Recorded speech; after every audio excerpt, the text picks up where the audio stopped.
How's it going, everyone? My name is Sin, and welcome back to yet another Umineko no Naku Koro ni.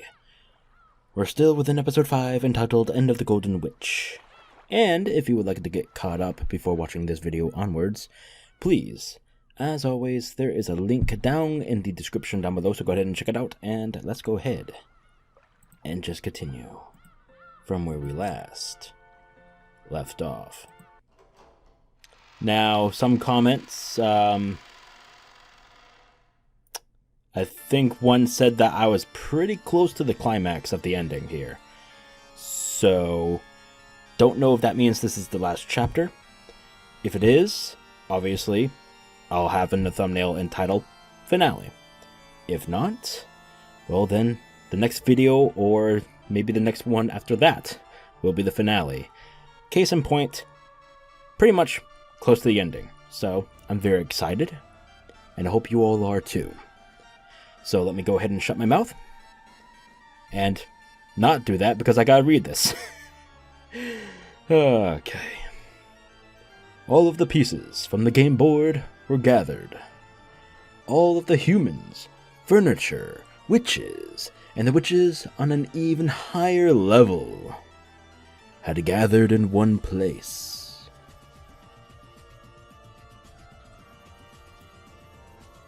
That was a weird little glitch, but okay. Off to a great start. That place was like a solemn cathedral, with an unbelievably high ceiling. Okay, what the what is going on? Why is it doing this? Wait, what the fuck just happened? It went back. I don't get it. Why is it doing this? I'm a little scared to continue. Okay. Is this the game? Do I have to restart it? I'll just continue. Okay. White stonework. Golden ornaments. Though there were windows, there were no entrances or exits. It was a strange, strange place. But for some reason, no one wondered where this strange place was. Because they were not given the right to think of this place as strange. They are just pieces.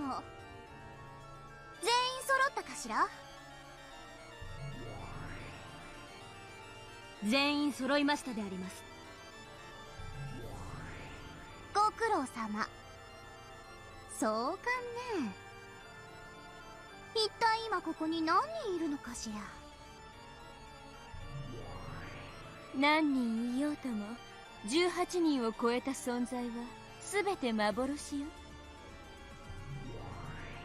それを認めさせるのがわらわのゲームでな。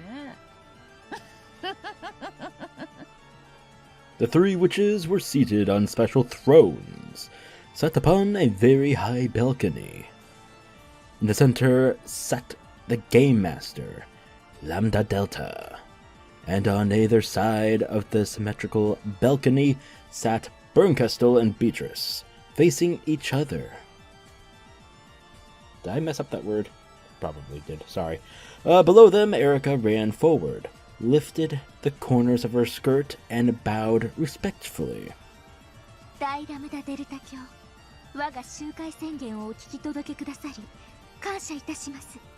don't you pucker up, you little kiss ass?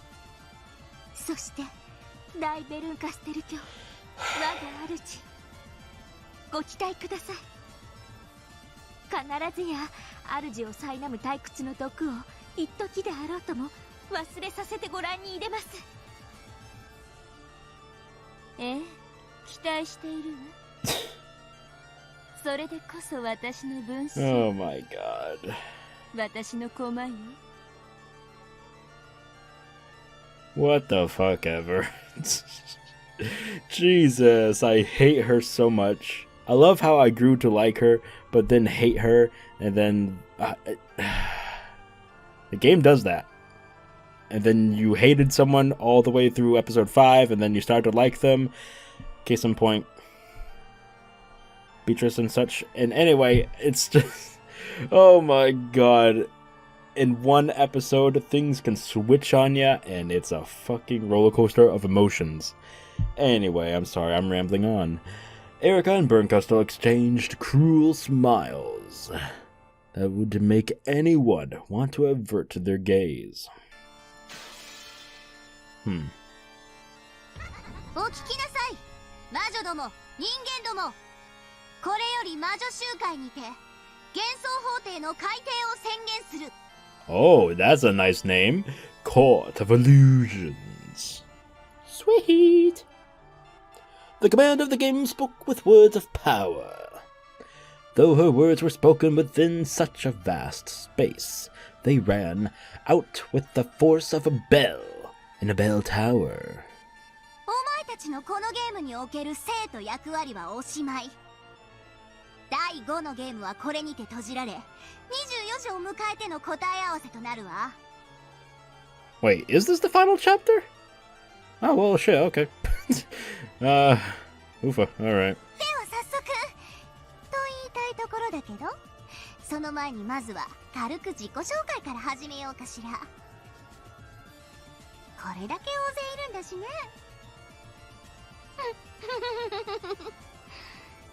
私はラムダデルタ。 Don't care. 絶対の魔女にして新しきゲームの支配者。 Kindly go fuck yourself. ベルンカステル。 New commander of the game. Yeah. Why don't you bend over so I can kick your ass, you little bitch? 奇跡の魔女。 Kick it! Psh! Ah! ベアトリーチェの魔女幻想のカンパを目的とするわ。 Can't you choose another word? Penetrate. Oh, goody. 無限の魔女ベアトリーチェ Get your mind out of the gutter. 我が存在の主張と夏日金蔵の保護を目的とする。 Okay. Oh? バトラ様、次なる序列はあなたであります。 Right. 後宮バトラだ。ベアとのいや魔女どもと戦ってる。以上だ。 Damn. He sounds a little bit defeated.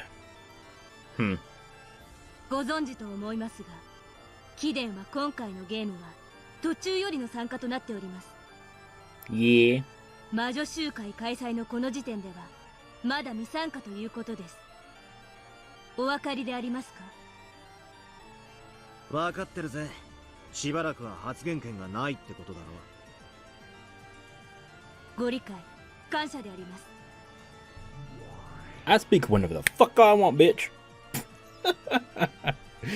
Okay, enough of that.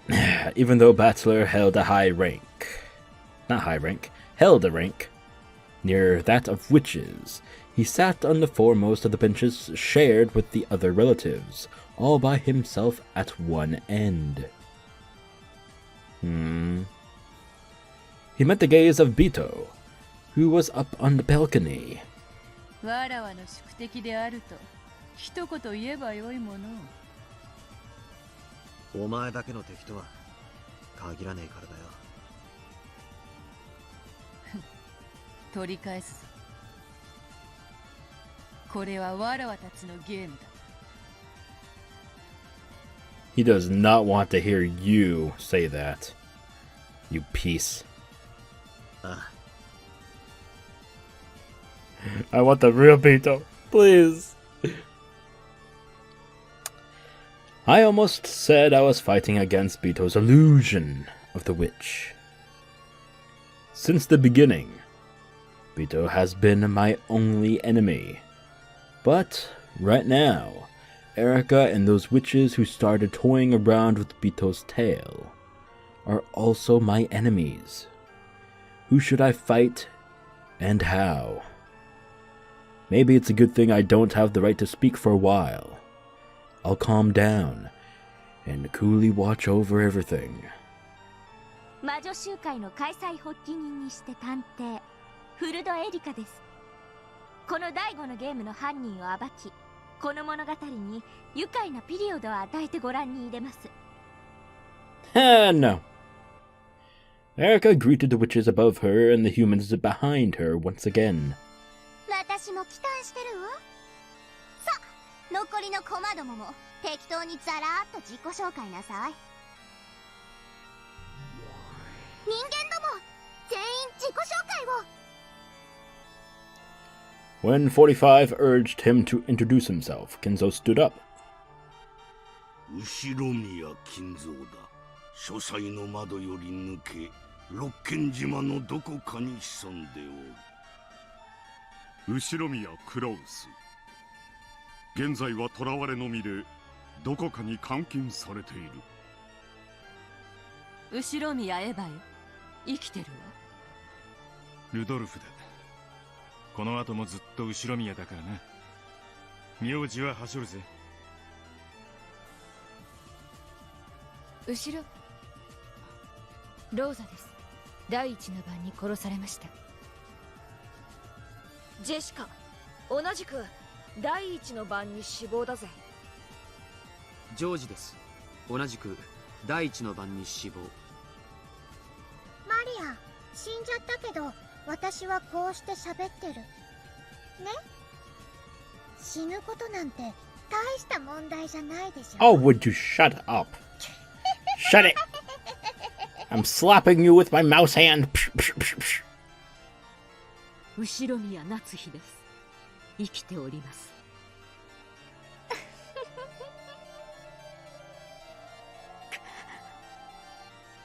秀吉や、ついさっき殺されたばかりや。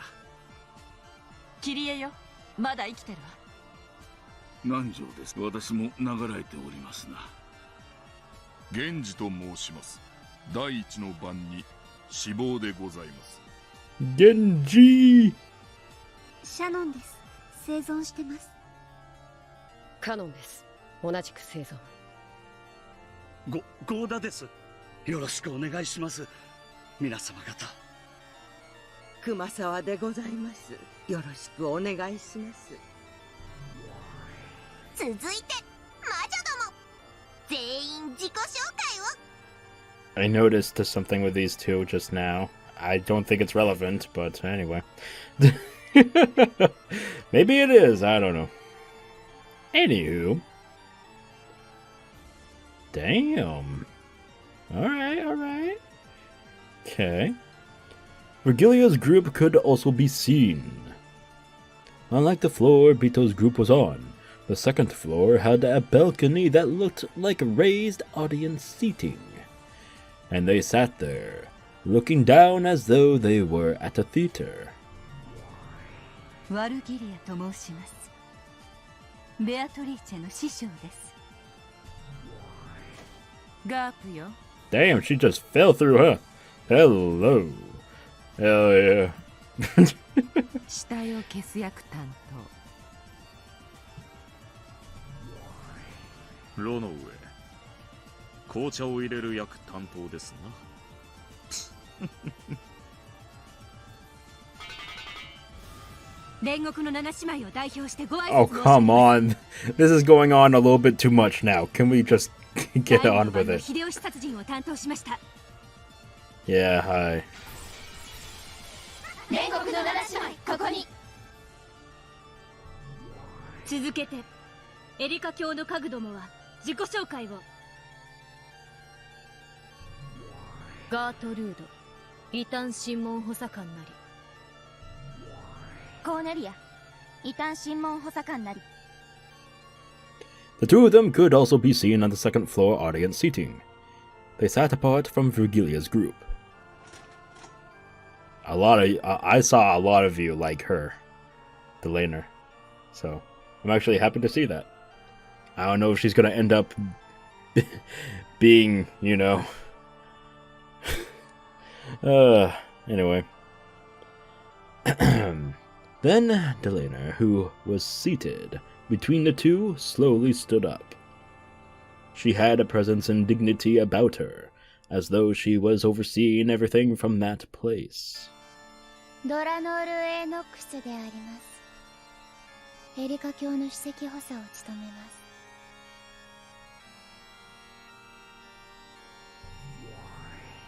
バトラー。Oh?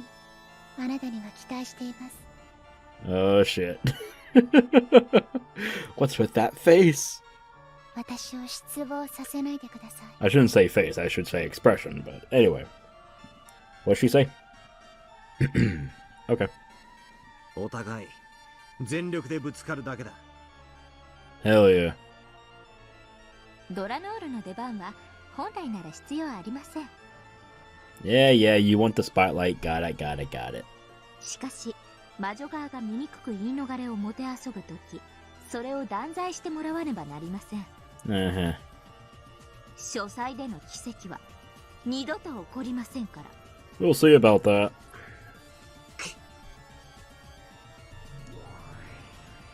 最後にご挨拶申し上げます。本魔女集会の進行管理を命ぜられたシエスタ姉妹この得体であります。よ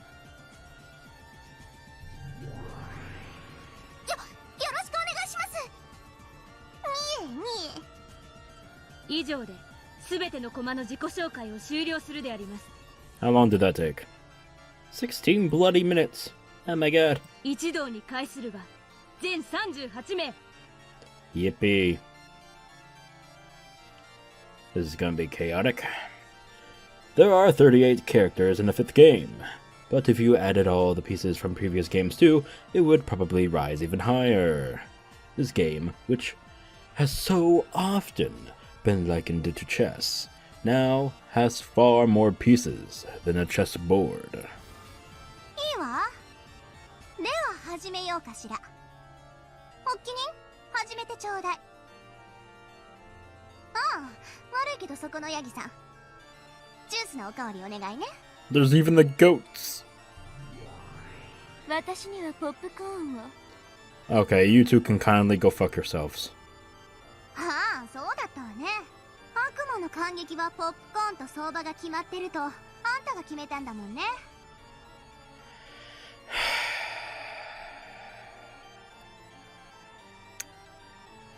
Okay. ええ、楽しませてもらうわ。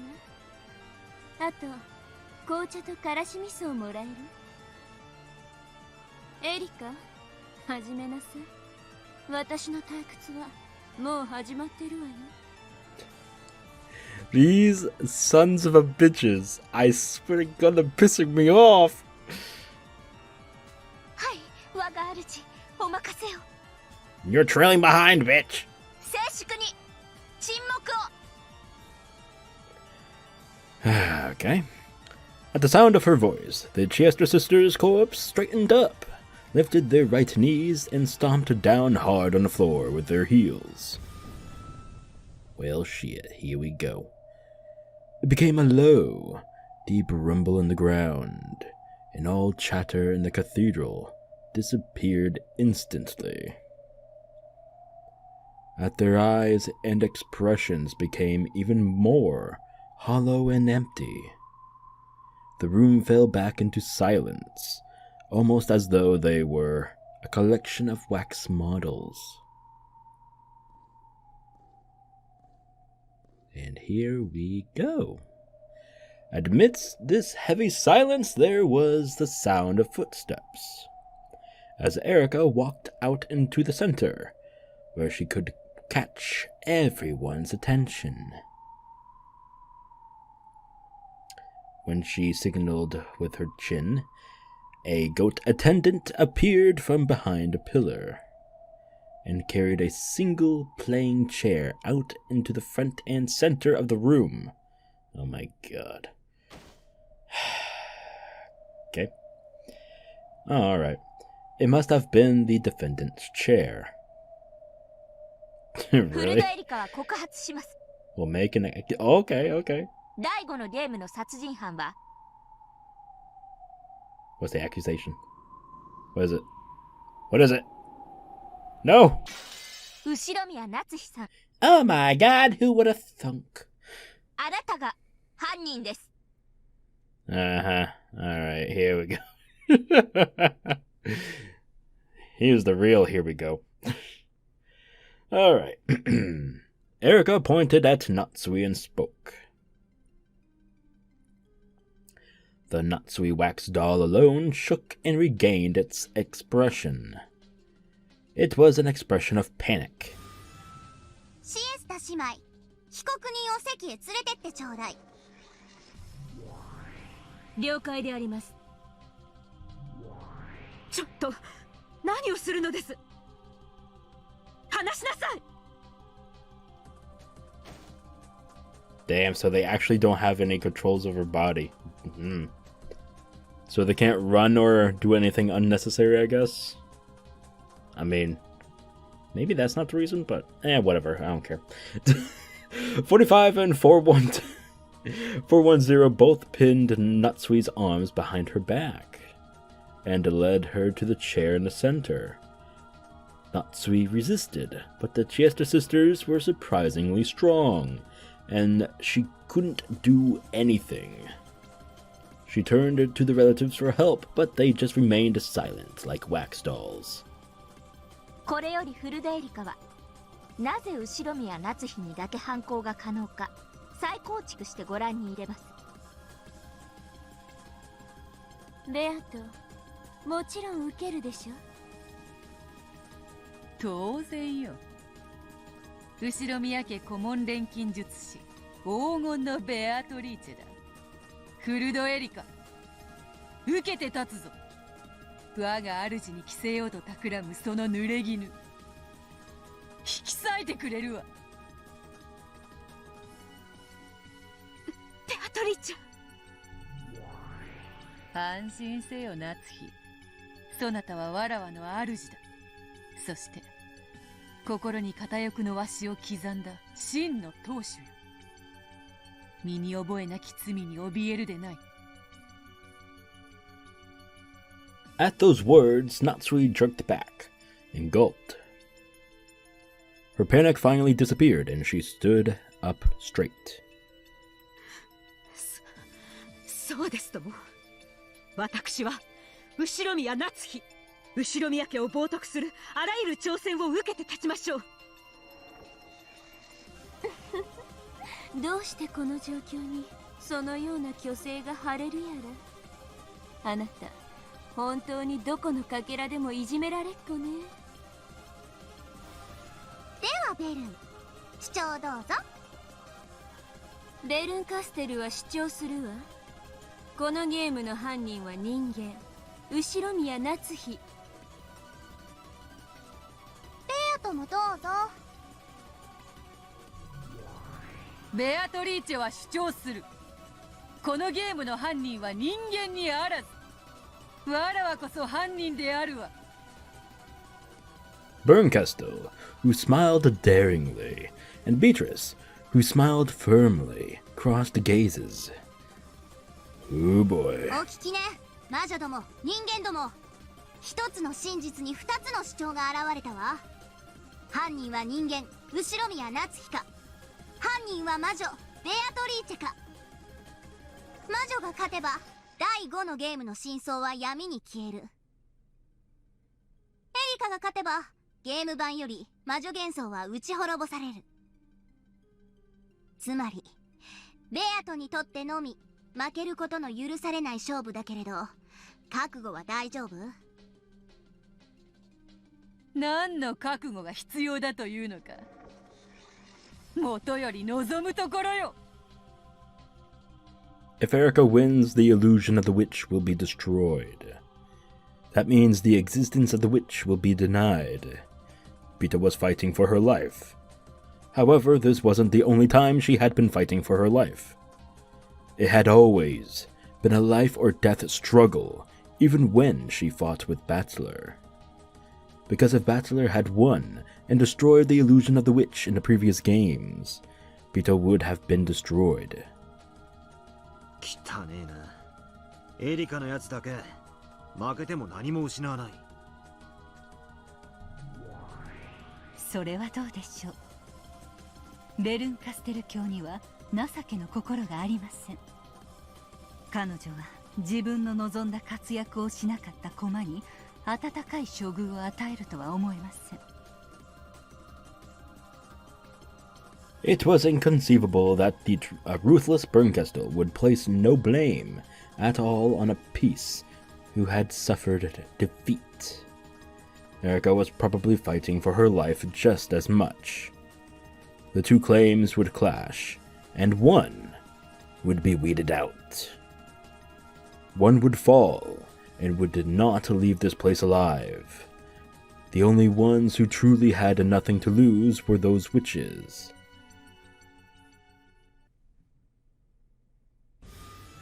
OK、問題ないわ。さあ、始めなさい。それでは私から始めたいと思います。秀吉さん殺しについてはとてもシンプル。Oh, really? 夏日さん以外の方を疑うことは不可能なはずです。私たちは被害者と夏日さんを除いて全員が同じ部屋にいたじゃないですか。It really was simple. Except for Natsuhi, everyone had been inside the parlor. And because it was so simple, it was decisive. どう考えても秀吉を殺したのは夏日じゃないの。Wrongo. Because, who alerted to everyone to gather into the room? Who was screaming for everyone to hurry up and get there? Ava. So, wrongo, fucko. Wrongo, fucko.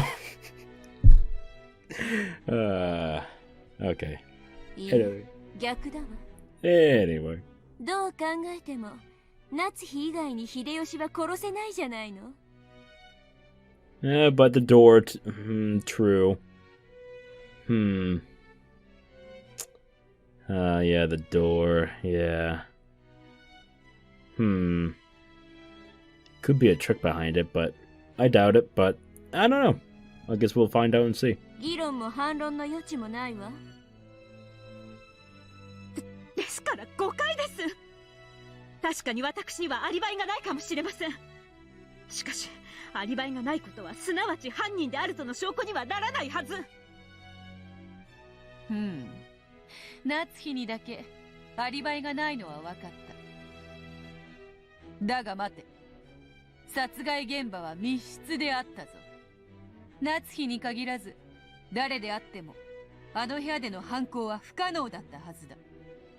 魔法で殺人が遂行できるわらわを除いてな。密室トリックであるハウダニットについては後で説明します。The how done it. とりあえず今はフーダニットから。Who done it? Who? よって以上により秀吉さん殺しは夏日さん以外の人物を疑うのは不可能となるわけです。お嬢様、ここをさらに切り込むと危険かと。同感だわ。夏日が秀吉の部屋のクローゼットに隠れていたのは事実。復讐要求で所在の確認を行われると追い詰められるわ。であろうな。ゲームの支配者はラムダデルタ教だ。あやつが面白がれば事実に関係なく夏日が犯人ということで確定されてしまうぞ。If the typhoon passes and the police come to perform a scientific investigation, perhaps the true culprit will be identified and the false accusations against Natsuhi will be lifted. However, in this closed-off Rokkenjima, the police will not arrive for all eternity. In other words, the real truth will not be revealed. Inside this cat box that will never be opened, false charges that everyone accepts are worth no more or less than the truth. おそらく向こうの狙いはシンプルな秀吉殺しで夏日様が犯人であるとの印象を確定させ、その上で不確定要素の多い第一の番の再構築に入るつもりでしょう。ゲームマスターに疑われた状態での進行は最悪よ。主導権を握るべきだわ。ラムダデルタ教、ご存知の通り第5のゲームでも多くの殺人が起き、深夜から早朝までの短からぬ時間をまたいでおる。いきなり秀吉の殺人から始まり、時間が行ったり来たりしてしまうようでは混乱してしまうというもの。ここは時系列に従い順番に進めていくのが良いかと思うが、いかがか。異議提出。犯人を告発する過程において時系列など意味をなさない。異議提出。フルドエリカは時系列を混乱させることによって印象操作を行っている。ああ、よくわかんないのは私もごめんだわ。ベアとの主張を認めるわよ。エリカはいきなり第2の番から始めないで第1の番から始めなさい。By the way, just so everyone knows, I am actually a big fan of all this stuff. The lawyer proceedings, the court rulings and all that jazz. I'm into like shows like Law and Order and all that crap. Like CSI when it was on TV and whatnot, and you know what shows I'm talking about, basically. So I'm actually very much into that stuff. So this is actually very much fun for me.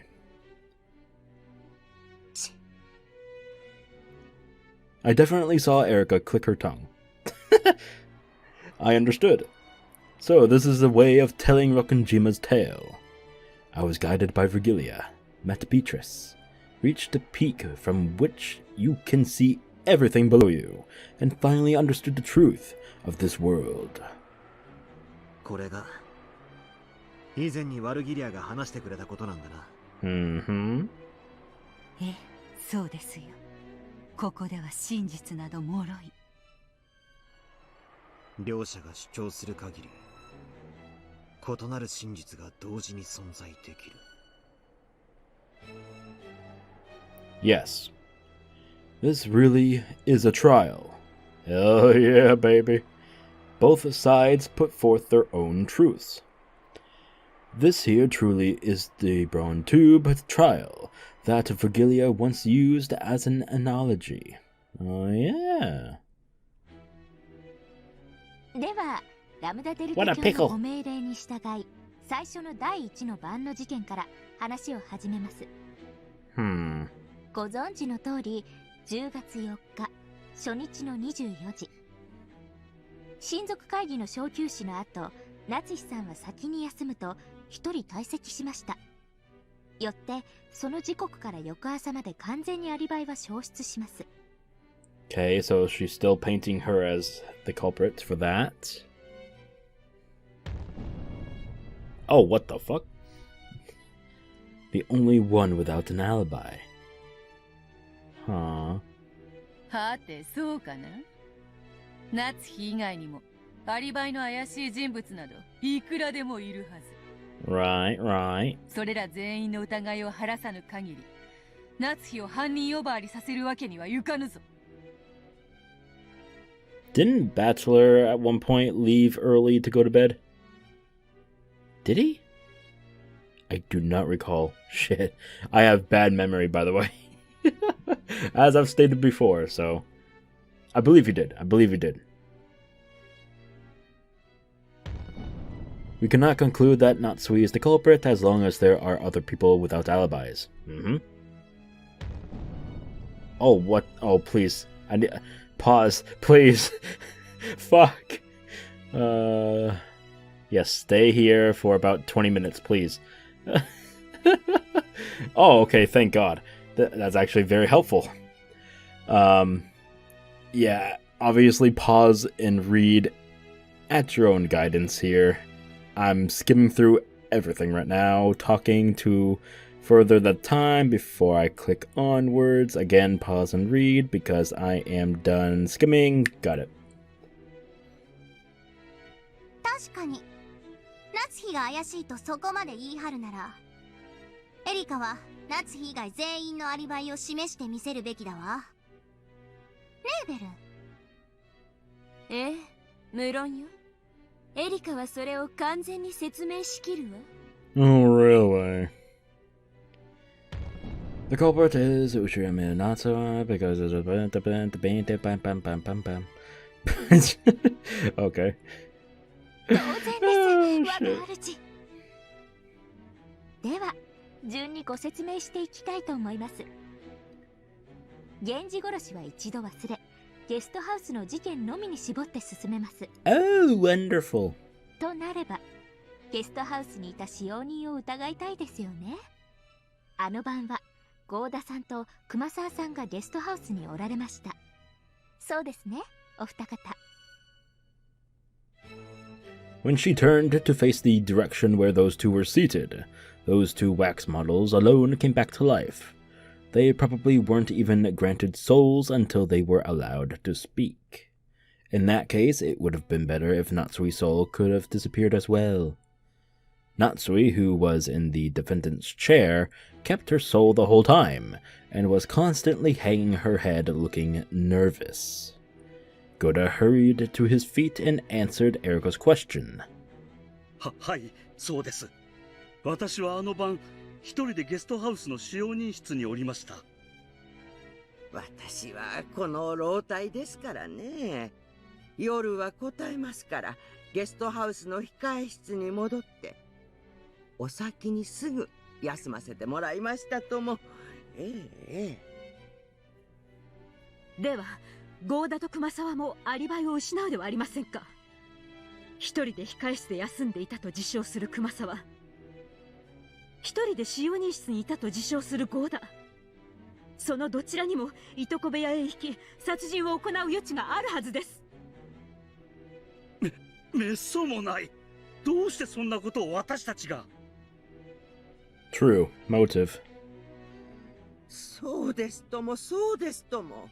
人殺しなんてそんなとんでもないことです。We cannot conclude that Natsuhi is the culprit. After all, was the crime possible? Blah, blah, blah. Okay, yeah. Got it. 夏日がすべて語っておるわ。控え室で一人眠った熊沢も、使用人室に一人こもった郷田も、寝室の夏日と何も変わらぬ。どちらもアリバイを失うではないか。ご安心を。この二人は殺人犯ではないと私が保証します。まず熊沢さんは晩餐後、私たちと一緒に屋敷を出てゲストハウスへ行き、そのまま控え室に入り朝まで眠っていました。郷田さんも同じです。事務作業を終え、その後に私たちとラウンジで談笑して、それを終えてから休みました。両名とも殺人を行う余地はありません。That's right, I remember that. And Bachelor came in at some point, and they had a chat as well. いよいよ来たな。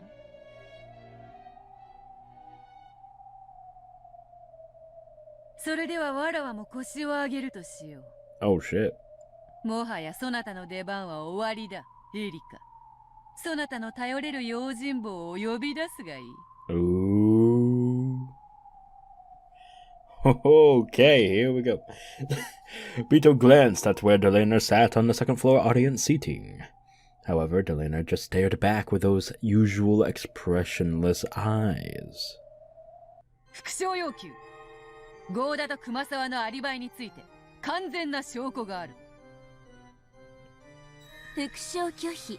なんで敵にヒントを？答えるわけもない。お聞きから無駄デルタ卿。証拠はないそうだぞ。証拠もなく郷田と熊沢のアリバイを主張しても良いものなのか。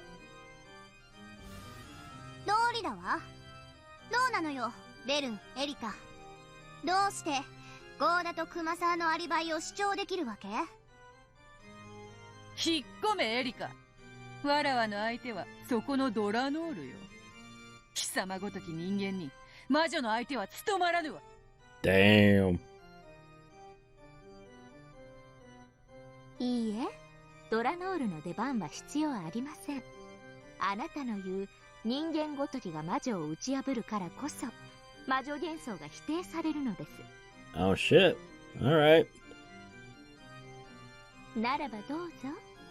赤で青でお好きなように受けて立ちますよ。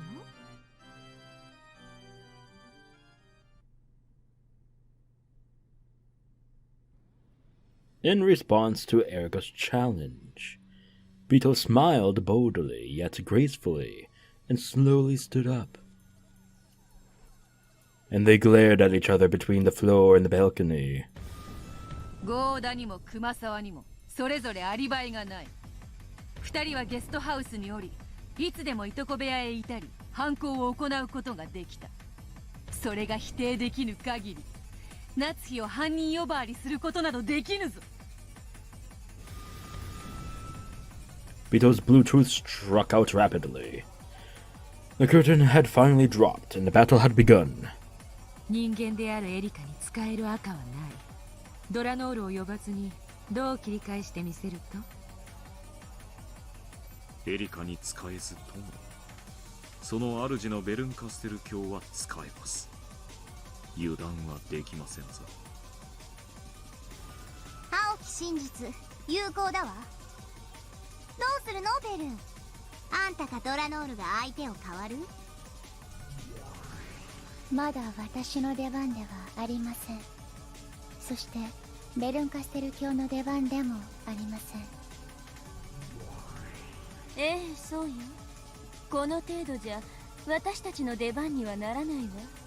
フルドエリカというただの人間風情がベアトを打ち破ってこそ意味があるのよ。人間に打ち破られてこそわかるわ。黄金のベアトリーチェなどとのたまう偽りの魔女が人間以下の幻に過ぎなかったとね。それが本当にできるなら最高に面白いんだけどね。いいわエリカ、受けて立ちなさい。まず熊沢さんですが、とてもシンプルな話です。熊沢さん、ご起立を。はい。熊沢さんは昨夜就寝されてから朝事件を知らされるまで一度でも控室を出ましたか？いいえ、朝までぐっすりでしたとも。私実はサピアの晩餐の後にエヴァさんと談笑していて面白い話を聞かせてもらっていたんです。それを試させてもらいました。それとは何か？まさか。そうです。金蔵を書斎に追い詰め封じたもの。扉に物を挟むことで封印できることを私は知ったのです。なんだと？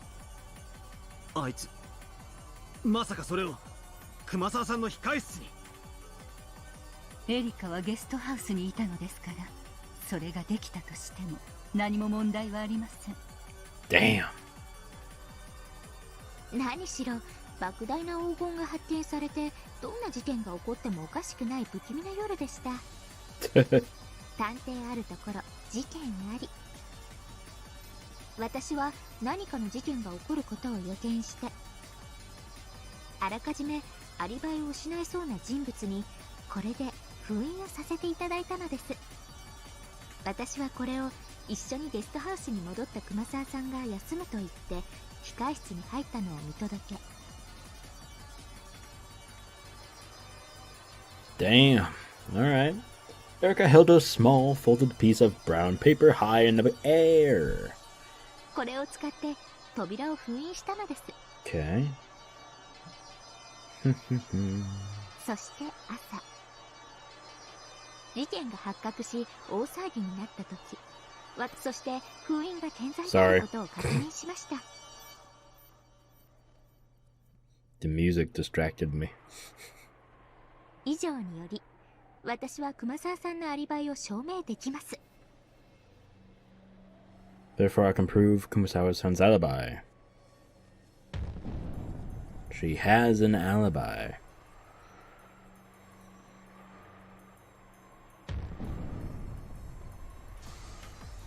Oh shit. Oh! Oh! Oh! Cool. Damn. Alright, alright, alright. So it's like a checkmark system. Damn. Alright. I like that. I dig it. I dig it. 素晴らしいアリバイだわ。一部の隙もない。熊沢はエリカと共にゲストハウスに戻り、そのまま控え室に入って休み、朝まで部屋を出ることはなかった。つまり熊沢はゲストハウスへ戻って以降、朝まで2階に上がっていない。The proof Erika had shown was elevated by Bernkastel and became red truth. This truth, which had become red, could no longer be overturned, even by Bito. In other words, in that instant, Kumasawa-san's perfect alibi had been absolutely guaranteed. ほほう。ならばゴーダについてはどうか。ゴーダさんのゲストハウス到着後はすぐに使用人室にこもられました。そして同様にこれで封印させていただきました。そしてローザさんが午前1時にお戻りになった時は、たまたま廊下に出た私が気づき、使用人室のゴーダさんにそれを伝えたのです。その時封印は健在でしたので、ゲストハウスに到着してから午前1時までゴーダさんは使用人室を出ていません。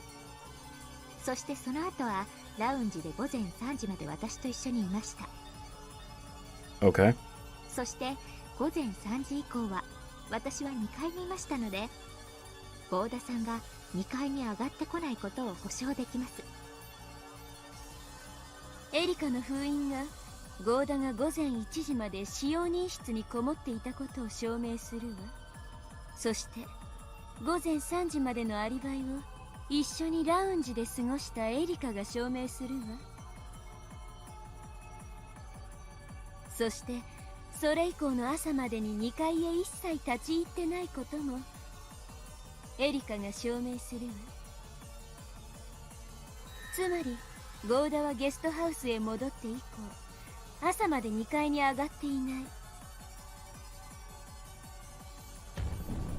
Goda has an alibi. Alright. Well, well, well. Look at that list. Gonna check it twice. Gonna go ahead and check who's been naughty and nice. Okay. Alright.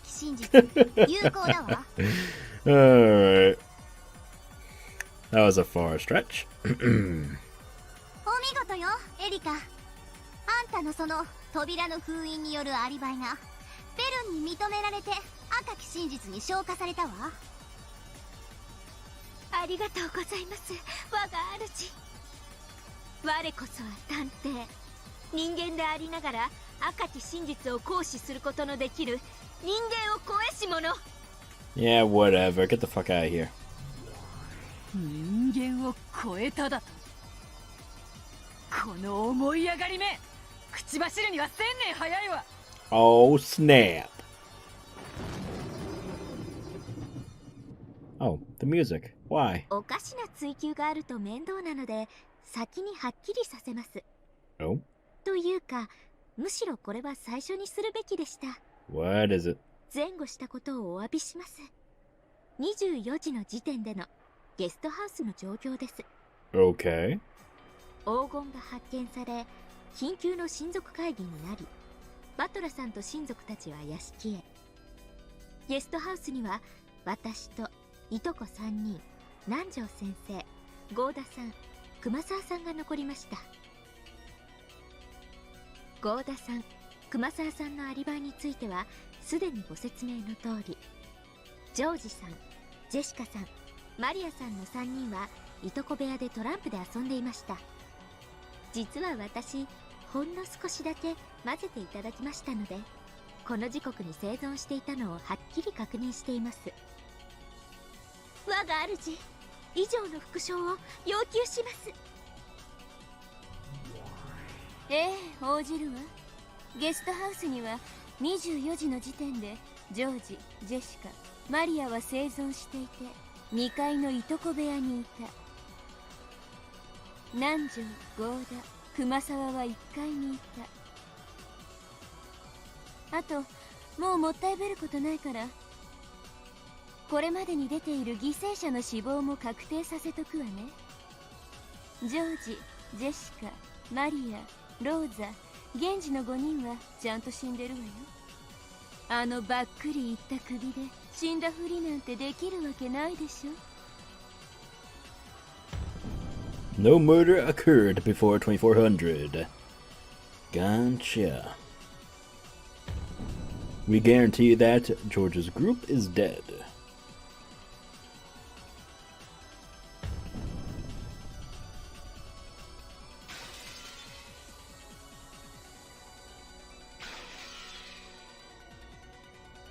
Damn.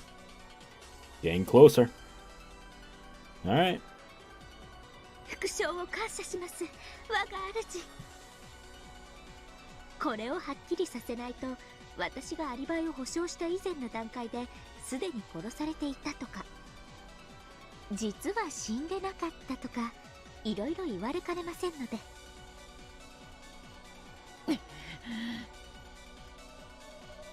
Unsurprisingly, Bito's side couldn't get away with the simple plan of claiming that the victims were only playing dead.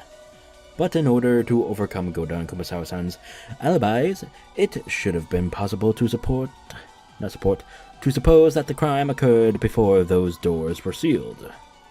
However, the opponent had predicted this move perfectly.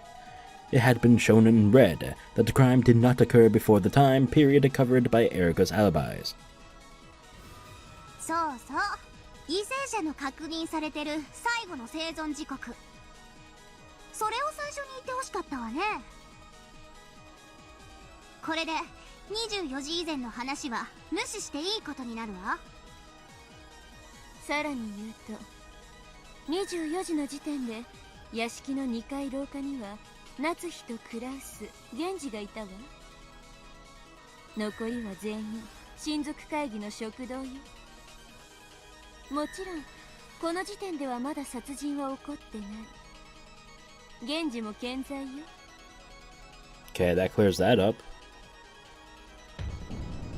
Uh-huh. Excluding Natsuhi. Yeah, there you go. Alright.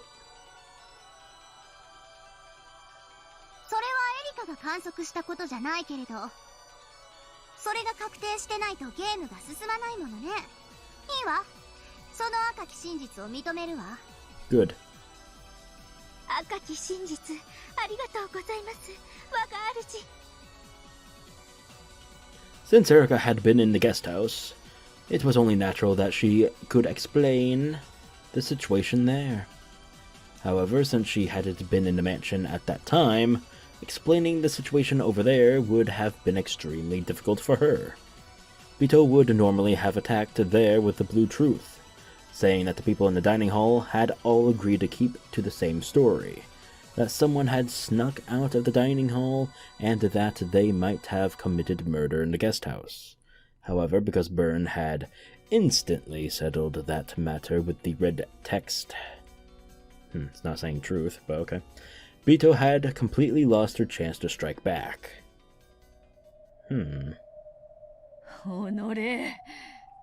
Kinda weird. A little bit of a disadvantage. 厄介ですな。 Yes, very. これほどまでに不利とは。Just took my words, man. Just took my words. これじゃまるでかつてのリーチェとバトラの戦いが逆になったみたいね。いや、その時よりもさらに状況は悪いかと。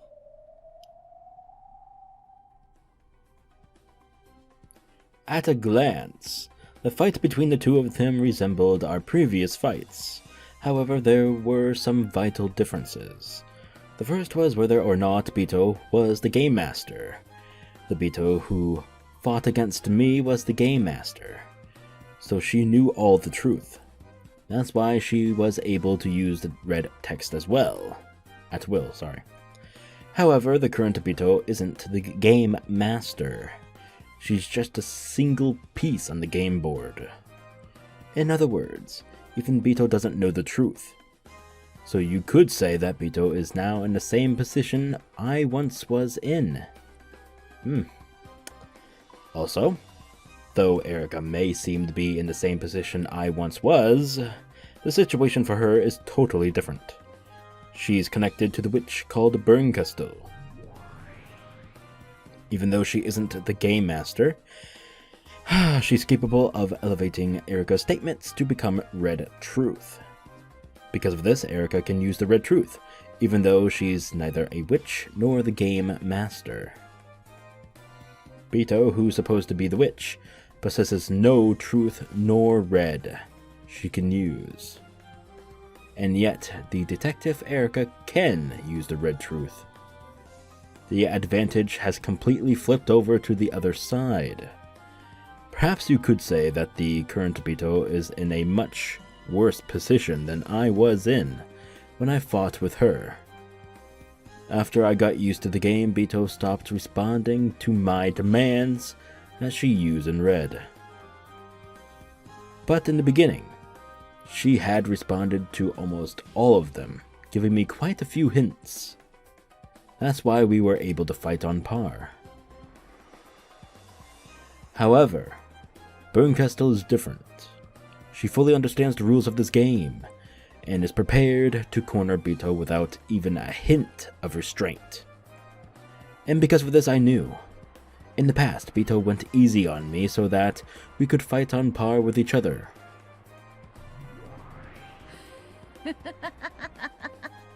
これはなかなかに面白い戦いだ。なるほど。わらわはかつてのバトラの立場で戦っているというわけか。ベアト。かつてのそなたを無能と蔑んだわらわだ。この程度、まだまだ答えぬぞ。合田と熊沢を疑うことはもう不可能だわ。これ以上論点にしても勝てない。だな。別のアプローチに切り替えよう。順当に行くなら次は南條でしょう。彼もまたゲストハウスにいた人物です。南條は確かラウンジでエリカと一緒だったわ。しかしその前後の時間帯が空白になるはず。そうだな、そこをつく。南條、そなたは確かエリカと合田と一緒にゲストハウス1階のラウンジでくつろいでいたのだったな。Was the crime also possible for Nanjo, who was in the guest house? Well, let's find out, shall we? はい。私はエリカさんとずっとご一緒でした。ラウンジで過ごした時間は午前1時から午前3時までです。Okay. そうです。午前1時から午前3時までの間、私と南條先生、合田さんの3人はラウンジでくつろいでいました。我が主、復唱要求です。応じるわ。午前1時から午前3時まで、エリカ、南條、合田の3人はゲストハウス1階のラウンジで過ごした。Though she had flat out refused to repeat what Bito had told her to, she responded to Erika's demand immediately. The Red Truth was starting to corner Bito. She grimaced as though in pain, but she still struck back with the Blue Truth. No, perhaps she really was in pain. Now that the characters apart from Natsuhi have had their alibis established, the illusion of the witch is also being denied. Oh my god. Bito perceived the denial of her existence as pain. ならば、ラウンジで過ごした時間帯の前後はアリバイがないはず。南條にも犯行は可能であるぞ。そうね。南條がラウンジでエリカと一緒に1時から3時までいたことは分かったけど、それ以前とそれ以後はどうなのかしらね。どうエリカ。はい。まず午前1時以前のアリバイ、これは全く問題ありません。私が24時までいとこ部屋でトランプで一緒に遊んでおり、それからラウンジに降りて、そこで南條先生とお会いしたからです。そうでしたな。24時に降りてきたエリカさんとお会いして少しお話をしていましたら、かなりのミステリー通だと分かりまして、すっかり意気投合してしまい。私、碑文の謎解きで書庫に入った時、海外の名作ミステリーの原書が多数保管されているのを見ていました。ですので、それらを手に取りながらぜひ議論がしたくなりまして、私たちは書庫に移り、ずっとおしゃべりをしていました。ラウンジに場所を移すまでずっとです。Cramped though it was, the book storage room in the guest house was stocked well enough that it was fair to call it a small library. In it were several famous foreign mystery novels that Kinzo had once taken a liking to. Of course, they were all originals and in English, but English was no problem for either Erika or Nanjo. For this occasion, they had borrowed the key to the library once more. There's no once in there. Read it right. Fuck. Alright, I'll try it again. For this occasion, they had borrowed the key to the library one more time from Goda, in the servant room. At that point, Erika checked the seal again, and, of course, reset it. Damn her. Even though she keeps it sealed for anyone else to enter or leave, she alone enters and leaves whenever she wants. なるほど。つまり24時から就寝する午前3時までの間、ずっと南條と一緒だったわけね。なら南條のアリバイは一番盤石ということになるわ。はい、そういうことになります。我が主、復唱要求です。応じるわ。24時以降、エリカは午前3時までずっと南條と一緒にいたわ。The whole 3 hours. Alright. At 2400, the crime in the cousin's room still hadn't occurred. So this way, an alibi had been established for the period before the time they were in the lounge. その後、私たちは午前1時に書庫から廊下へ出ます。すると偶然、お戻りになられたローザさんと鉢合わせになりました。そして私がゴーダさんにそれを教えました。客人を出迎えるのは使用人の役目だろうと思いまして。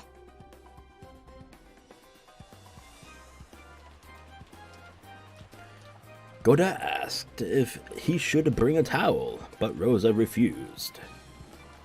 She quickly headed up to the second floor. At this point, Erika, Goda, and Nanjo gathered together and decided to have a drink.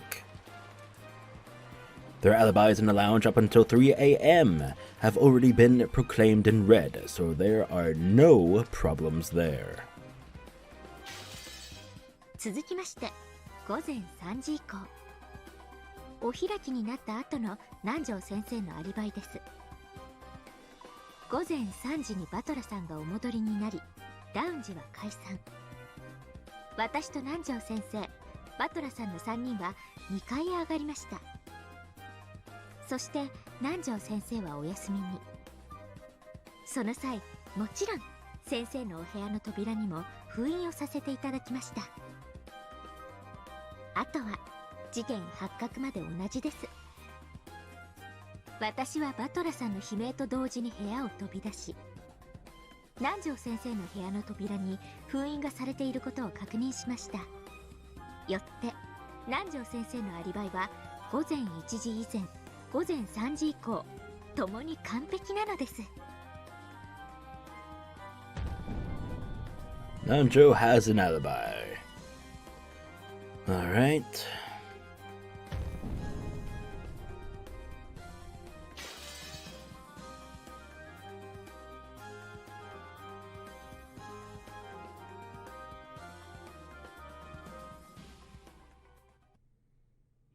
Well. 素晴らしいわ、エリカ。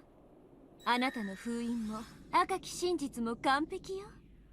南條は午前3時までエリカと一緒にいたというアリバイがある。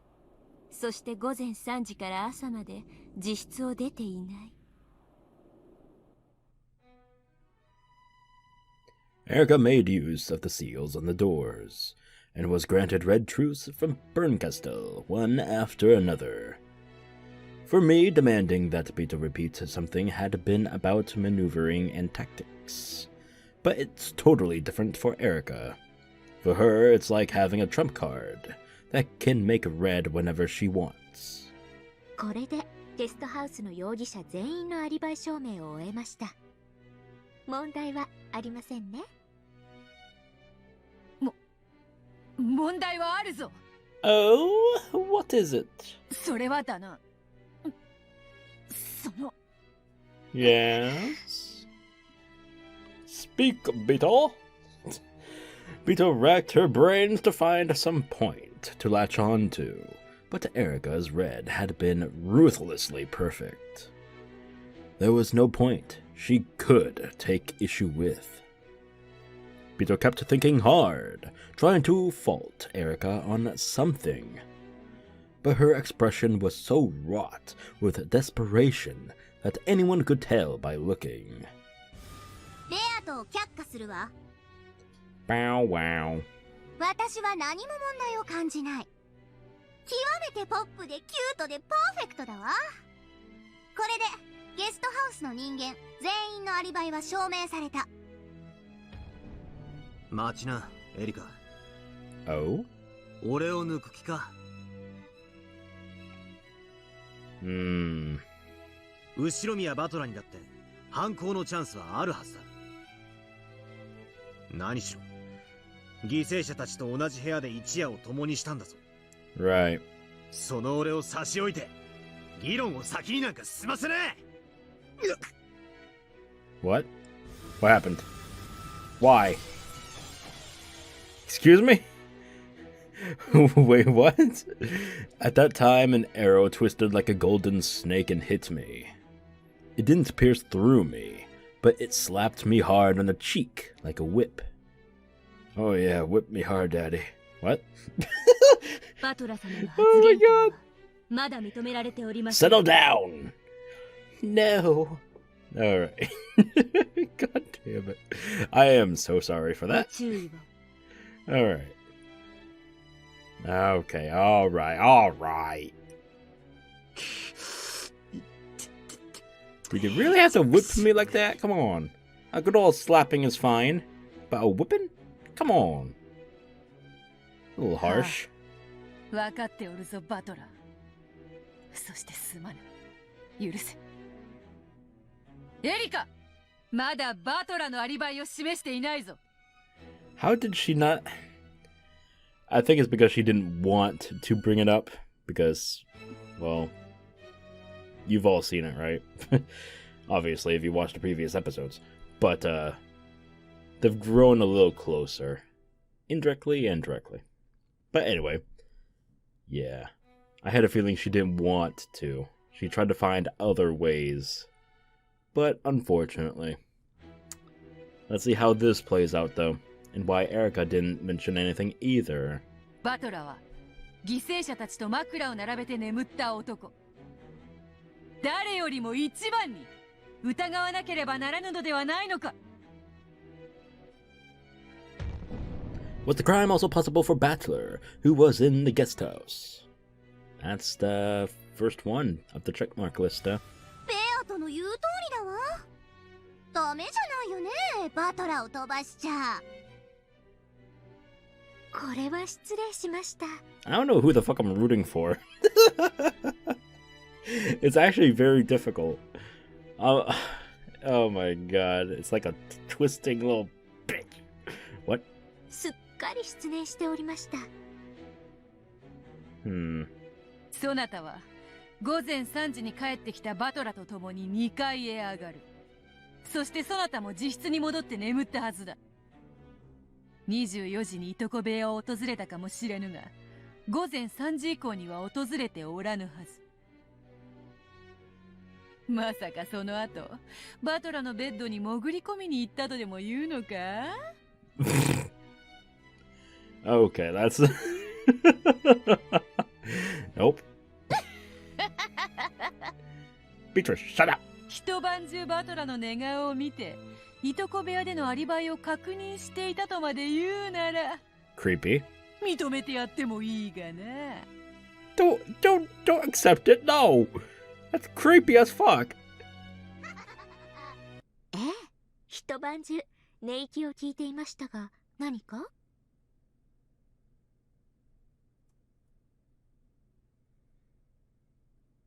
？What?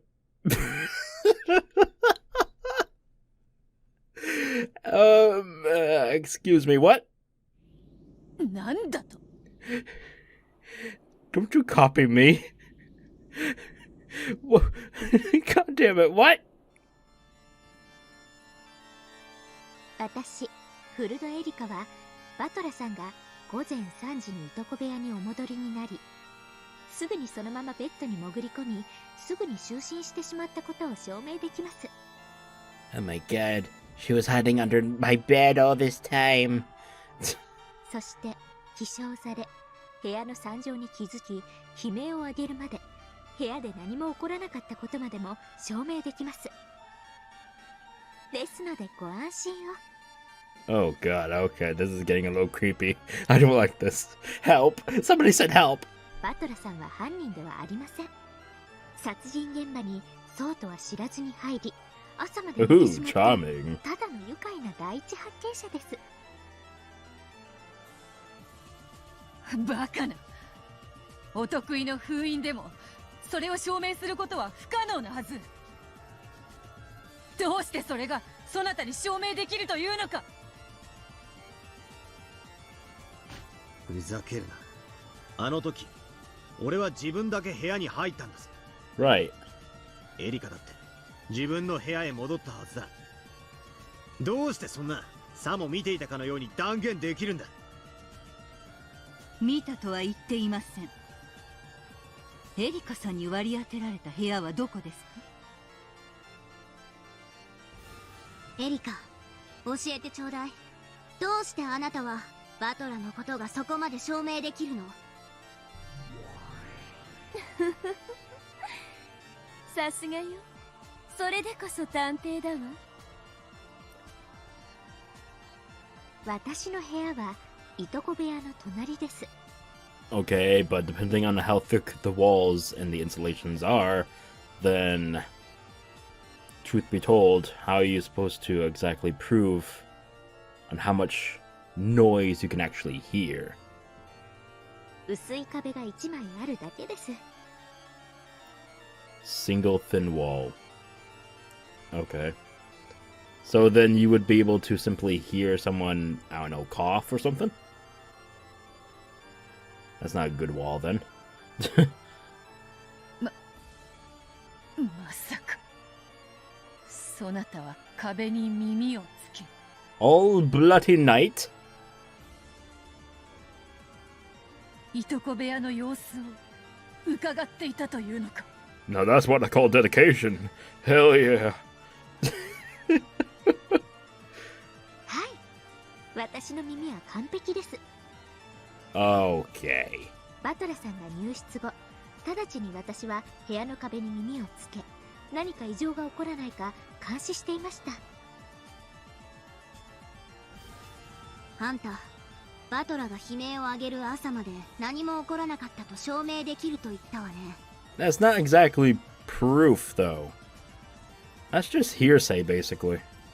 まさかあんた。はい。朝まで一睡もせずに壁に耳をつけ、監視をしておりました。I do not accept this. No. Oh, why? I don't accept that. No. No. I just don't. Oh, what the fuck ever. Alright, sure. Everyone, was stunned into silence. She put her ear against the wall, and for the entire night, the time until morning, she listened to what was going on in Battler's room. Yeah, that doesn't scream crazy at all. She cray-cray, run for your life! Oh, don't run. I'm not kink shaming. Wink. Anyway. Hey, some people like the cray-cray. I don't judge, man. Just what would that have looked like? I mean, you can literally imagine it. It's not that difficult. Until dawn, she had killed her breathing in a pitch-black room, clinging to the wall, shared with a cousin's room, like some kind of creepy, venomous spider, clinging to the wall of a darkened room. Bernkastel alone was grinning in triumph. ゲームの進行上から当主の指輪を受け継いだバトラがキーマンになるのは読めていた。私はてっきりバトラが第一の番の犠牲者だと思ってたわよ。はい、ですから我が主の追いつけ通り、朝まで一睡もせずに壁に耳をつけ、異常が起こらないか監視をしておりました。エリカの記憶力は写真並み、そして聴力は録音機並み。With a tape... Excuse me? With a tape recorder? Are you... Okay. エリカの耳をごまかしてジョージたちを殺し、首に傷を刻むなど不可能なことよ。It was impossible for Battler to commit the crime. Alrighty then. Scratch that off, I suppose. Gotcha.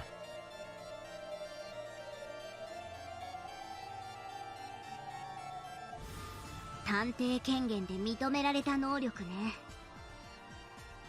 認めざるを得ない。赤で認定するわ。後宮バトラは午前3時にいとこ部屋に戻り、そのまま就寝した。そして事件発覚まで部屋では一切不審なことはなかった。つまりバトラには殺人も死体を傷つけることも不可能だったということ。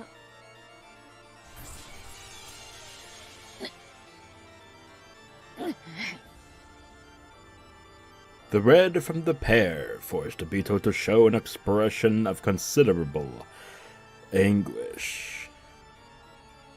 It was only natural. Those red truths not only guaranteed a Battler's alibi, but a number of other things as well.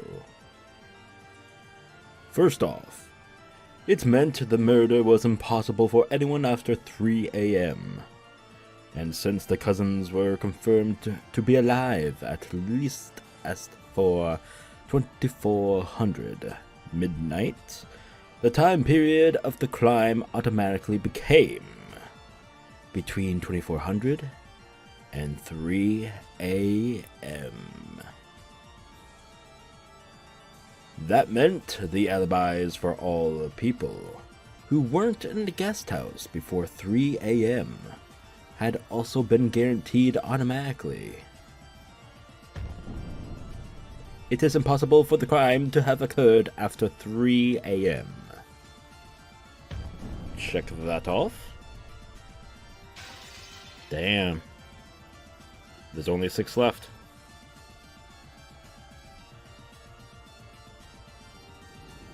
So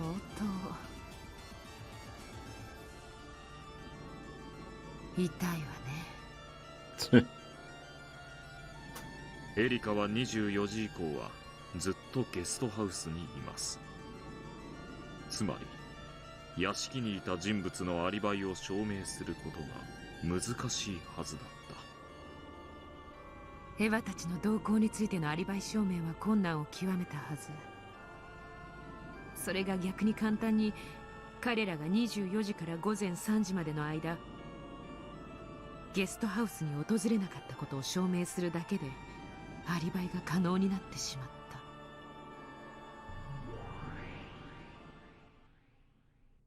とにかく午前3時以前で殺人が可能だと構築するしかあるまい。そしてそれを屋敷の誰かで実行可能だと証明しなくてはならぬ。The people who had been in the guest house all had alibis. The crime didn't occur before 2400. The crime couldn't have occurred after 3 a.m. In other words, there was no way for the murders to happen unless someone from the mansion committed the crime before 2400 and 3 a.m. Is it possible that someone in the mansion committed the crime before 2400 and 3 a.m.? Sorry. I think I said before, I don't know why. In order to protect Natsuhi, she had to establish that it was possible for someone other than Natsuhi to commit the crime. Ironically, the witch had to prove that the human had committed the crime. しかし、そいつはなかなか難しい話だな。エリカは午前3時までラウンジにいた。そして2階へはそこを通らずには至れない。つまり事実上ゲストハウス2階の管理人のような状態になってるわけだ。月並みですが、エリカに知られずに2階へ上がることができれば、犯行は誰にでも可能だと証明できるでしょ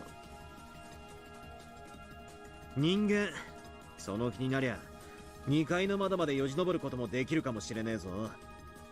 Ah, so we're approaching on this one now, huh? Could there possibly be a way to reach the second floor without passing through the lounge Erika was in? Of course, Bito had also thought of striking back that way, and Bernkastel must have thought this as well. Bernkastel? バトラ、南條、郷田、熊沢。ゲストハウスのすべての人物に犯行が不可能であることは分かった。Okay. しかし、屋敷の人間はどうか。すでにお話ししておりますし、我が主が赤き真実でも宣言済みです。私はゲストハウス1階のラウンジにいました。そして2階へ至るにはラウンジを通らなければなりません。つまり私の目に触れずに2階へ至ることは不可能だということです。それが不可能ではなかったら、例えばゲストハウスの外壁にはしごを立てかけ2階の窓より侵入したとか、ラウンジを通らずに2階へ至る方法は存在するはず。これならばそなたの目に触れずに犯行現場へ至ることは可能だ。Bito finally struck back. Before now, she'd let Erika take total control and attack her with the red over and over again. During that time, Bito's counterattacks with the blue truth had been few in number, even including this one. 当然、そう切り返されることは想定済みです。私のラウンジでの見張りが無意味であったことにされてはたまりませんから。そこで、まずは私の見張りが完璧であったことを証明しなくてはなりません。まず、ゲストハウスの構造上、ラウンジにいた私の目に触れることなく2階へ至ることは不可能です。視覚も遮蔽物も一切なく、どのような物理的心理的視覚も存在しません。我が主、復讐を要求します。ゲストハウス2階へはラウンジにいた人物に知られずに至ることは不可能。もちろんこれは内部から2階へ至る話だけれど。グッドです、我が主。さて次はベアトリーチェ卿のご公設の外部から至る方法です。これには正直困りました。登れそうな木もありますし、はしごを使う手もあるでしょう。雨どいをよじ登って2階に至ることも不可能とは言い切れません。 Yeah, but the windows could only be opened from the inside, right? Because the lock is placed in the inside. So it's impossible to unlock it from the outside and open it from the outside. しかしこれをさせるわけにはいきません。ほう、させぬとな。ではどうしたというのか。まさか夜通しゲストハウスの周りをぐるぐる回って根津番をしたとでも言うのか。いや、それはできないよな。そなたはラウンジにいたのだから。ラウンジの窓から見える外は外周の一部に過ぎない。そうです。私は外壁を2階まで登るあらゆる方法を完全に防ぐことはできません。しかし2階へ侵入することを防ぐことはできました。侵入を防ぐとな。すでに読めている手です。恐ろしい。ここまで必要とは。ゲストハウスはその構造上、外部から2階へ侵入するには窓を使うほかありません。Oh? Oh. Okay, then I guess never mind from me. Just shut the fuck up, Cynical. Okay, fine, I will. I'm sorry. 世情？どうでもいいことです。Yeah, I guess not. Okay. ただ、窓が、鎧戸が一度も開かれなかったことを保証すればいいだけの話だったんです。Oh, did you use that fucking thing again? Okay, okay. It's being a little bit overused here. 私は黄金の隠し場所に立ち会い、その後ゲストハウスへ戻ってすぐラウンジを通過せずにゲストハウス2階へ至ることのできるすべての方法を断絶する工作を開始しました。 Alright, and how exactly? 同じことです。Uh-huh. これまでと何も変わらず。 God damn it.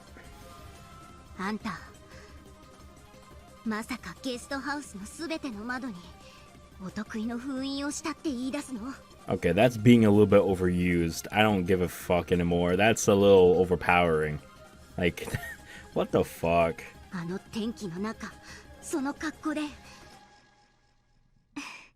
一応、漂着時の水着持ってますので。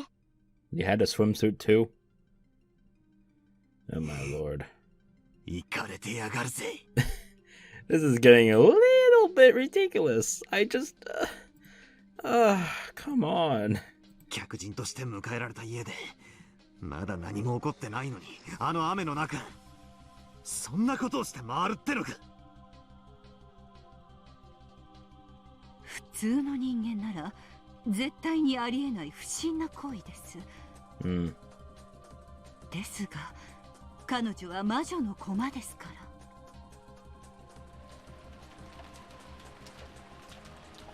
ら。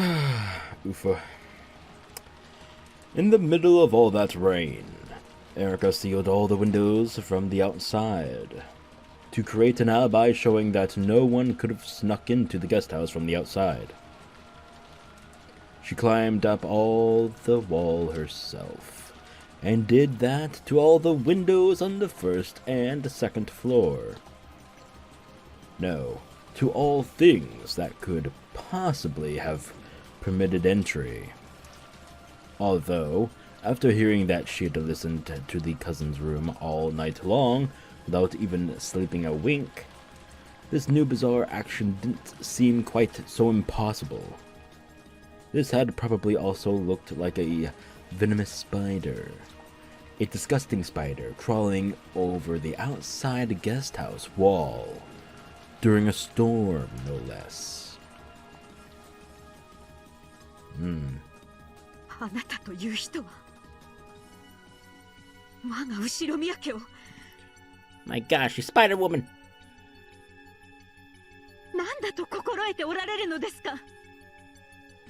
客人として迎えた恩も忘れ。 Yes. by crawling on your walls. 事件の舞台以上にも以下にもなりません。Oh, shit.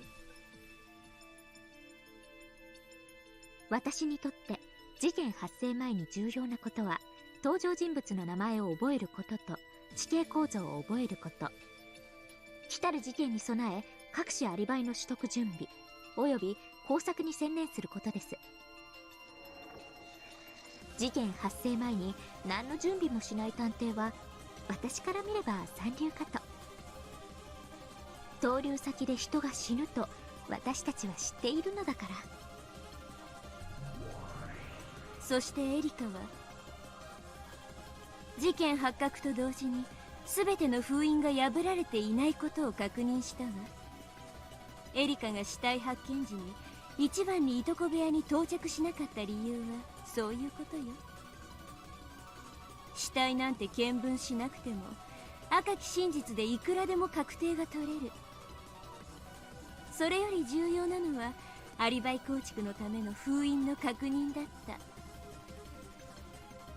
我が主は完璧です。私は主に命じられたままに全てを完璧に証明しただけです。見事よエリカ。私の分身、私の駒。どうラムダ。これでラウンジでのエリカの見張りはアリバイ構築上絶対の信頼性を持つことが証明されたと思うけど。There's no way to reach the second floor without passing through the lounge. Okay. My lord. What the hell? ええ、認めるわ。Things are getting a little bit hectic here. But then how... Oh my god, I'm just... Okay. I'm starting to get a little bit confused here of certain aspects of this crime here.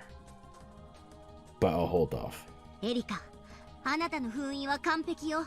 It's a little bit overused, but sure, yeah, perfect is the word that you're gonna use, okay. 私が赤で認めるわ。 Ugh. ゲストハウス2階へはラウンジを通過しない限り至ることはできず、ラウンジにいたエリカに知られずに至ることは不可能。ありがとうございます、ラムダデルタ卿。以上により次のことが確定したわけです、大ベアトリーチェ卿。以上により犯行時刻は生存確認をした24時からラウンジで団らんが始まった午前1時までの1時間の間に限定される。1 hour limit. Damn.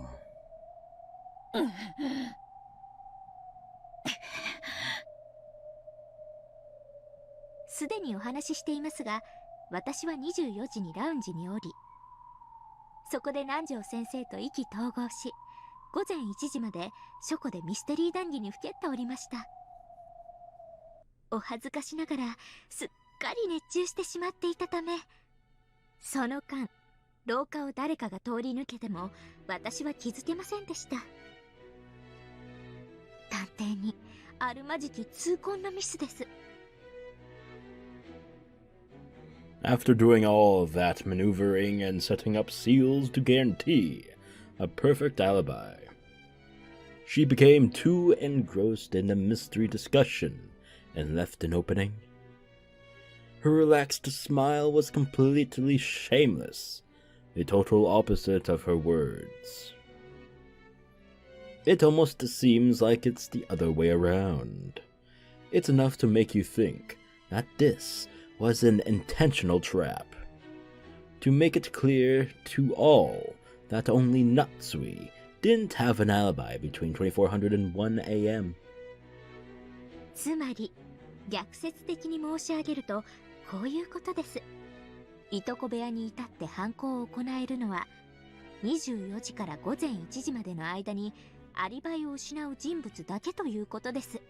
Whom are the three? Yay! Her eyes clearly hinted that Natsuhi was the only one who fit this description.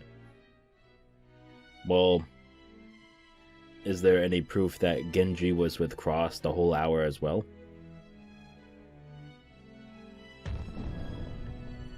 It is only possible for the crime to have occurred between 2400 and 1 a.m. Okay. And 4 remain.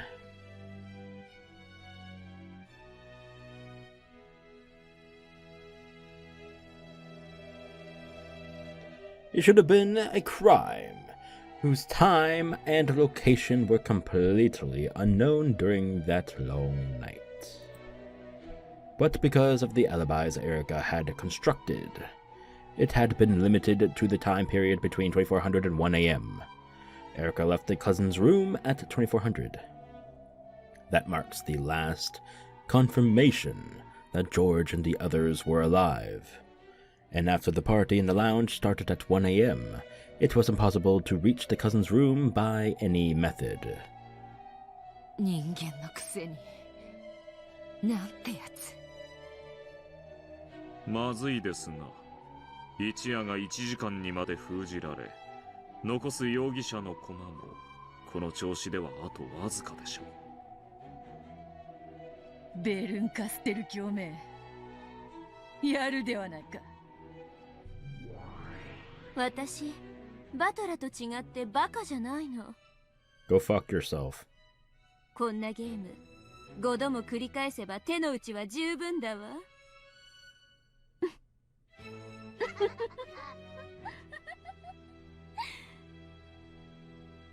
それでは改めまして、残りの容疑者、屋敷の人物のアリバイを検証してまいりましょう。何しろ24時から午前1時までのたった1時間の話。もはや難しいことではありません。まず24時の時点。この時点で2階廊下に夏日、クラウス、源氏がおり、それ以外の全員が1階食堂におりました。これはすでに我が主によって赤き真実で示されています。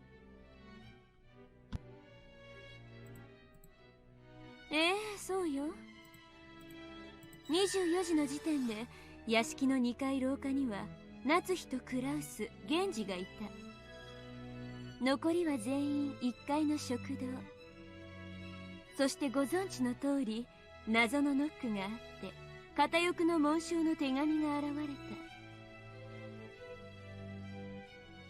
た。そしてそれをめぐって午前1時まで延々と議論が続いたわ。私がそれを赤き真実で語るわ。食堂の全員は午前1時まで誰一人食堂を退出していない。Excluding Natsuhi, Cross, and Genji, none of the people in the mansion left the mansion before 1 a.m. And now it's left off to 3. Oh boy.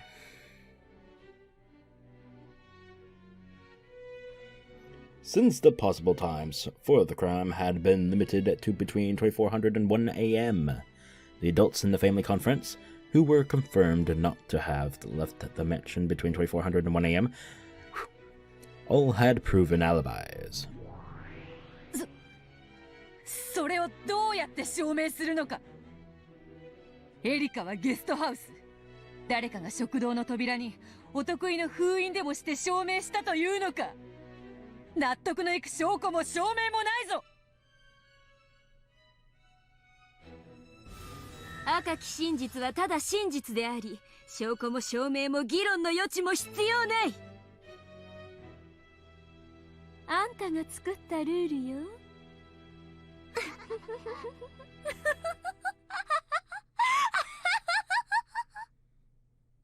Damn.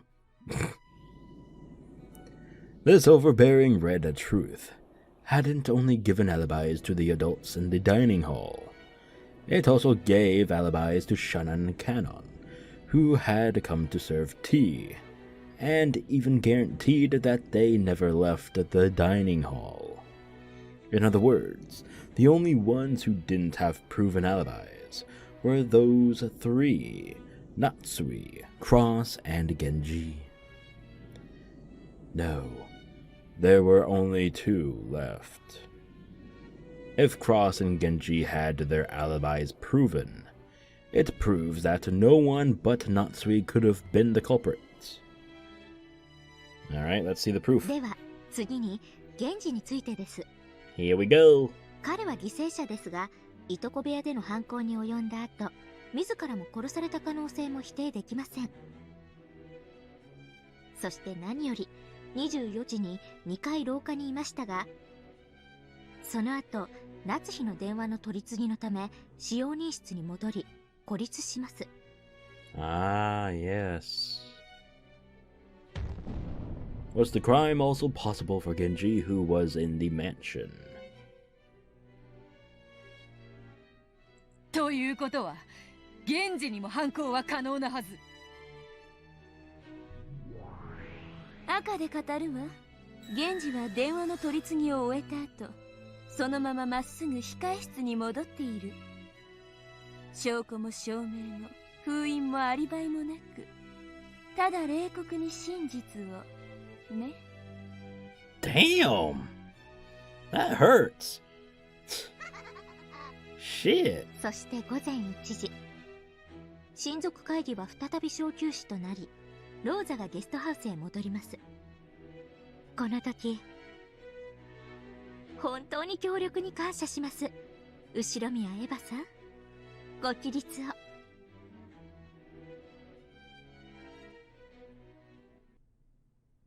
エリカちゃんだけじゃないのよ。私もきっと今夜何かが起こると思っていたわ。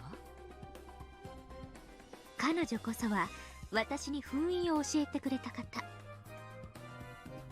そして私と共に疑わしい人物のアリバイを確かめるために協力してくださいました。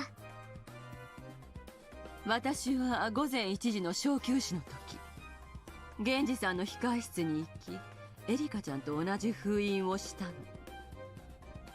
つまりこれが破られていなかったなら、午前1時から翌朝までこの部屋は誰も出入りできなかったことになる。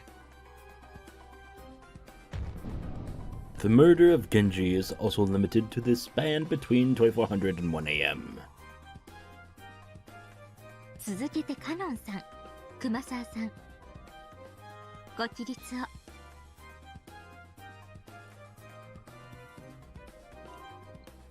Kenan rose expressionlessly, and Kumasawa got to her feet timidly.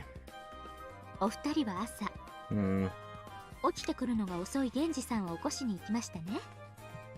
そしてその時、扉に封印がされているのに気づき、それを破いて扉を開きましたね。はい。何かのいたずらだろうと思いました。あの時はそんなことは深く気にしませんでした。感想は聞いてません。事実だけを述べるように。Okay, damn! 封印を破って入室したのですね。はい。赤き真実でエヴァとカノンと熊沢の今の証言が真実であることを保証するわ。エヴァは午前1時に源氏の控え室に封印をし、それは朝の事件発覚時にカノンと熊沢に破られた。面倒だからさらに付け加えるわ。午前1時の小休止で最初に食堂を出たのはローザとエヴァよ。エヴァが戻るまで食堂の人間は全員その場にとどまっていた。エヴァはローザを見送った後、控え室へ行き封印を行った。無論その際に室内には一切立ち入っていないわ。これらはすべて関係者からの事情聴取で分かったことです。根拠なき赤き真実ではありません。証言から構築された正当な推理による真実です。証言だけでなく指紋の採取、各種科学捜査、可能な限りを尽くしました。何しろ金蔵さんの書斎はあらゆる薬物の宝庫。赤き真実に限りなく近い究極の真実である各種の調査結果を得ています。サイエンスミステリーではないのでその詳細は割愛しますが。 As Erika swaggered around the cathedral, she arrogantly touted her scientific knowledge. She had a thorough knowledge of all the chemicals in Kinzo's study, and had used them to conduct a scientific investigation, which had now been acknowledged and made into a red truth by Bernkastel. She didn't explain the details, but she had obtained results that were convincing, even without the red truth. Collecting fingerprints was aluminum powder with... What? Did I say was? I don't know what the fuck I said. With aluminum powder. God damn it. Component... Sorry, my brain's getting a little ahead of itself. Component analysis of the mud under someone's shoe, and various chemical reactions from the cleaning rainwater. Erika just walked into someone else's study several times, and used several chemicals however she pleased, all without asking the family's permission. How dare you? However, no one could fault her for this. The pieces couldn't hinder any action the detective might take for the investigation. That's the power of the detective's authority. 我が物顔とはよく言ったものよ。 I know, right? Damn! 次より探偵を名乗る者は決して客人として迎えぬよう出会う者たちに忠告しよう。 Ah, there that is. Alright. それがよろしいかと思います。 Don't let him in! 探偵に雨宿りを Like a fucking vampire and shit. 吹きつきあまりないことなんですから。 The theory is they can't do anything to you unless you allow them to come hinder into your home and whatnot. So it's actually kind of the same. That's kind of funny. I don't know. I just... Shut up. God damn it. 以上から現時の控え室へ至り犯行を行うのが可能なのもまた24時から午前1時までであることが証明されたわ。そしてさらにエリカの調査によって現時にもいとこ部屋へ至るのが不可能であることが証明されたわ。 It had already been made clear in red that transferring the phone call to Natsuhi, Genji had gone straight back to the waiting room, and because of Erika's scientific investigation, further red had been added, saying Genji never left the mansion after 2400. Because of this, it's been made clear that Genji couldn't have reached the guest house, much less the cousin's room. Genji has an alibi. Yeah, he killed them, then killed himself in the room. Fantastic. Like that would be it. Alright, so Cross or Natsuhi? Let's see what's gonna be happening to Cross here, How are you gonna prove this alibi? 残るのはクラウスと夏日だけだわ。 Yes, and we're only 50 minutes in of my second part recording. Might I add. それ以外の全員のアリバイが証明されちゃったじゃない。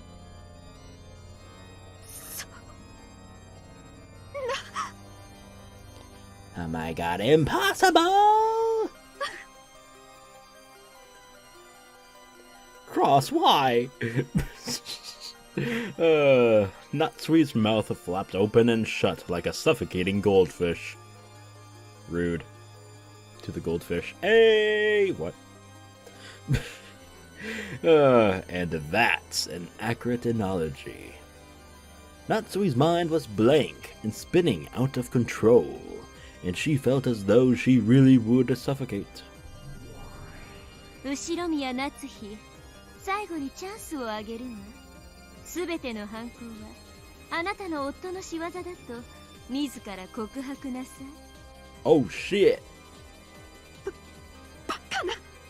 私が夫に濡れ衣を着せるような女に見えますか？ I mean, will you?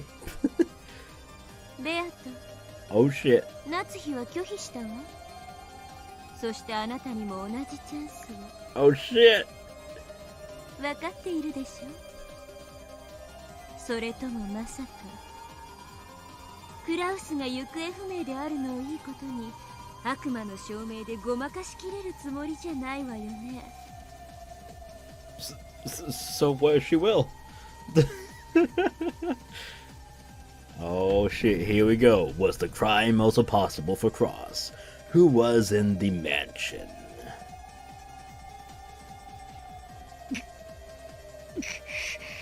Well.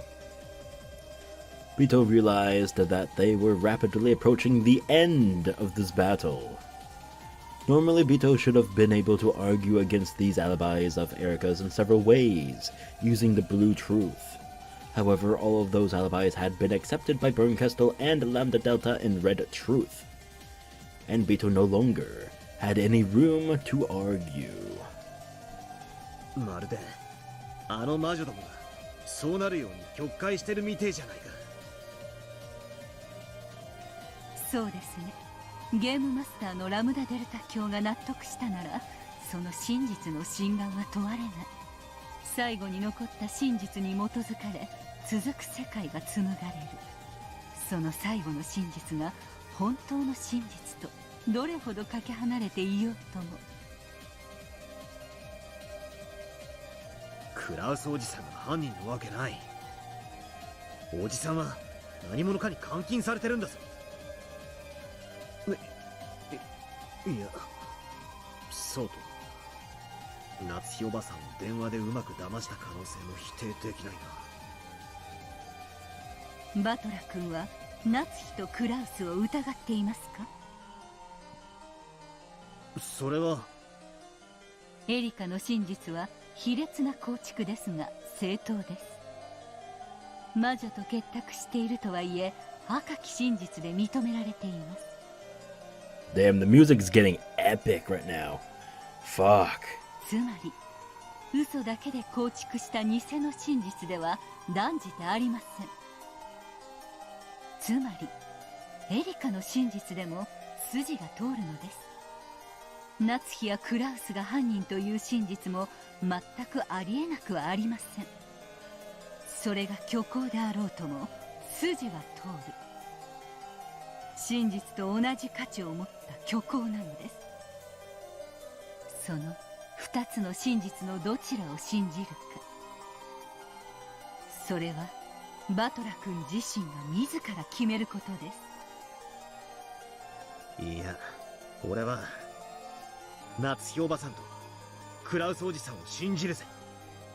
確かに金でトラブルがあるのは知ってる。だがそれでも俺はおばさんたちが犯人だと信じたくない。いや、信じられない。これだけ赤で着実に追い詰められたこの盤面上でどうやったら夏日を逃がせますか？わからねえ。だが絶対に屈したくない。夏日おばさんは卑劣な罠にはめられただけだ。エリカの推理はまさにそれに踊らされたもの。だからエリカは意図してかせずしてか本当の犯人の片棒を担いでるんだ。エリカが夏日おばさんを犯人だと告発し、そしてこの場にいる誰もがそうだと信じても、ならばこそ俺だけは夏日おばさんを信じたい。 If everyone believes it's her, will that become the truth? If everyone accepts a lie, will that become the truth? Must an honest person be dragged up in the guillotine, all alone and taunted by liars? 俺は嫌だぜ。誰も夏日おばさんを信じないならむしろ俺が信じてやる。本当の真実は全員が納得したら決まるものじゃない。徹底的に双方の可能性を検討してその上で至るもんなんだ。だからこの法廷は嘘っぱちだ。この法廷は夏日おばさんを犯人だとでっち上げるためにしか存在しない。ベアとは夏日を必死に弁護していますよ。違う。ベアトがしているのは抗弁。言い訳でしかない。この法廷では相手の主張に抗うだけじゃ戦えないんだ。だからかつての俺は一方的にベアトにやり込められていたんだ。エリカに勝つのに必要なのは奴の推理のあらを探すことじゃない。奴とは異なる別の真実を見つけ出し、それをあのゲームの支配者ラムダデルタにエリカの真実より正しいと認めさせることなんだ。ベルンカステル教の示した赤き真実に抵触せずに夏日が犯人でない真実を紡ぎ出せますか？わからない。だが俺が夏日おばさんが犯人だと信じない限り絶対に別の真実がある。仮に事件の犯人は魔女ということになってもいい。正しくない真実によって夏日おばさんに濡れ衣を着せられるくらいなら。夏日が犯人であるとこれほどの赤き真実を突きつけられてもあなたは信じないのですね。ああ、物事ってのは常に信じる奴と信じない奴がいるべきなんだ。たとえいくら証拠が積み重ねられようとも誰かが潔白を信じなきゃならない。世の中には証拠じゃ示せない真実なんていくらでもあるはずなんだ。みんながそうだと言うからきっとそうなんだなんてことを俺は二度と受け入れたくない。 How can you be sure that there's nothing on the backside of the moon if you've never seen it? Is there some reason that you have to believe it? Until you see the back of the moon with your own eyes, you can deny neither the possibility that nothing's there at all, nor the possibility that there's a thriving culture of space bunnies. Yes, those special space bunnies. I fucking revel in hate that I had to say those two fucking words. Why? Okay. Moving along. You should never assume something is the truth until you actually check it. This court is a malicious thing, trying to force a single interpretation on a truth that cannot be checked. I believe there was a civilization on the back side of the moon, but that was an elementary school, and I was made fun of and laughed at. So I thought it was embarrassing to think that a civilization lived on the moon, and I threw away that belief. I've been told by a book. My mom read me that rabbits lived on the backside of the moon, so I believed for a long time. I read that wrong. I apologize, but it's still the same thing.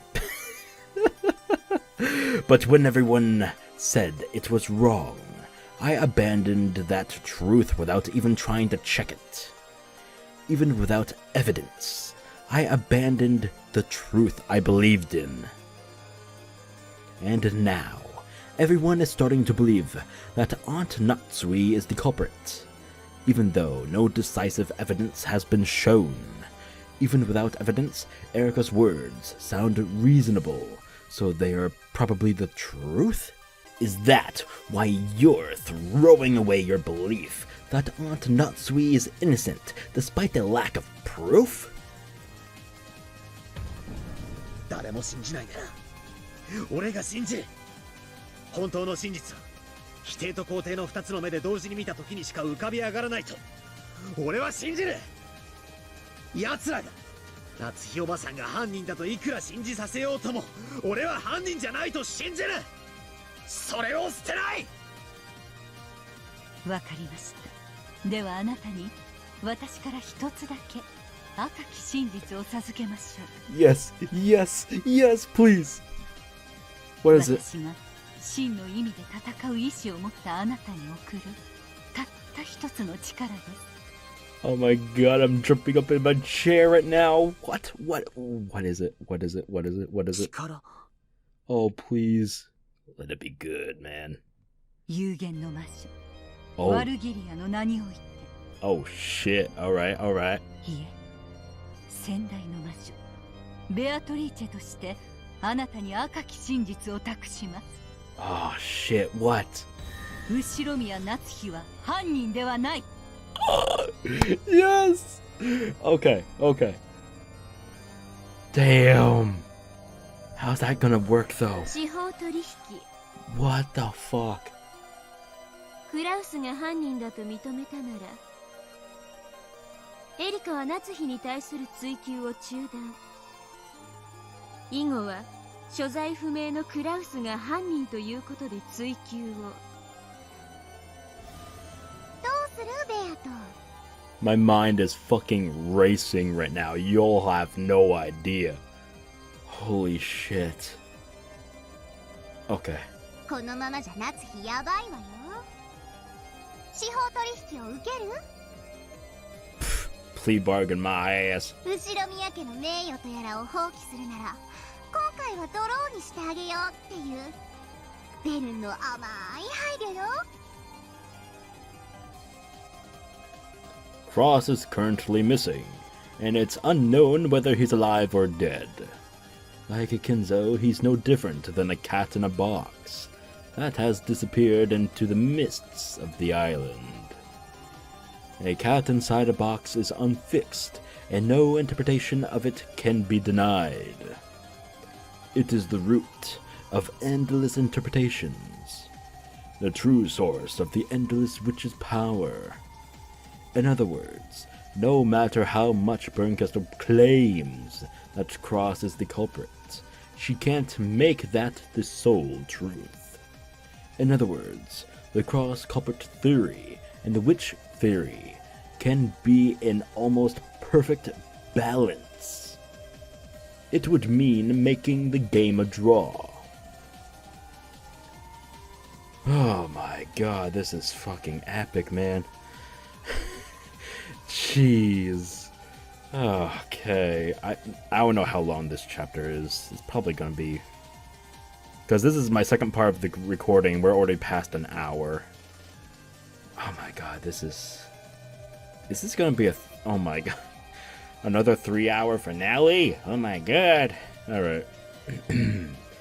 This was Kojolari, offering her a second chance if she abandons the honor of the family she swore to protect, and consents to a fragment that stomps all over that honor.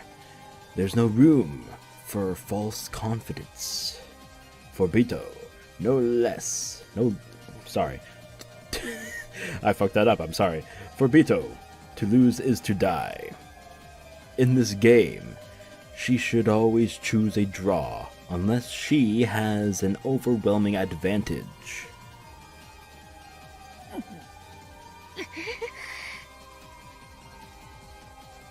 夫を犯人呼ばわりなどさせません。夫は後宮家次期当主、後宮家の栄光を受け継ぐ唯一の人間です。その人間に犯罪者の汚名を着せるなど断じて許しません。良いのか、夏日。 I just remembered something very dire.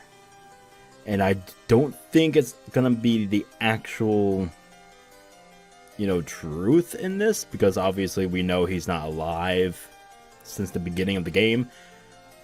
But kind of realistically, not really. Bachelor kind of proved that he could still be alive because he jumped out of the window, per se. So maybe he's gonna bring up Kinzo as the possible culprit? Maybe? I don't know. That's my only guess at this point right now.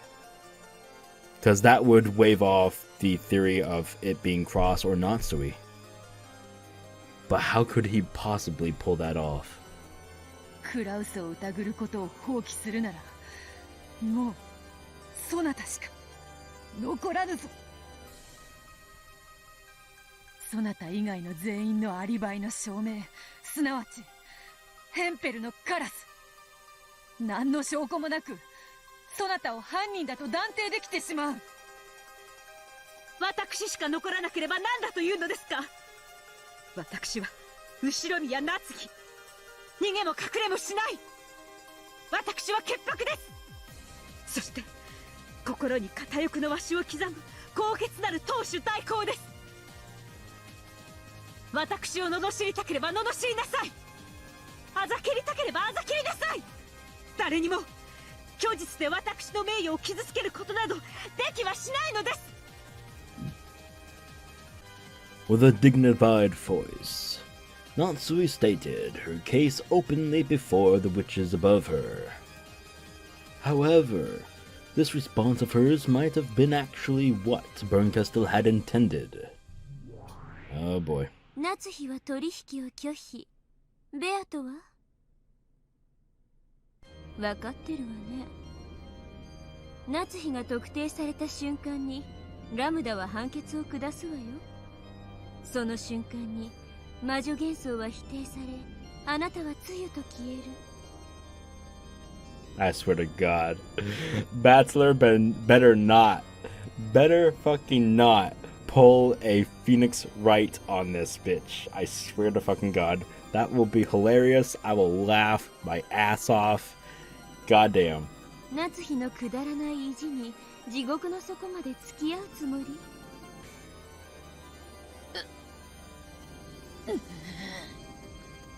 If I could scream, baby. Oh? リーチェ、あんたはよく戦ったわ。ここが潮時よ。Oh? 夏日を説得してなんとかギリギリの妥協策を。 Compromise. ラムダデルタ教もベルンカステル教も真の敵はお嬢様ではなく退屈そのものです。このゲームをまだ繰り返し遊びたいはず。お嬢様が譲歩するところを見せれば喜んでそれを受け入れ、次のゲームに仕切り直すはずです。次のゲームに仕切り直され、このゲームの夏日は、このかけらの夏日はどうなるというのか。そんなの気にしてる場合じゃないでしょ。夏日なんて所詮駒よ。このゲームで取り除かれても次のゲームではまた登場するわ。しかしお嬢様はそういうわけには参りませんぞ。今回のゲームでベルンカステル教の手の内は分かったはずです。それを生かし次回のゲームで勝利を目指す方が現実的です。ここはベルンカステル教の取引に乗るのが唯一無二の上策かと。くだらないプライドは捨てなさい。カスパロフもディープブルーも無敗じゃないわ。最後に勝率で勝者を決めるんでしょ。一つの勝負、一つの人生、一つの駒に魔女が執着したら死ぬわよ。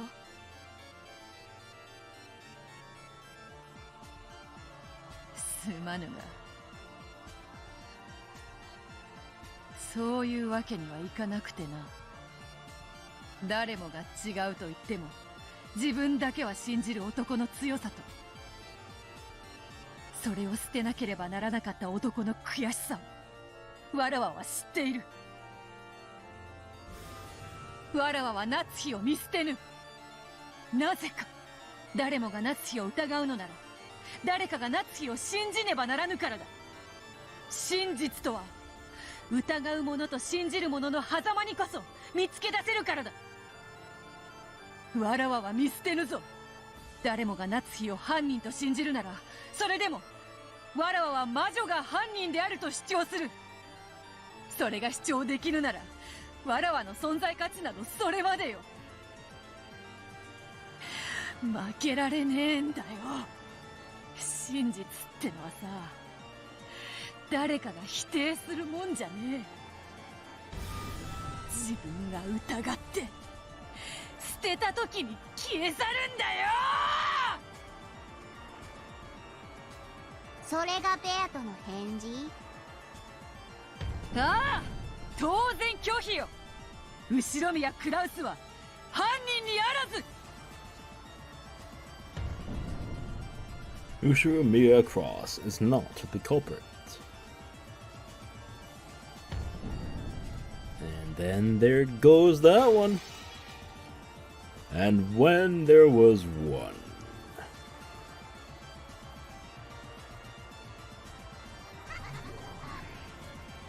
バカが。もう取り返しはつかないわよ。愚か者の短気にふさわしい報いを受けなさい。奇跡の魔女ベルンカステルの名において赤き真実を語るわ。後宮クラウスは犯人ではない。そしてとっくに殺されてるわ。あんたに電話で声を聞かせた直後にね。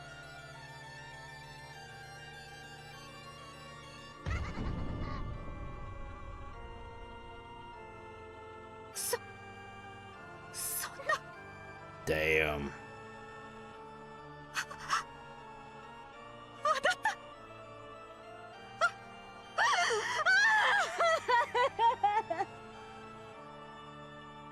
'Bernkastel's cruel and ruthless red blade gouged Natsuhi.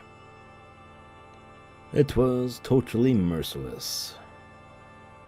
Natsuhi had been crushed with uncertainty, not knowing whether Cross was alive or dead.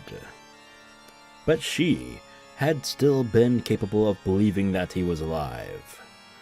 And now that hope, that expectation, had been crushed without any chance for a miracle. She had thrown herself into this trap out of concern for her husband's safety. She had now lost her daughter and husband, and everything she had gained since marrying into the Ushiromiya family.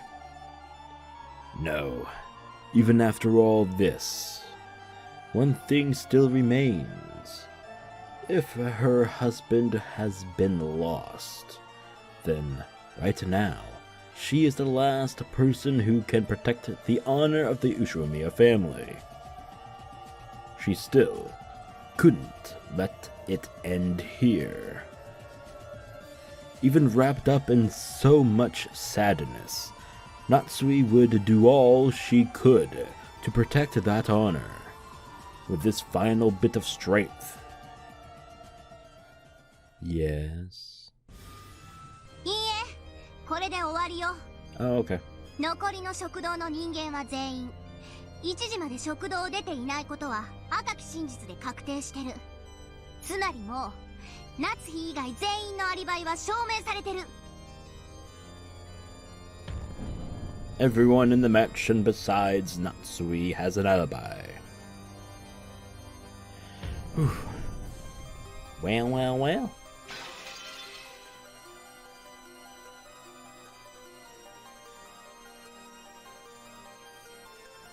Oh my god.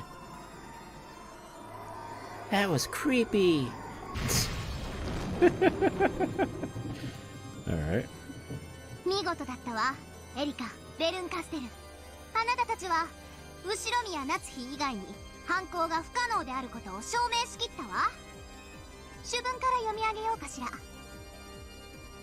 被告後宮夏日は1986年10月4日24時に先に就寝すると偽り自室へ戻るふりをして午前1時までの1時間の間にジョージ、ジェシカ、マリア、ローザ、現地の5人を次々殺害したわ。主文追加。状況証拠からクラウスの殺害も追加を。そうね。クラウスを殺せるのだってこの状況じゃ夏日以外に考えられないわ。主文を訂正するわ。 Damn, how cruel could y'all get? 午前1時までの1時間の間に Shit, man. クラウス、ジョージ、ジェシカ、マリア、ローザ、現地の6人を次々殺害したわ。殺害可能時間はいずれも24時からの1時間の間だけ。その1時間の間にアリバイを持たない犯行の可能な人物は後宮夏日だけだった。以後ゲームは被告を真犯人として扱い進行。また事件が人間の犯行で完全に証明されたため、無限の魔女ベアトリーチェ、当幻想法廷はあんたの存在をここに否定することを宣言するわ。神戸の機会があるけど夏日のアリバイを証明できる？もしくは夏日以外が犯人の可能性を示せる？それさえできれば夏日は黒ギリギリのグレー止まり。あんたの存在否定は今回は保留されるけど。 If Natsuhi had an alibi, Bito would have shown it a long time ago. In fact, wasn't the whole point of that trap to make her lose her alibi? アリバイの証明などなくとも、わらわは夏日の無実を信じるぞ。そなたらが偽りの真実をどう決めつけようとな。わらわこそが真犯人である。夏日は無実である。たとえ証拠がなくとも。真相はロッケン島の夜の主、黄金のベアトリーチェだけが知っています。私は後宮夏日、夫なき今、私が後宮家の当主です。我が心、いかなる恥ずかしめにもくじけることがありません。それはなぜか、お父様が私に心に片翼のわしの紋章を刻むことをお許しくださったからです。私の心臓に刻まれた紋章と名誉をあなたの証拠とアリバイとやらはどう否定できますか？できません。私の心に刻まれた後宮家の紋章は不滅なのです。Now that Natsuhi and Beatrice had practically been placed on the guillotine, they cried out with all the strength of their determination. However, that did nothing but bring a cold smile to Lambdadelta's face. Erika had constructed a truth that Lambdadelta could accept, and no one could construct a more convincing truth to deny Erika's. In that case, the most convincing truth would swallow up everything else, and become the one and only truth. Even if it happened to be different from the real truth. The truth of those in the past is swallowed up by the truth of those in the future. This can happen even for a mixture of truth and lies, as long as everyone acknowledges it as true. よく吠えること。私は魔女が火あぶりになるときは命乞いを泣きわめく子が一番好きよ。 Damn! あんたみたいな虚勢を張るのが一番興ざめなの。だからその虚勢を打ち砕く赤き真実を私からの最後の贈り物としてあげるわ。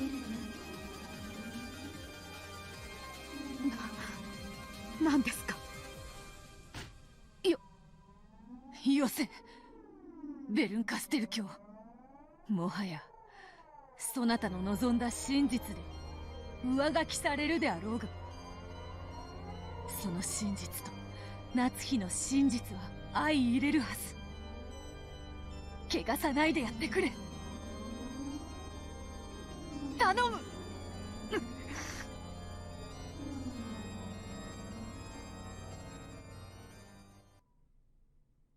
夏日。 Damn, she a cold hard bitch. 金蔵があんたの心に片翼のわしを刻むことをいつ許したっての？ Oofa. あんたの妄想の中の金蔵の言葉でしょうが、それは。Oh, my lord.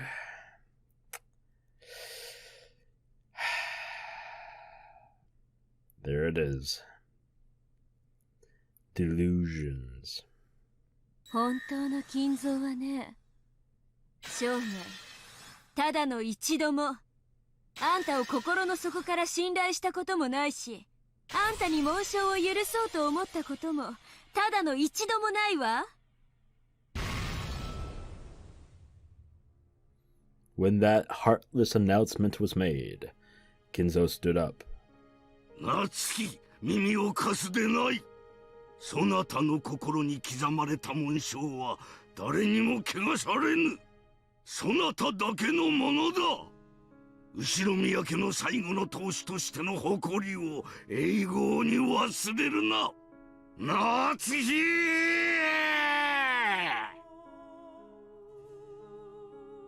やかましいわ。消えなさいよ。Damn! Bernkastel with that face? Oh! Damn, I feel sorry for everything now. 夏日のゲロカス妄想。Yikes. Oh.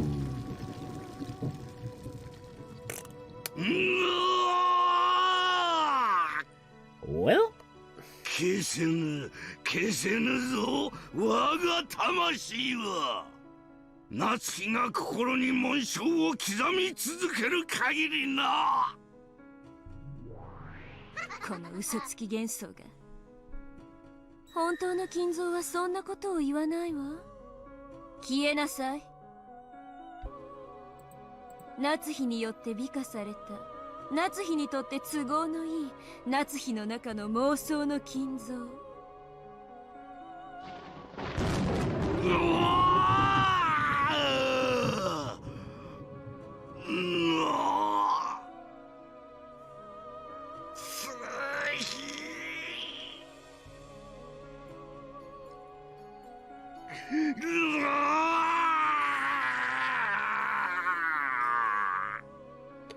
A bright red flash of lightning smashed Kinzo over and over again as he screamed.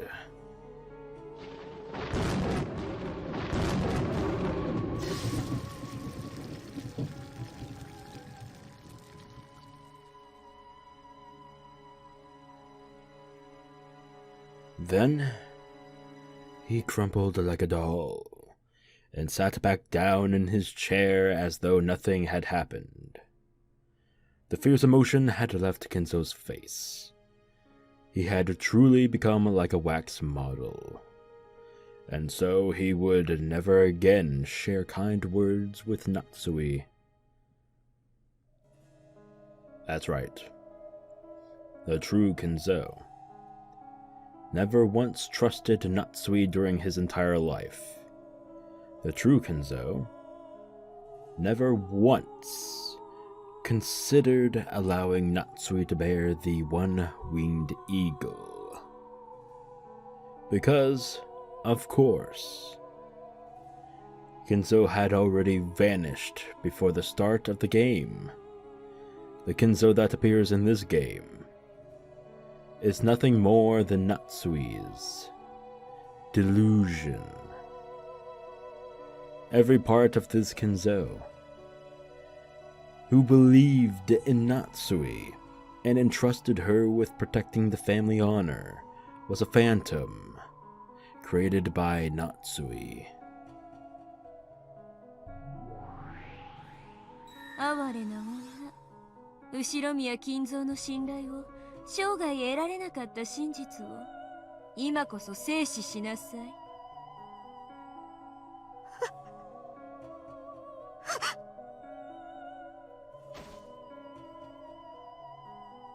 夏日、泣くな。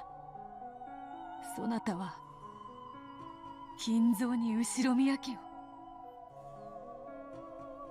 託されたのであろう。No, he didn't. Not only did he not entrust her with that, He never even said hello, or met her gaze even once.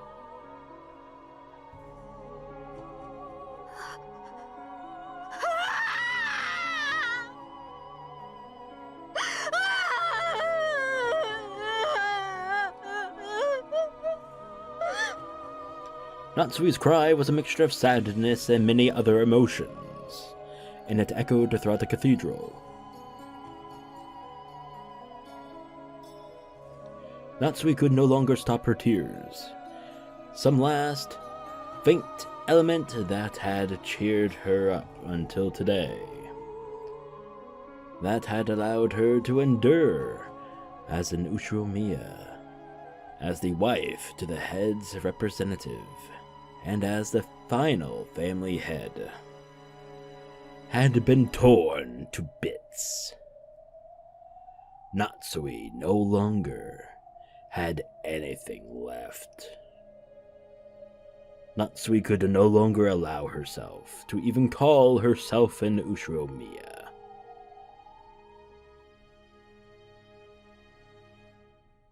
Those difficult days, those painful days, those days where she still gave everything she could for the family she'd married into despite it all. The very few happy days among these. Oh my god, what the fuck? It's happening again! Why? Oh, whatever.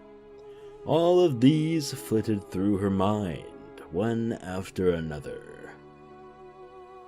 What the fuck is going on? I swear to God, this game just does not want episode 5 to go out with a proper bang, if you will. God damn it. I swear to God. Anyway, I guess I should read that again. All of these flitted through her mind, one after another, and disappeared. What the fuck? What the hell was that sound? What the fuck? Okay, never mind that. All of those once beautiful memories were then crushed by Bernkastel's red truth. Smashed to bits and scattered, plunged deep into her hands, and smeared red with mournful blood. It was the red of sadness and truth. 以上です。ただ事件がそこに存在するだけで、フルドエリカはこの程度の推理が可能です。いかがでしょうか、皆様方。Lambdadelta clapped. Then a bit later, Bernkastel also clapped, looking pleased. What the fuck? Oh, come the fuck on. Go fuck all yourselves, okay? What the hell is this? The expressionless wax figure-like audience also followed suit, and the unshakable verdict was welcomed with a great applause. And so, the truth of this tale was decided.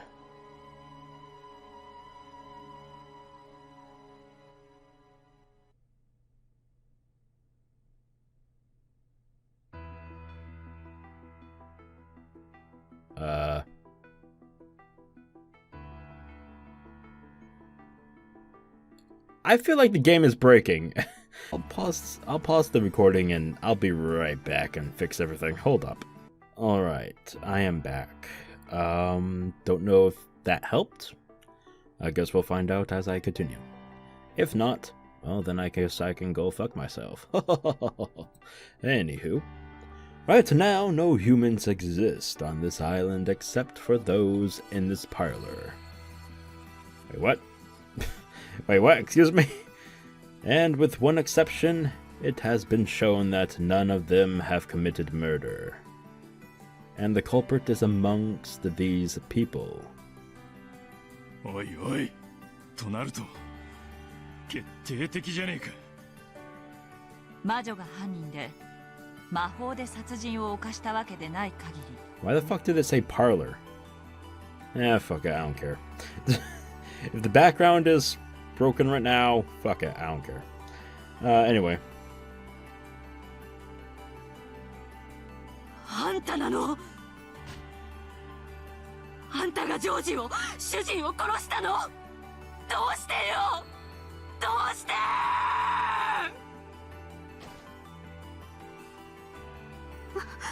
私は殺していません。私は何も。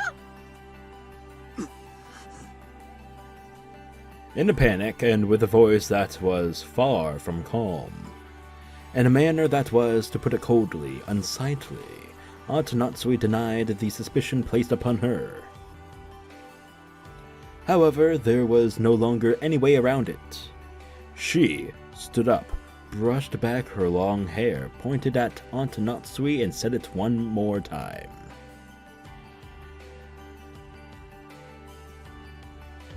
あなたが犯人です。後宮夏日さん。 Red-faced in Tear Street, Eva walked up to Natsuhi and grabbed her by the collar. Then, wordlessly, she slapped Natsuhi's cheek. Natsuhi, who had never been slapped in her life, was shocked by the taste of iron, which she was feeling for the first time. It turned into a scuffle between Eva and Natsuhi.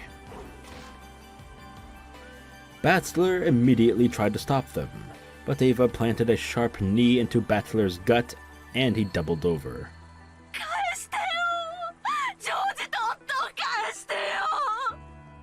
Sure, I guess I can get one too. For no absolute reason.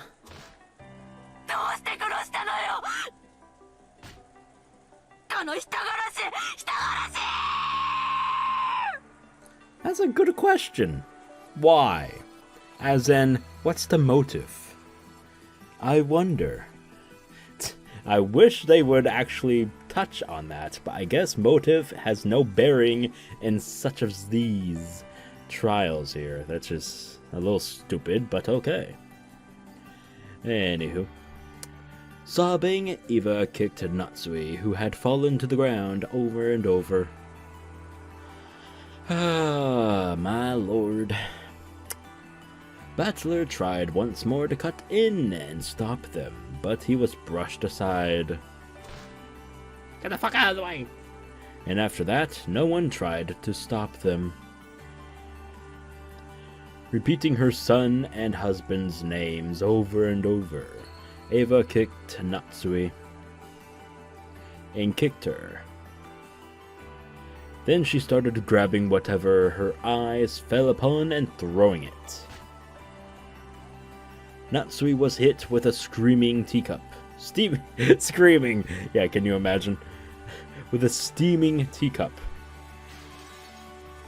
And a can of black tea, whose tea leaves fell out all over her. Yeah, okay, I get it now. We're supposed to be back in the parlor, but it's not showing us in the parlor. That's stupid. I'm gonna try one last thing. I will be right back. She was kicked, her hair pulled and dragged up. Her cheek slapped so many times that it started to swell.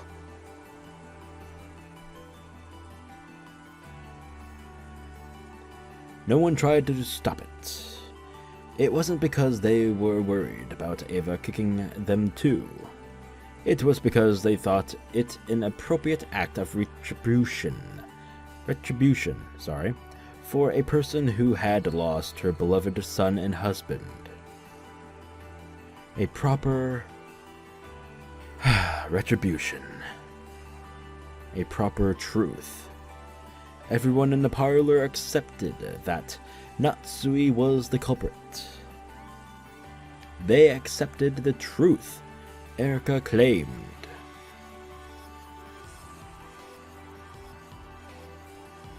So it became a proper truth. and Natsuhi was designated as the proper culprit.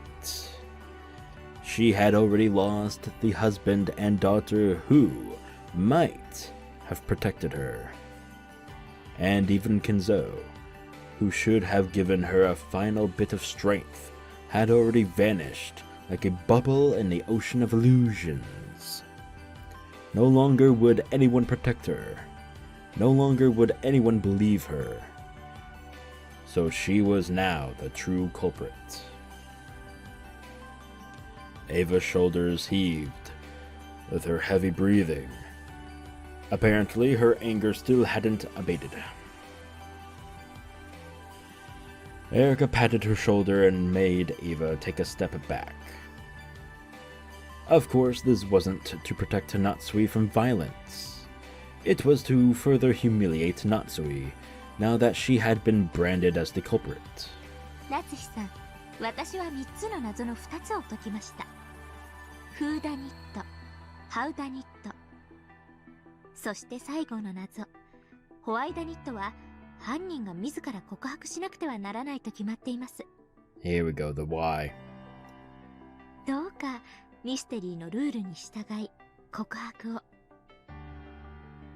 これが三流ミステリーなら、そろそろ夏日さんが高笑いを始めて罪を認め。She literally has no fucking motive. Not one that I can think of. 悲しい過去話を始めるタイミングなのですが、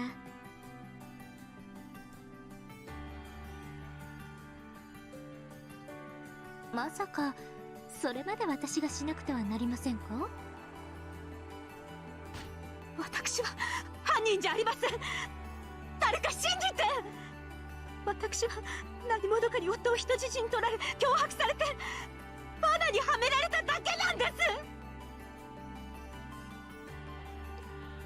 Natsuhi, with her hair a mess and her face red and tear-streaked, protested to everyone, but no one met her gaze, because it has already been resolved that Natsuhi was the culprit, because Lambdadelta had acknowledged that the culprit of the tale was Natsuhi, and had woven it that way. None of the pieces would pay any heed to Natsuhi's, to the culprit's words. 夏日は犯人ではない。我こそは黄金の魔女ベアトリーチェ。そなたらが夜の闇に怯えた年頃よりはるかに前から君臨するロッケン島の夜の支配者。なぜわらわの罪とせぬか。なぜ夏日を疑うのか。わらわを認めよ。すべてはわらわの犯行ぞ。人間が犯人ということなど断じてあってはならぬわ。 The illusion of the witch had already been crushed, and Beto's voice didn't reach anyone. The verdict had already been made. Everything had been decided. 聞こえてないわよ。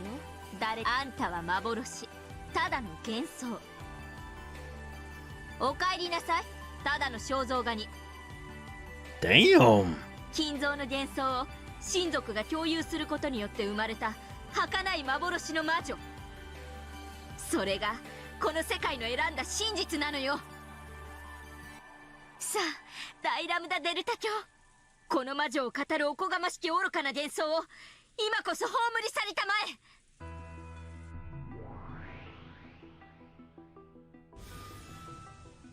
さようなら、ベアトリーチェ。 Okay, now we're back here. With the right background. Okay.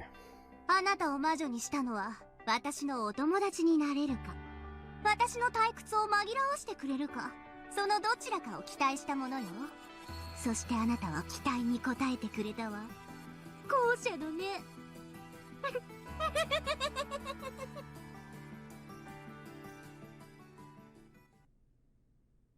わらわは魔女であるわ。ラムダデルタ教に認められずとも魔女であるわ。私が後見人にならなかったらそれを信じることもできなかったくせに。さあ、あなたはこれでゲームオーバーよ。あなたを葬る方法はあなたのゲーム版のルールに従ってあげる。あなたのゲームでは敗者はどうなるんだっけ。すでにベアトが過去のゲームで一度はっきりとそれを見せてくれてるわ。生きた肉の塊にしてヤギの晩餐会に放り込んで食い散らかされるのよ。ふさわしい最後だわ、ベアトリーチェ。高慢ちきなあんたの断末魔が聞きたくてはるばるこんなところまでやってきたのだから。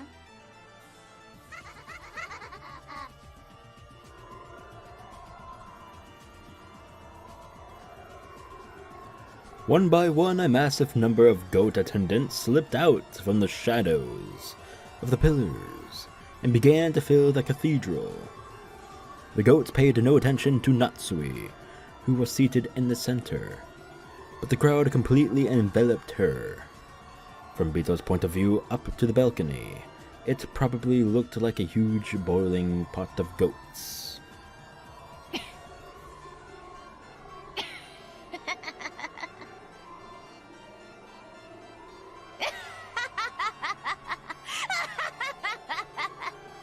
そうであるな。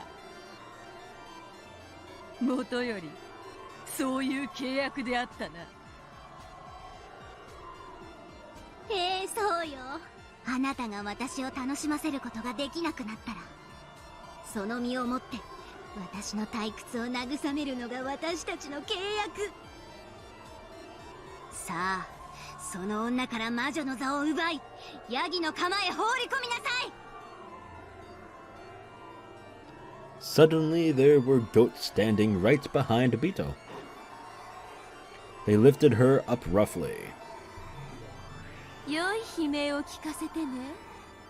あんたはこの日のために寝かせてきたワインよ。ならばそれを聞かせぬのがわらわの最後の一子であるわ。やった、言わせたそれを捨て台詞にしてくれる子が聞かせてくれる悲鳴が最上級なのよ。落ちろベアトリーチェ! The goats carrying Bito no longer viewed her as their master. After holding her above the pot of clambering goats, which were snorting heavily in anticipation, they threw Bito's slender body into the air. All at once, the squirming goats faced the heavens and raised their arms. It was almost as though they would all be able to forget their pain for just a short while by devouring her flesh. Devour away. As she flew through the air, Bito tried to smile boldly, but it was so stiff that it seemed even more pathetic, much to Bernkastel's amusement. When Bito fell into the pot, the goats caught her. Of course, they didn't do it gently. The arms of countless goats pulled at her flesh to keep it for themselves. They tried to tear her to bits. It didn't have to be flesh. Hair, fingernails, shoes, even bits of her dress worked just fine.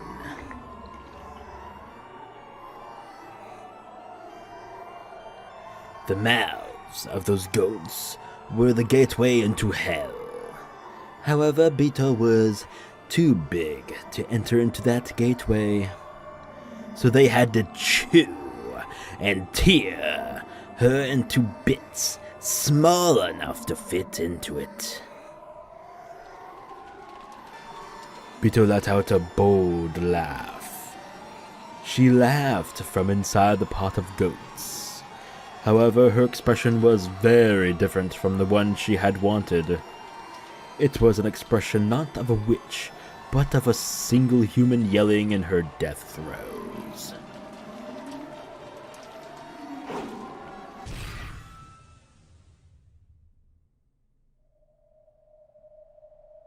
Oh.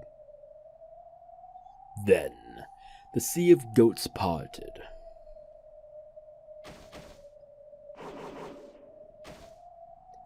Delena leapt forward, slicing all the goats in her path with a single flash of her longsword. Hell yeah. It was a clean slice, like cutting through butter. Hell yeah. The goats were surprised by Delena's sudden appearance and stepped back. In the center, Beatrice cowered in tatters, sorry. Tater tots. Okay. 何の真似？異端審問官ドラノール。Inquisitor. Oh. 恐れながら申し上げます。この判決に意義のある者がおります。そやつの名は後宮バトラです。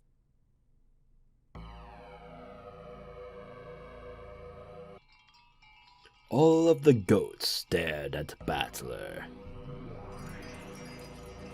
当法廷の判決に何が不服で？再審請求にふさわしい新しい証拠を、真実をお持ちなのでしょうね。Retrial!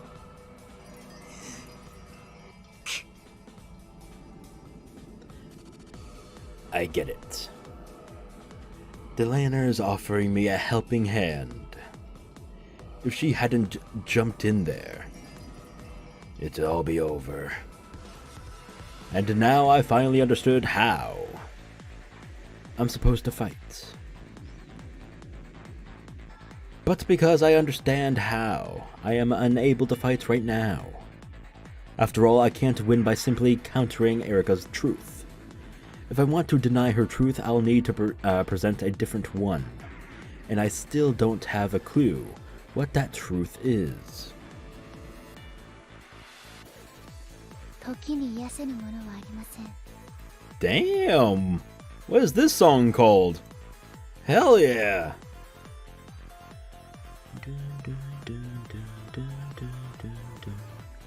Anyway, what? 時を費やせど至れぬ真実もまたありません。しかし全ての法廷は真実を決定するのに刻限を設けます。そしてその刻限までに至れぬ真実はもはや真実とはなり得ないのです。Yeah, I know that. By now everyone is certain that Aunt Natsuhi is the culprit. It might be too late now, even for the real truth. Aunt Eva's violence will probably go unstopped. And no one is even thinking about protecting Aunt Natsuhi. It's no longer a situation where we can say, oh, the truth will eventually be found. And in this world, the time remaining will expose the truth is very short. To expose the truth is very short, sorry. It's already 2400 at the game's end. The police won't come. The truth won't be revealed. Only the truth decided upon here and now will remain.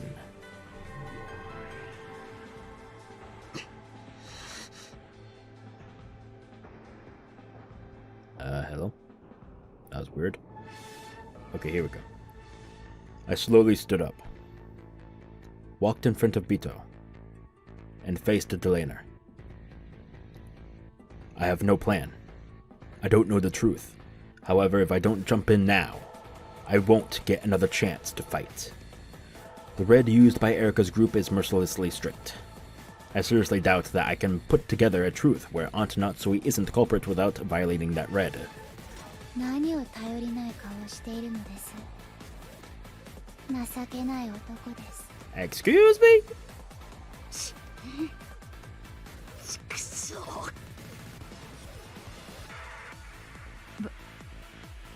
トラー。お前を殺すのは俺だ。その約束を俺は守りたい。なのに今の俺には何の策もない。良いのだ。この世に真実などない。それは後から作られ上書きされるのだ。本当の真実なんてどこにもないのだ。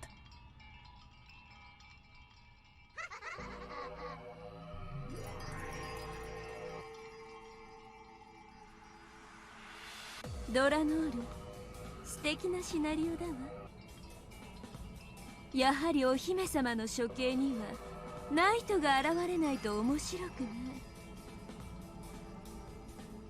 そしてその眼前で弾頭を見せてやるのに勝るものなし。古き駒と用済みのプレイヤーたちをまとめて葬り去りなさい。御意です。大ベルンカステル教に栄光あれ。我こそは首席審問官ドラノール・エノックス。いざ参られい、後ろ宮バトラ。 Alright, let's go, baby. Yeah, crack my knuckles. Oh, yeah. Let's go. こうなりゃ破れかぶれだ。俺のわらがけ見せてやる。 The only reason Erika's theory is so strong is because of those seals. She was given red so quickly just because Lambdadelta easily bought the alibis created by those seals. But the seals aren't red truth. Just sticking paper in a door crack is far from perfect. There's no way something like that can prove anything with certainty. 始めなさいバトラー。愛しのベアトリーチェと一緒にヤギたちに肉片にされて混ぜこぜになってみる。ああ、そのひき肉にはあんたの大切な妹のひき肉も混ぜてあげる。 Oh, come on, you have to bring that up. Oh, come on, why? 素敵な合いびき肉になるでしょうよ。 Shut the fuck up. 皮に包んで蒸して小籠包にしてやっぱり醤油でしょ。 Damn. Still loud. Alright. Hopefully that works. フライパンで焼いて卵を乗せてケチャップが最強よ。 Oh my god, 2 hours.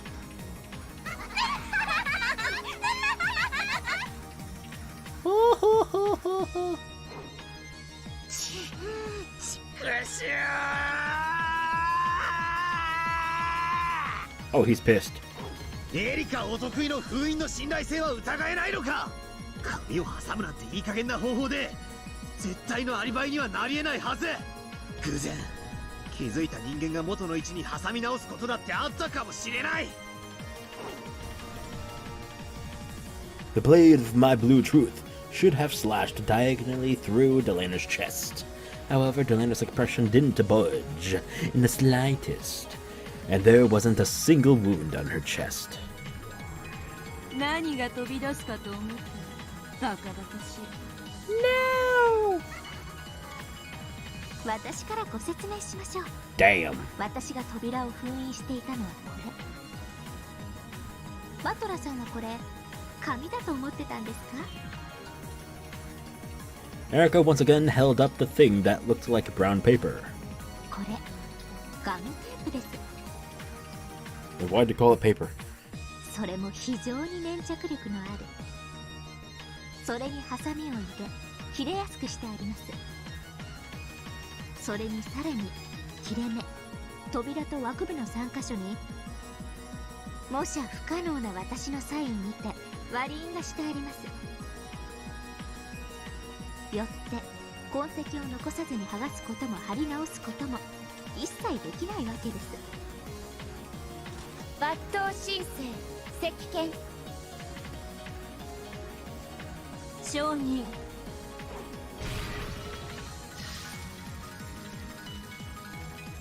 以上により封印の完全性が保証されました。ミスエリカの封印は何者にも破れずごまかすことはできないのです。エリカの封印は認めよう。だがエヴァおばさんがした源氏さんの部屋の封印は違うはずだ。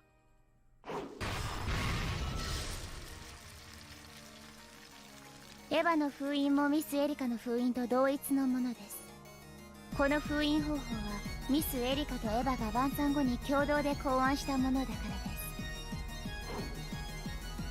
す。エリカは科学操作に用いるとか言ってじいさまの部屋の薬物をいろいろと漁ったな。その薬物の中に例えば溶剤があったかもしれない。それを使えば爪の痕跡を残さずにきれいにガムテープを剥がすことも可能かもしれない。金系謹んで申し上げる。全ての封印はいかなる方法でも痕跡を残さずに剥がすことは不可能だよ。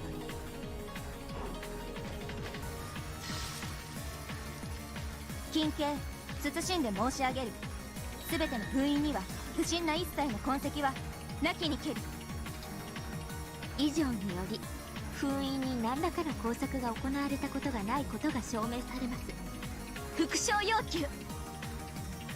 喜んでエリカとエヴァの全ての封印には。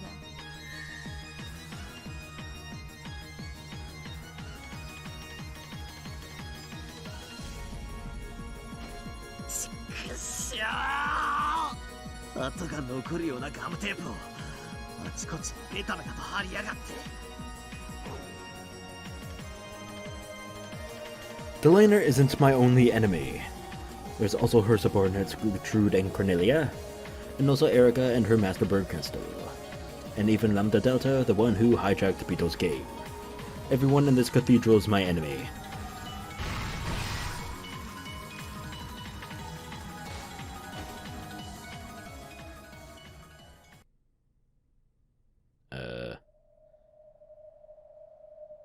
Okay. That fierce rush of red immediately repelled my feeble truth. It's obvious why. I don't have any alternate truth. Even at this final stage, I have nothing. 封印の議論だけで終わりですか？全力で来る約束です。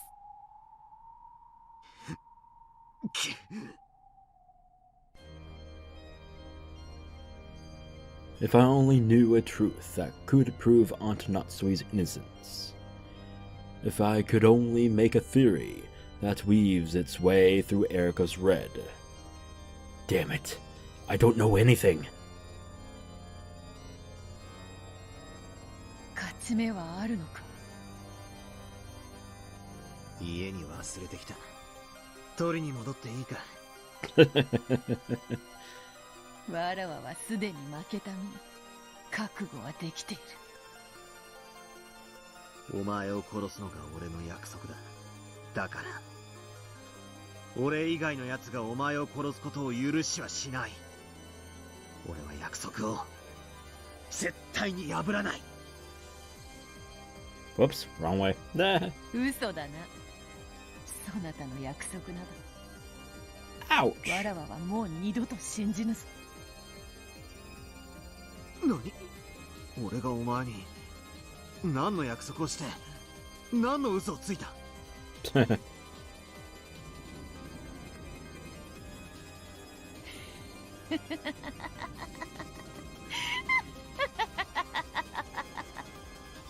そなたの言葉でわらわは地獄を受け入れられるというもの。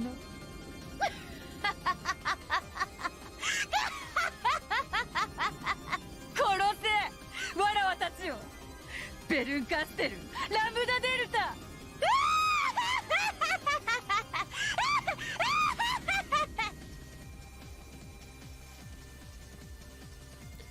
Bito let out a shrill cry, overcome with laughter. It was a broken laugh, and tears streamed down her cheeks. Battler's words would no longer reach her ears. She kept on laughing insanely, like a broken record. それで終わりですか？情けない。やはり失望です。後ろ宮バトラー。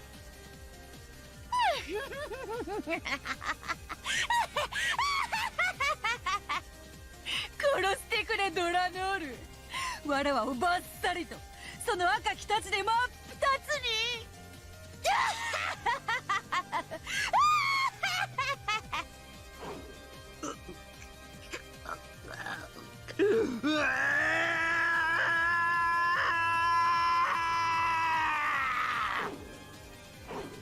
ストハウス2階へ。ラウンジを通過せずに至る方法 X を勝て。エリカは窓やらを封じたと主張しているが、侵入可能な全てを封印できたことは証明できていない。エリカに発見できなかった侵入口 X を封印できなかった可能性がある。ノックス第3次機密の通路の存在を禁ず。ミス・エリカは探偵として全ての侵入口を封印しています。探偵に発見できない通路は秘密の通路です。よってミス・エリカに発見できない侵入口は存在しないのです。ラウンジのエリカの見張りが完璧でなかった可能性の提示。エリカは2時間を過ごす間、片時も目をそらすことなく監視し続けたのか。わずかの隙を突き、ラウンジを少なくともエリカの目にだけ触れずに通過することは可能かもしれない。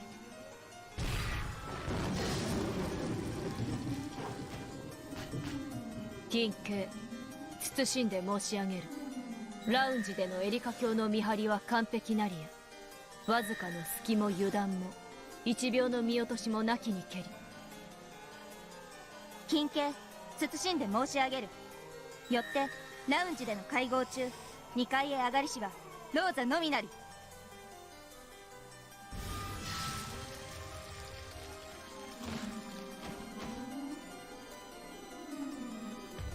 そのローザおばさんは本当にローザおばさん本人だったろうか。何者かがローザおばさんに変装した可能性。もしくは彼女が実は大きな旅行カバンなどを持っていて、その中に誰かが隠れていた可能性もある。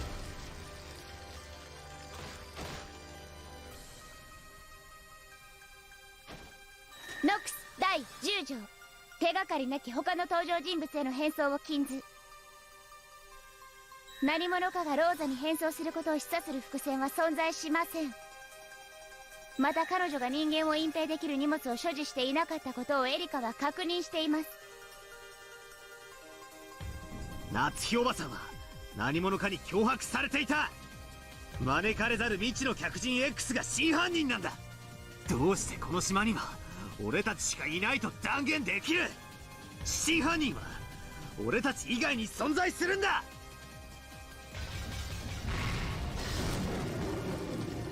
ノックス第1条、犯人は物語当初の登場人物以外を禁ず。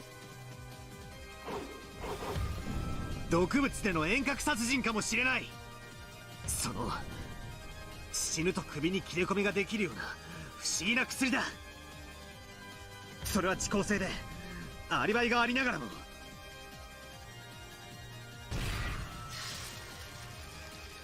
ノックス第4条、未知の薬物及び難解な化学装置の使用を禁ず。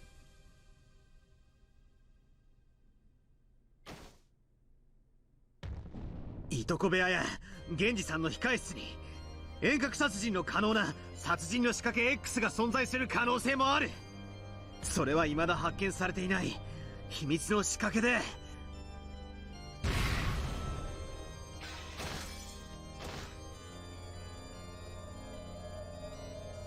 ノックス第8条、提示されない手がかりでの解決を禁ず。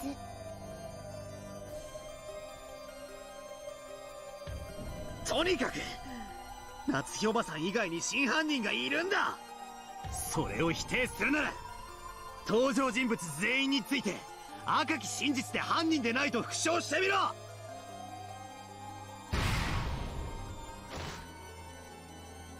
ノックス第6条、探偵方法に偶然と第6巻の使用を禁ず。夏日おばさん以外の全員にアリバイだと。一人抜けてるぞ。エリカ自身のアリバイは誰がどうやって証明するんだ。ノックス第7条、探偵が犯人であることを禁ず。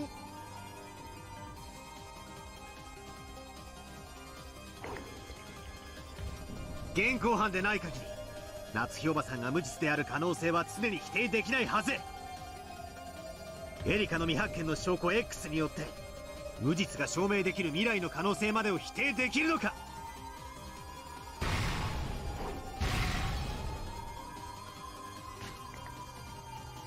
ノックス第8条、提示されない手がかりでの解決を禁ず。この物語は悪意ある虚実に満ちている。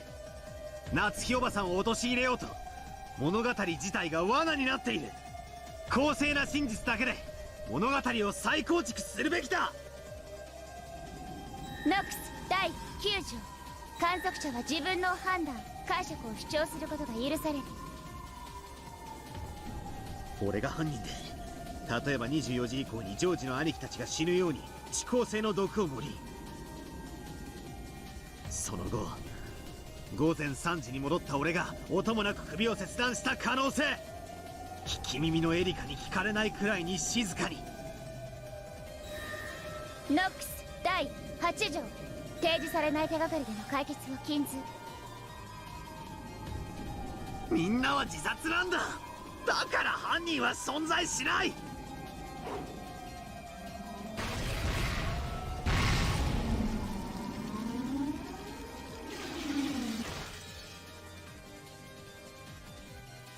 金刑、慎んで申し上げる。犠牲者は全員他殺なりや。死体をエリカ自身が検視したわけじゃあるまい。探偵以外の人間は検視を誤る可能性があるはず。金刑、慎んで申し上げる。全ての死体は決して検視を誤れぬものと知りたてまつれ。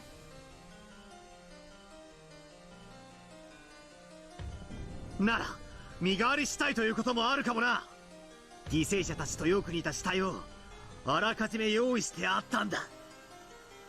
登場人物以外の死体は登場しないと知りたまえ。ならどうして死体のないクラウスおじさんが死んでると宣言できるんだ。ノックスの第何条だかに違反するんじゃねえのか。赤き真実はただ真実であり、証拠も証明の必要もないと知りたてまつれ。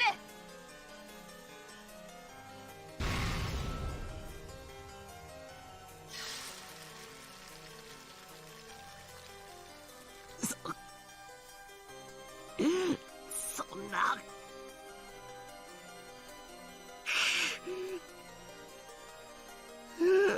ちくしゅう。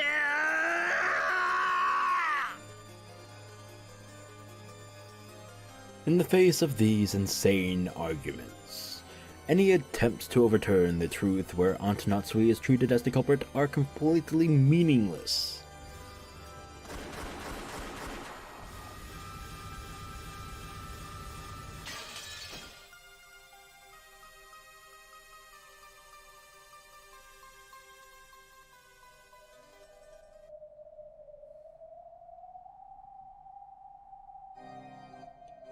Each time I brandished my desperate blue truths, Delana and the others' red truths knocked me down to the floor. It was getting hard to even stand back up. Does that mean my body is telling me that I'm about to surrender to the truth where Aunt Natsuhi is the culprit? Their red truth is getting more and more perfect.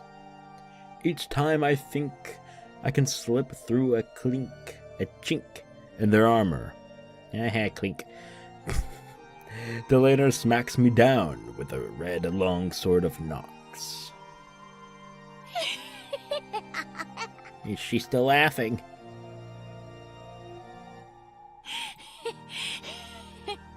Oh my god, I can't believe I've been recording this long.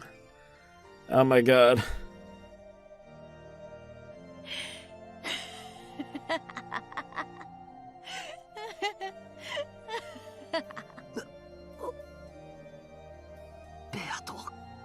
Instead of laughing your fucking arse off, why don't you try and help, you little bitch? Oh shit. もういいんだよ。バトラー、これでようやく。わらわを。いや、わらわたちを苛む永遠の拷問も終わる。落ちよう。一緒に地の底へ。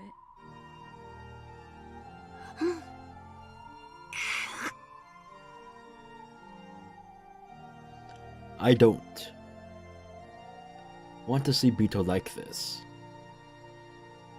Her Majesty as the ruler of the Golden Land, her enthusiasm as my rival, are completely gone. She's just a pitiful woman who's been trampled over and lost all hope. With tears streaming down her face and a tragic smile that I can't bear to look at. あなたの真実はもはや存在しないのですか？ No. I have one last thing. それは夏日が犯人でない異なる真実なのですね。 That's not it. All I can do is prove that Aunt Natsuhi isn't the culprit. After that, I can't show what the real truth is at all. しかしそれでもベアトだけは助かるかもしれねえ。どうして？俺は夏日おばさんが断じて犯人ではないと示せる。だが異なる本当の真実を示せない。エリカの真実を無産させれば事件は闇に戻り、お前の生きる余地もあるだろう。それができたならね。でももし新しき真実が示せないなら、あんたはもうプレイヤーとして無能の用なしよ。このゲーム版から永遠に消えてもらうわ。At this point, the game master is Lambdadelta, and she is there too. This probably doesn't mean losing a single game, but being banished from this game for all eternity for losing. From what the witches have said in the past, I can faintly imagine the place pieces are sent when they're banished. It's known as the depths of oblivion, an eternal darkness that lies on the far side of the eternal oblivion, and where there is no concept of life or death. I'm going to disappear, aren't I? However, Beetle will remain. As long as Beetle remains, no matter how suspicious Aunt Natsuhi is, there will always remain space for the witch to be the culprit. In other words, room for Aunt Natsuhi to not be the culprit. As long as that space exists, someone will eventually expose the truth. It doesn't have to be me. Anyway, eventually, someone will smash this fake truth to pieces. I understood that the time had come to abandon myself for the sake of this other person who would eventually appear, for the sake of the real truth. どうやらお前を殺すって約束を俺はやっぱり破っちまうみてえだな。嫌だ。わらわだけ生き残らせるな。そなたと共にわらわも消える。それがわらわへの最後の手向けとなるのだ。頼む。その願いだけ叶えてくれれば他には何もいらないから。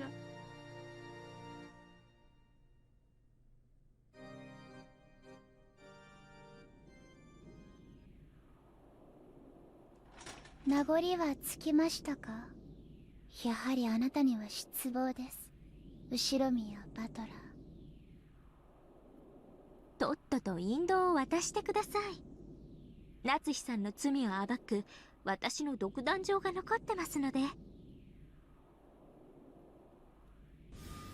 本当に面白いわ。あんたベアトリーチェ、後ろ宮バトラー。でももう飽きたわ。私たちのゲームにもうあんたたちは必要ないわ。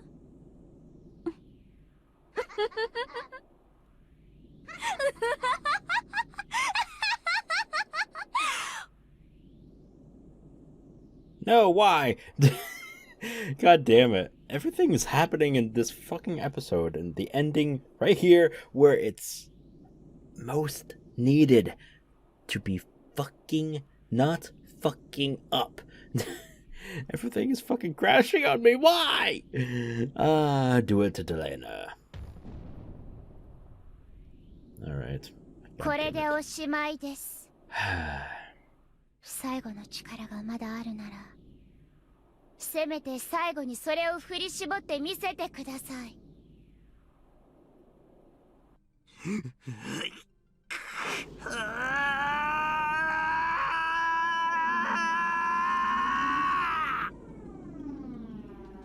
It's small, but it's a sparkling red truth. The last trump card Virgilia gave me. Erika, this takes your theory back to square one. できるものならどうぞ。食らいやがれ。 Use it, baby, use it. 後ろ宮夏日は犯人にあらず。 The red truth is simply truth, with no evidence or proof needed. This will make Delena stagger. Even if that's all it does. It's the first and last strike I can make. Oh. ノックス第2条。探偵方法に超自然能力の使用を禁ず。How is that a supernatural angel? What? Huh? My red truth was blown away by Delena's red longsword. How is that? What? Excuse the fuck out of me? How is that? この法廷で魔女以外が赤き真実を語るなら、それにふさわしい証明を構築してちょうだい。Oh, go fuck yourself. エリカはこれまでその手順を踏んできたはずよ。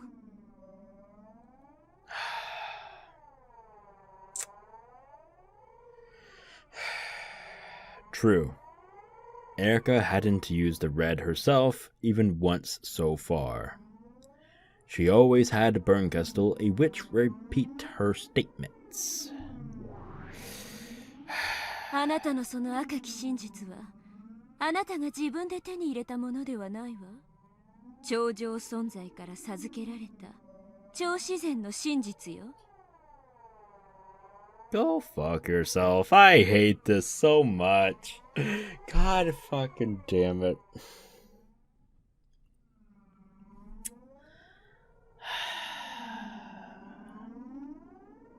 すなわち推理ではない。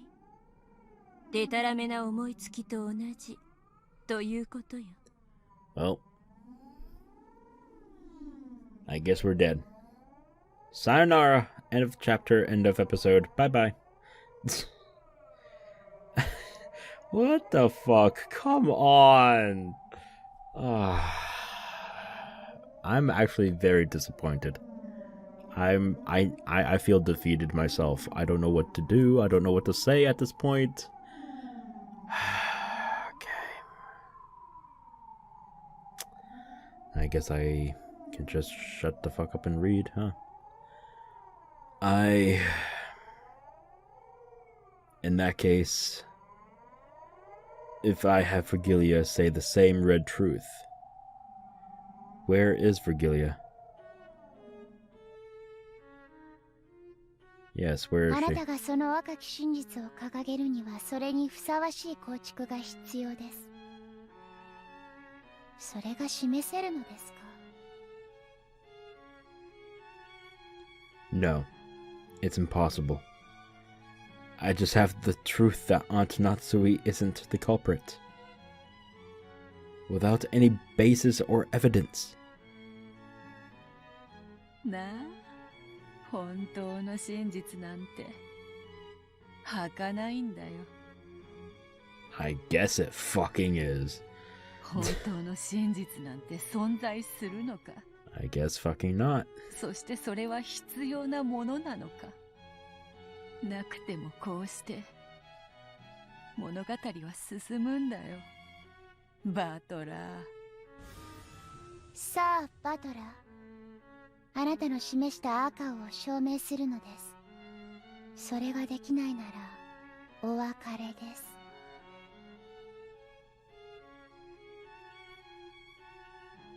ならお別れだ。すまねえベアト。言うな。わらわに今日まで付き合ってくれてこんな血まみれの物語であったが楽しかったぞ。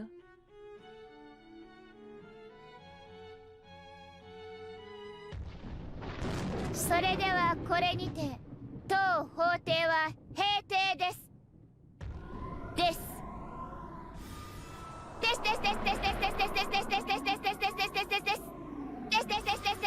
All right.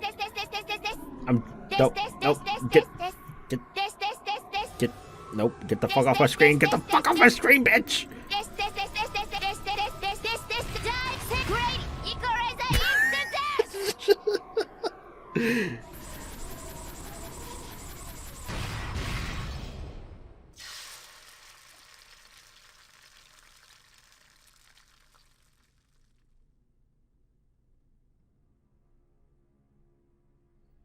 With that, the trial for the fifth game ended. The detective, Furudo Erika, accused the culprit, Ushiromiya Natsuhi. There are 3 riddles that the detective must explain. The first is the whodunit. Who is the culprit? As previously stated, it is Ushiromiya Natsuhi. The second is the howdunit. How did they carry out the crime? During the hour between 2400 on October 4th, 1986 and the 1 a.m. of the next day, Ushiromiya Natsuhi went to the cousin's room on the second floor of the guest house and the servant waiting room on the first floor of the mansion. There she carried out the murders. It is only possible for the crime to have taken place during that hour. And for that 1 hour, alibis have been proven for all characters except Natsuhi. Oh fuck.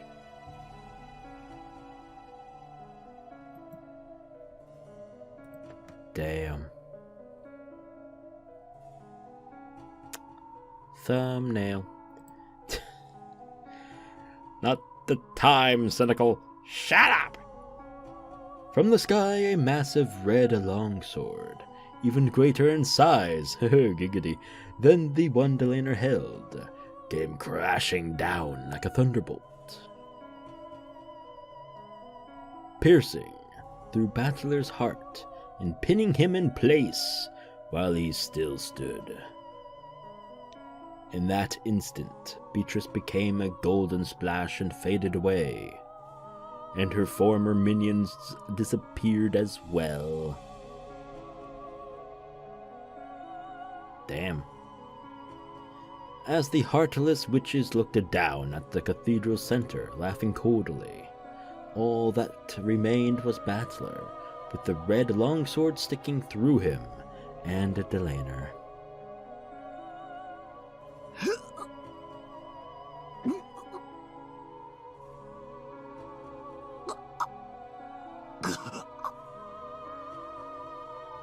安らかに眠れ、後ろ宮バトラー。残念です。あなたはもっとできる人だと思っていました。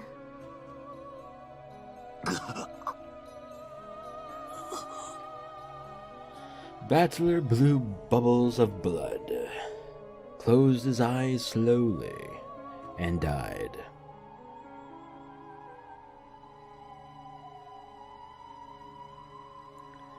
Delaner stared on in silence, then turned on her heels when she saw his life leave him. After that, all that remained was the corpse of the sorrowful man, pierced by the sword that acted as a massive red grave marker, and lit by the faint glow let in from the cathedral skylight.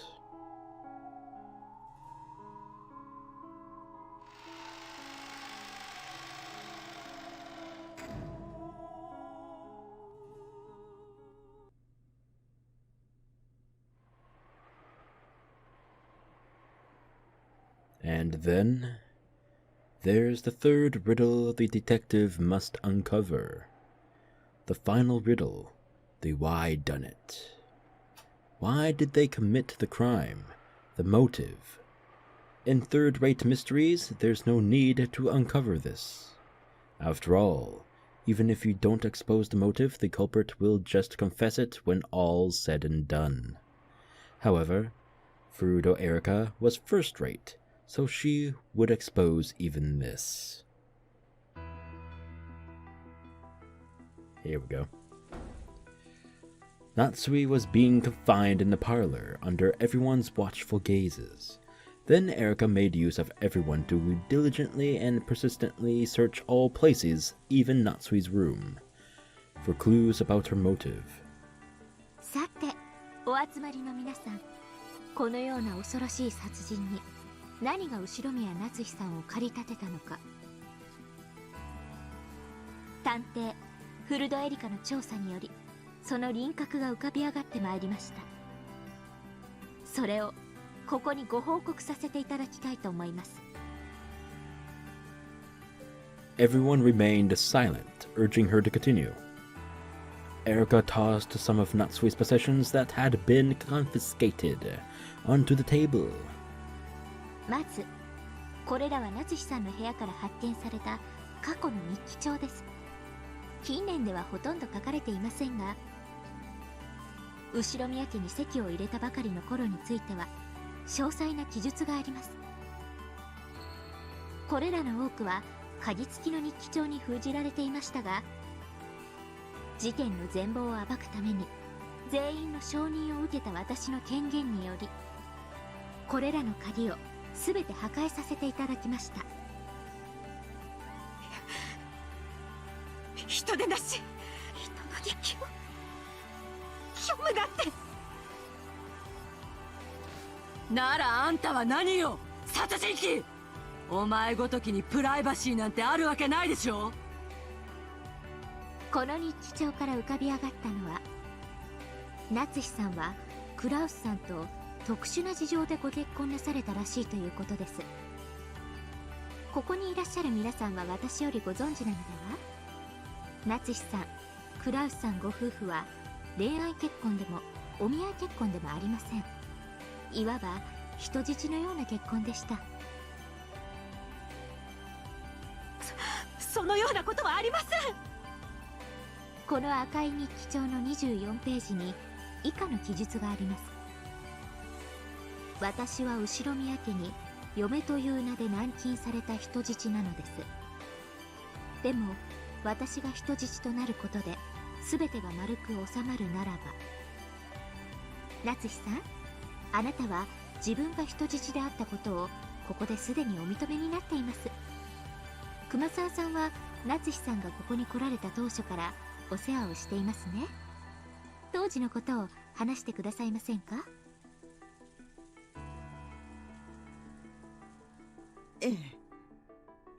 そうです。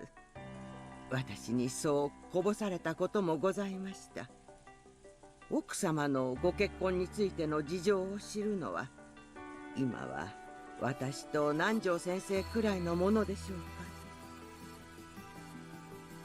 ですな。当時は金蔵さんが縦横無尽に活躍する黄金時代だった。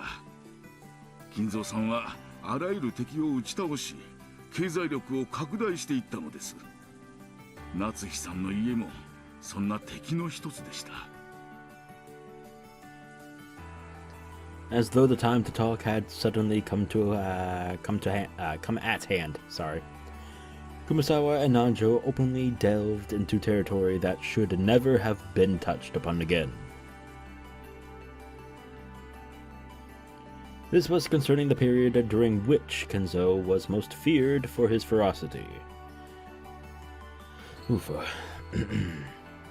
It has been said that, though Kinzo had many assets and connections, he held a grudge after being looked down upon by members in the elite as being an upstart. Because of this, apparently, Kinzo wanted to find across a wife from a noble family and use this to raise the Ushiromiya family's status. Then, he overcame Natsuhi's family in a financial struggle and proposed that a marriage be performed as a method of reconciliation. And the person he picked was Natsuhi. Natsuhi had been raised to be clean and pure in a family of Shinto priests, making her a true noble lady. By choosing her, not only did Kinzo cause them the worst possible humiliation, he also won what he considered to be a nice trophy. So that marriage proposal was humiliating to Natsuhi from the very beginning.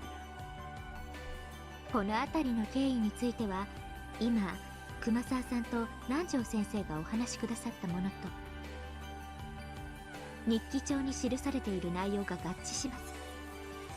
以上から、夏日さんは、後宮夏日を名乗ることとなった当初から、後宮家に対し、激しい憎悪を持っていたことがお分かりになると思います。どうですか、夏日さん。それはお認めになりますか？ All of the cold gazes turned to face Natsuhi. 確かに最初はそう思っていました。私は愛のない結婚を強要された花嫁という名の人質だとそう思っていました。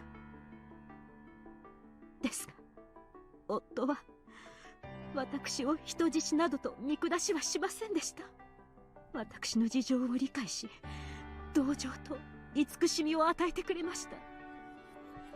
夫だけは私の理解者だったのです。なるほど、それは一理あります。確かにあなたの日記にはクラウスさんがあなたの事情を知って気遣ってくれる描写がいくつか散見できます。しかしあなたはそれをこちらの日記帳の47ページでむしろ気持ちが悪いと描写していますね。以下朗読します。クラウスの気遣いはむしろ私を惨めにさせるだけ。そうして私を恥ずかしめているのではないかとさえ思う時があります。以上から夏日さんがそんな気遣いを見せていた夫を嫌悪していたことが伺えます。待ちなさい。確かに最初はそう思ったこともあります。まだ日々を不安に過ごす私が気遣いを素直に受け取れず邪推してそう記してしまったこともあったかもしれません。私はやがてそんな夫の気遣いに気づいてその気持ちを受け入れるようになるのです。その記述は日記帳のどこにも登場しませんが、日記にさえ書かない秘められた気持ちというものもあります。あらゆる証拠品と証言から多角的に構築してあなたが夫に激しい嫌悪を持っていたことは明らかです。そして逆にあなたがおっしゃるようなやがて受け入れるようになっていったことを示す証拠は存在しません。私は夫は愛していました。その発言を赤き真実に昇華させる証拠、証言の構築はできませんよね。愛を語るにも証拠がいるというのですか。赤き真実以外は何も信じられません。赤くない発言は何の証拠にもならない、何の信用もできない。赤くない文字はすべて私を欺くための偽りです。愛してる？白い文字で愛を語られて誰が信じるんです？赤くない言葉なんて何も信用できない。この世で信じられるのは赤き真実と、それを得るために主に捧げる供物の証拠品だけです。真実を語れぬ嘘つき人間どもめ。赤き真実なき人間に愛も心も真実も語る資格なんてないんです。知ってました。男はあなたたち女が思ってるほどバカではありませんよ。男は女の愛しているなんて本気で真に受けたりなんかしません。かわいそうな人。本当に人を愛したことがないのね。探偵に恋愛は不要です。恋愛という単語など殺人動機を示す以外で使用した覚えがありません。あなたが何と言おうと、私たちは愛し合っていました。私が愚痴ばかりを日記に記していたことは夫にも謝らなければならないことです。しかし私は夫に心を捧げていました。それはたとえ証拠で示せなくても、それが真実。却下します。往生際が悪いですよ。証拠と証言からあなたが後ろ宮家も夫も全て憎悪していたことはもはや明白なのですから。そうよ、私は何度も聞いてるわよ。あなたが陰口を言っているのをね。あなただって秀吉さんの陰口を口にされた日もあったではありませんか。主人を殺したくせに。何よその口の利き方は。死になさいよ。死んで主人に詫びてきなさいよ。乱暴はやめてください、エヴァさん。今は私が犯人を追及して断罪する甘美な時間。あなたのものではありませんよ。さて、その彼女は数年を経て表向きは生活に馴染んだように見えましたが、実際は心の中に強い憎悪を募らせたままでした。そんな彼女の中にいつか復讐したいと思う気持ちが芽生えたとしても何の不思議もありませんでした。勝手なことを言わないで。 Each time Erika read Natsuhi's diaries, one after another, she exposed more of Natsuhi's emotions during those painful days. Natsuhi hadn't written them to leave those words behind. She had written to forget those memories and seal them away. That's why she had written down her feelings during those painful days, locked them up and sealed them away for all eternity. However, Erika claimed that these were Natsuhi's true, hidden feelings. Okay.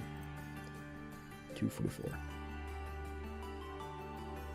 Hidden feelings that had been locked away and concealed. Since it had already been concluded that Natsuhi was a murderer, everyone accepted Erika's claim. By this point, the red truth wasn't even necessary to establish Natsuhi's motive. As long as the reason seemed plausible, everyone would believe it. No matter how much Natsuhi might object, no one would believe her. No one could accept the truth Natsuhi spoke of about the days she had spent loving her husband. That had been painted over by a false truth, in which she hated her husband and swore revenge against him. The pen of the gods that composes the truth had been given to Erika. だから何？あんたの事情なんて知ったことじゃないわよ。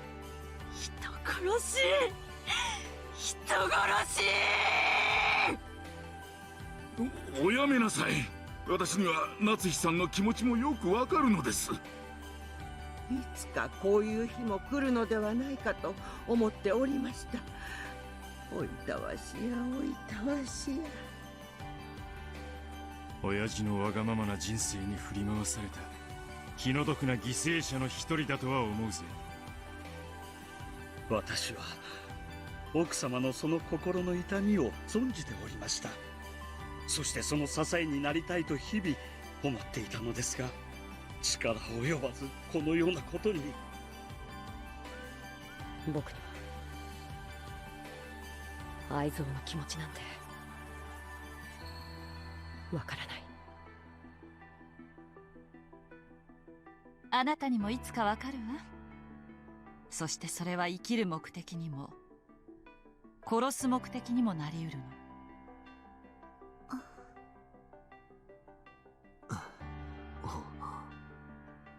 本当に夏日おばさんが犯人なのか。はあ、それを言われると実は夏日さん以外に犯人の可能性のある人がいらっしゃいまして。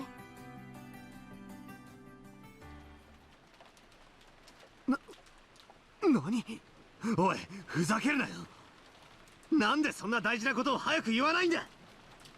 夏日さん、実はあなた以外にも犯行の可能な方が一人いらっしゃるんです。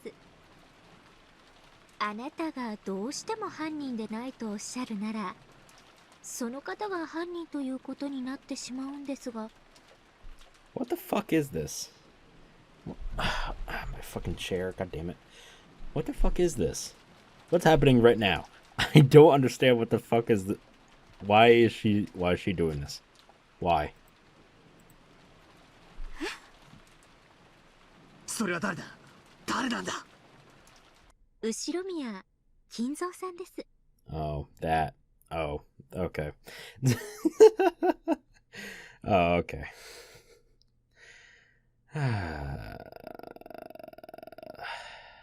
Okay. Whoops. What the fuck? Okay. 金蔵さんは What the hell was that? 今日の未明 I thought. Okay, never mind. I'm just. Bleh. 3階書斎の窓からお出かけになられたまま行方知れず。そうでしたね、バトラさん。夏日さんと同じように金蔵さんにも全くアリバイがありません。実は今回の事件、金蔵さんにも犯行は可能なんです。私はてっきり最初からいらっしゃらない人物だと決めてかかっていたので、今の今まですっかり失念していました。それをお詫びいたします。 She didn't look shy or apologetic in the slightest. Erika bowed in an unpleasant manner as ever. She had held a grudge ever since her defeat in the study battle. 夏日さんは金蔵さんの信頼を受けて最もその身近でお仕えしていた方でしたよね。なら夏日さんが一番よくわかっているのではないでしょうか。この事件が実は後宮金蔵さんによる当主の犯罪であることを。お父様を犯人呼ばわりするというのですか。ご安心よ。金蔵さんが犯人ということであっても、ホワイトニットを構築できるだけの証拠と証言をすでに十分に用意してあります。あなたが金蔵さんをかばうために自らを犠牲にしたという筋書きでも十分に対応可能です。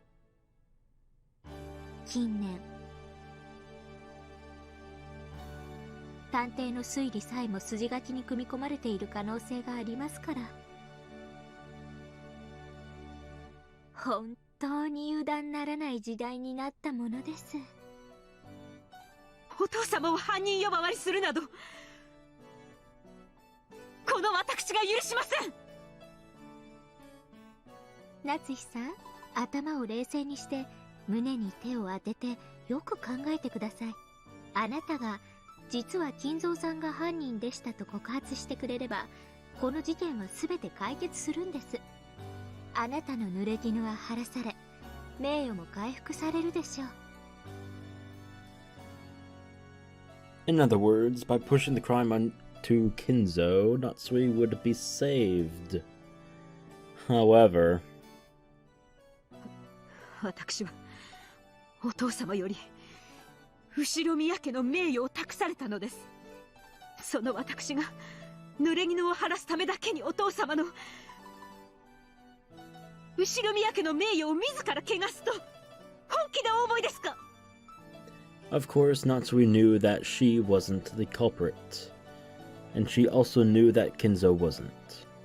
So being framed herself and pushed the blame onto Kinzo were both unacceptable, unbearable outcomes. いいんですか？すでに散々立証しております通り、あなた以外のアリバイは全て証明されています。あなたが金蔵さんを告発されないならば、やはりあなたが犯人だということで、今度こそ本当に特定され真実となってしまいますよ。私を犯人だと決めつけることがあなたの真実だというのなら、お好きになさればいいでしょう。私が無実であることを神様はきっとご存知です。必ずやいつか私の無実を証明してくれます。 If it came to a choice between her and Kinzo being framed, Natsuhi would sacrifice herself.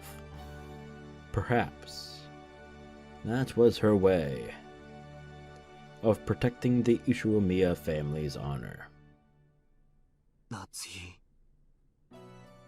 おばさん、チャンスをあげたのに。 Stupid woman. This future where your name will eventually be cleared doesn't exist for any of you. Not for any of the pieces on this board. Natsuhi had made her decision. If they were going to call her the culprit, she would let them. She boldly rejected the thought of selling Kinzo's honor to gain a momentary truth where she wasn't the culprit. And, therefore, the tale was woven with her as the culprit. In future, if the accusations against her are proven false, this tale will probably be rewritten. However, that future will never come, I think. Truth is a fleeting thing.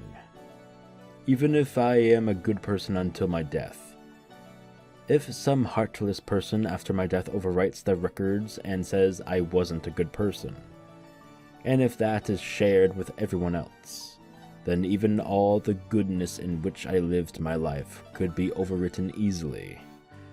And so, I think that I won't live as a good person for all eternity. 金蔵さんが犯人でないとおっしゃるならば、金蔵さんに犯行が不可能であるというアリバイが必要です。そうでなくては真の意味で夏日さんを犯人だと特定できません。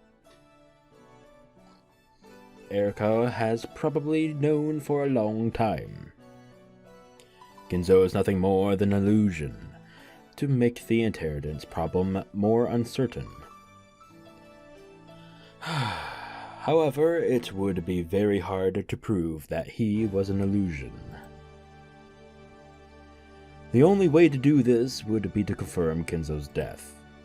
But as has been made known by the Red Truth in previous games, Kinzo died a long time ago. And in this fifth game, his corpse hasn't even appeared. In a situation like this, it wouldn't be easy to absolutely prove his death.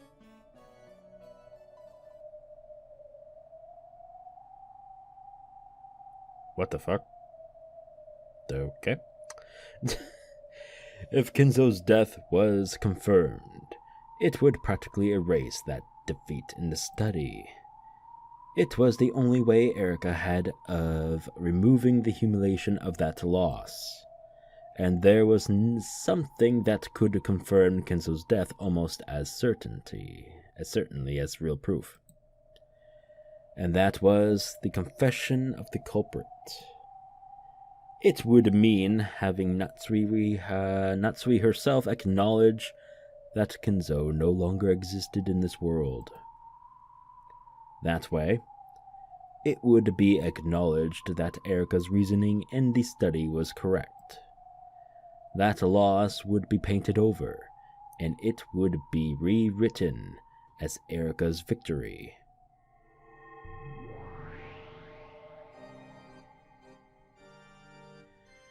Battler hung suspended by Delena's red longsword.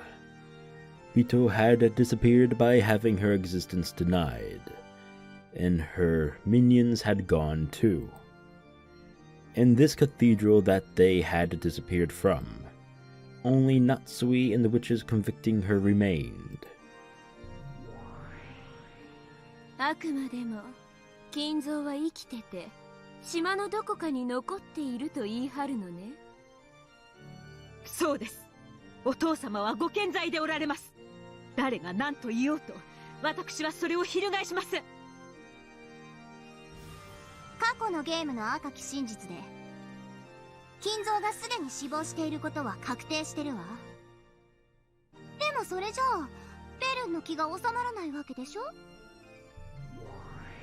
ええ、そうよ。完璧な勝利を私は求めてるの。だから赤で金蔵の死が決まってるから、それでチェックメイトなんて面白くないの。夏日の口からリザインと言わせて勝利したいのよ。ならやってごらんなさいよ。お手並みを拝見させてもらうわ。我が主、今こそ我らに完全なる勝利を。無論よ。夏日、あなたは金蔵は間違いなく生きているけれど、その所在はわからないというのね。ええ、そうです。お父様は窓よりお出になられて行方知れず、全く困った方です。ラムダ、金蔵の24時から朝までの所在について確実にするわ。金蔵は24時から朝までずっと同じ部屋に滞在したわ。ん？そりゃそうでしょ、死体なんだから。いや、ごめん。そうよね、そうでしょうね。口を挟まないわ。面白そうだから続けてちょうだい。これより金蔵という言葉を生きている金蔵という意味で使うわ。何しろ夏日は生きていると主張するのだから。続けて赤き真実を語るわ。金蔵は屋敷以外の場所には存在しない。そうよね、エリカ。はい、我が主。金蔵の姿を探し、屋敷の外、敷地内をくまなく捜索しました。しかし金蔵は発見できませんでした。Because of the detective's authority, Erika could find all clues. Therefore, if Erika was unable to find a hint that Kinzo existed outside the mansion, it was the same as proving that Kinzo didn't exist outside the mansion. Therefore, Bernkastel repeated that truth of Erika's. 金蔵は屋敷以外の場所に存在しない。ねえ、夏日。なら、金蔵が存在するなら、屋敷内のどこかにいることになるわ。どこに金蔵が隠れているのか、心当たりがあったら教えてくれない？わかりかねます。何しろこの定期です。中庭へ出られた後、お屋敷のどこかへ隠れ、雨をしのがれていたとしても何も不思議はありません。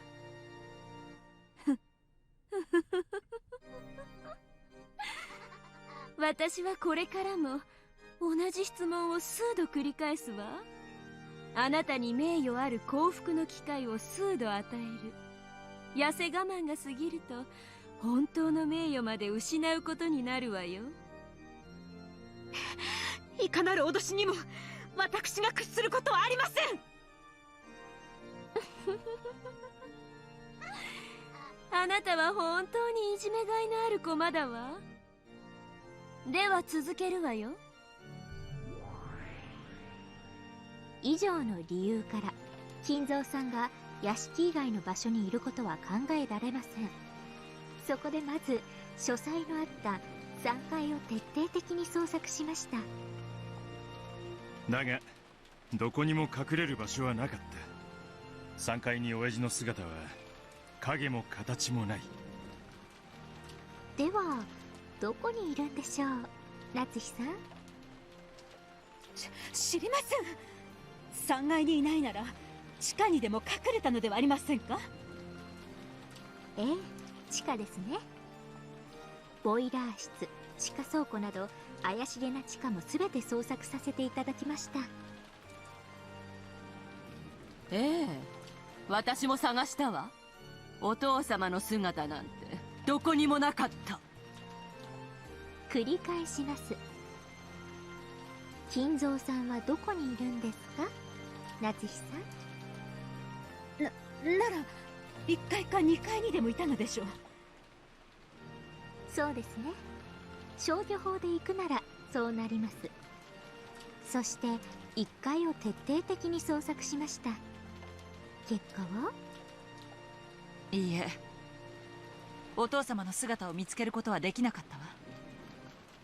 繰り返します。金蔵さんはどこにいたんですか、夏日さん。では2階に隠れていたのでしょう。お父様が隠れている場所を私が知るわけないでしょう。本当にそうでしょうか。夏日さんは金蔵さんがどこに隠れていたのか本当はご存知なんじゃないですか。奥様が、親方様がどこに隠れていたのかご存知？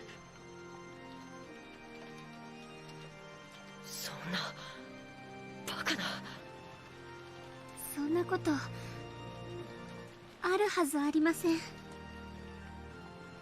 Both Shannon and Kenna knew that Kinzo was already dead, so they didn't have a clue how Erika would use a phantom as person who didn't exist to corner Natsuhi. 屋敷以外の場所に金蔵はいない。3階に金蔵はいない。地下に金蔵はいない。1階に金蔵はいない。以上から金蔵が存在しうる余地の検討は2階だけとなるわ。赤き真実を認めるわ。夏日、金蔵は2階のどこかにいるはず。まだどこに隠れてるか教えてくれないの？何度聞かれても答えられないものは答えられません。エリカ、それでは端から順に2階の全てを捜索していきなさい。全ての手がかりを絶対に見落とさず、いかなる隠し扉も隠し部屋も看破できる探偵権限で。はい、我が主。夏日さんって結構頭悪い方ですよね。まだ話の落としどころ見えないんですか？余計なことは言わなくていいわ。さあエリカ、全員を引き連れて捜索を始めなさい。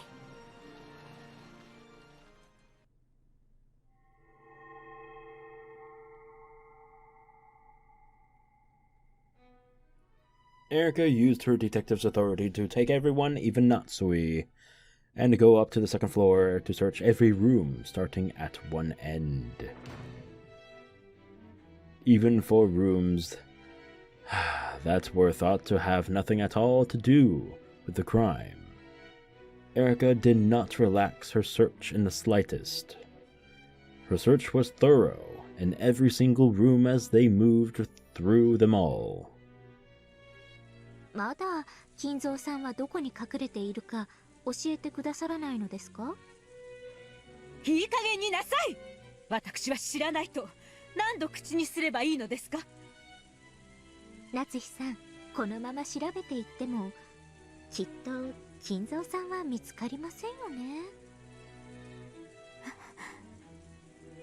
Of course, Kinzo doesn't exist. No matter how long this search continues, it's just a waste of time.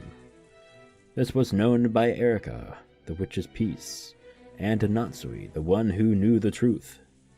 となると、捜索はあの廊下の突き当たりの部屋を最後とします。つまり、あの部屋を残して、すべての部屋に金蔵さんがいなかったことが証明されると、どうなると思います？ He isn't on the third floor, or the first floor, or the basement. And he isn't in any of the other rooms on the second floor except the one at the end. So if he really did exist inside the mansion, it had been proven that he could only exist in that room at the end. In other words, this was Hampel's Raven. Because it had been established that a living Kinzo couldn't exist anywhere except the final room at the end of the corridor. That automatically meant that a living Kinzo existed in that final room, and that room at the end of the corridor was...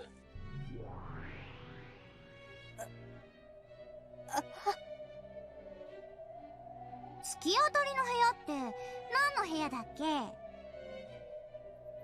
Lambdadelta was munching on a refill of popcorn. 夏日の部屋です。ラムダデルタ卿。つまり金蔵は夏日の部屋以外に隠れ場所はなかったということになるのよ。赤で言う必要ある？もちろん。夏日の部屋を除くすべての場所に金蔵は存在しない。というわけで、残すところはこの部屋だけとなりました。以上により、この部屋以外に金蔵さんはいらっしゃらないことになりました。ここは私の部屋ではありませんか？私の部屋のどこにお父様がいると？ In a rage, Natsuhi unlocked the door to her room and pointed inside. Of course, Kinzo was nowhere to be seen. どこにお父様の姿があるというのです？ほら！なるほど。いらっしゃられないようですね。私たちが来ることを察知して、また窓からお逃げにでもなったのでしょうか。If Kinzo wasn't in this room, it meant that he didn't exist anywhere. Therefore, there was no living Kinzo outside the mansion. There was no living Kinzo inside the mansion. Therefore, no living Kinzo existed. However, Erika didn't make that argument. She had pointed that out herself, without making a checkmate. It was because Bernkastel didn't want to win by cornering Natsuhi with the red truth.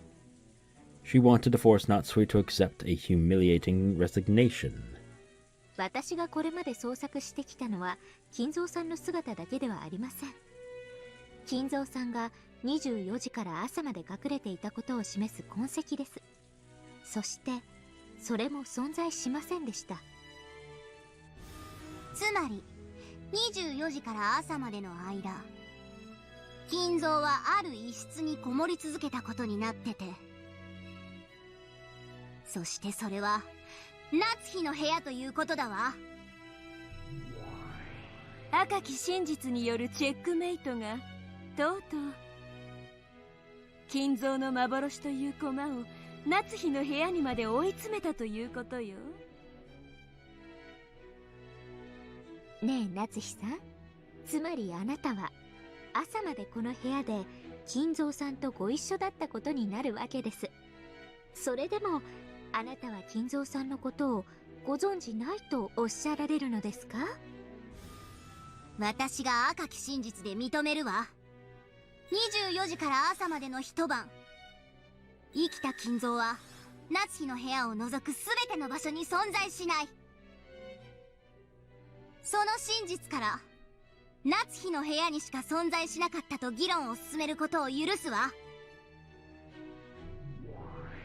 司法取引ねえ夏日、頭の悪いあなたでももうそろそろまずいと気づいてきたんじゃない？これが最後のチャンスよ。金蔵を犯人にしなさい。後宮家当主を犯罪者とし、自らの保身のために当主の栄光を自らの手で打ち壊してみせなさい。あなたがその勇気を見せたら、あなたを当主をかばうために濡れ衣をかぶろうとした悲劇のヒロインに筋書きを変えてあげるわ。お父様は無実です。お父様を犯罪者にすることなど私には断じてできません。取引拒否いいわベル、やっちゃいなさい。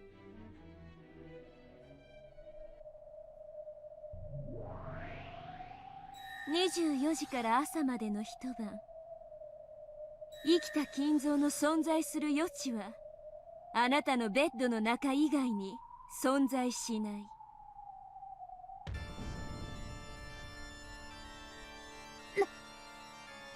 それはどういう意味ですか？この部屋の徹底的な捜索および厳重な科学捜査の結果、この部屋の全域で24時から朝までの間、金蔵さんが存在しないという結果が出ました。ただしあなたのベッドだけを除きます。A shocked silence dominated the room. Natsuhi completely forgot to close her open mouth. 昨夜黄金発見の前後の頃、推定23時頃、3階窓より脱出した金蔵さんはあなたの部屋のベッドの中にかくまわれていたということです。そしてさらに気の毒な捜査結果ですが、あなたもこのベッドで就寝されていたことが判明しています。 What the fuck? 重ねて復唱するわ。24時から朝までの一晩、生きた金蔵の存在する余地は夏日のベッドの中以外に存在しない。そして夏日も昨晩同じベッドで就寝したわ。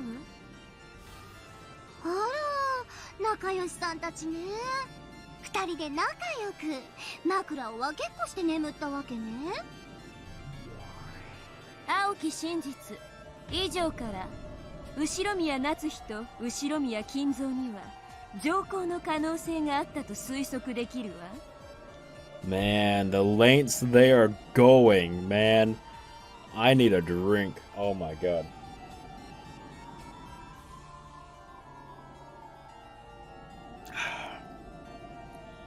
Holy crap. 男女が同じ枕で一晩過ごして他に何を推測しろと？無礼者！私が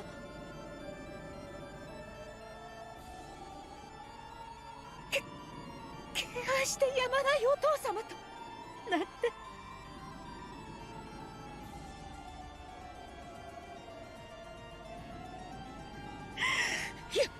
許せません。夏日、青き真実には赤き真実で反論なさい。もちろん魔女でないあんたに使える赤はない。だから私が代わりに赤き真実で語ってあげてもいいわ。私を納得させられる証拠を示せるならね。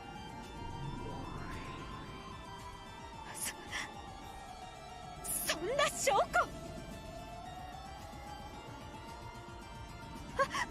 あるわけがありません。私をどこまで愚弄するというのですか？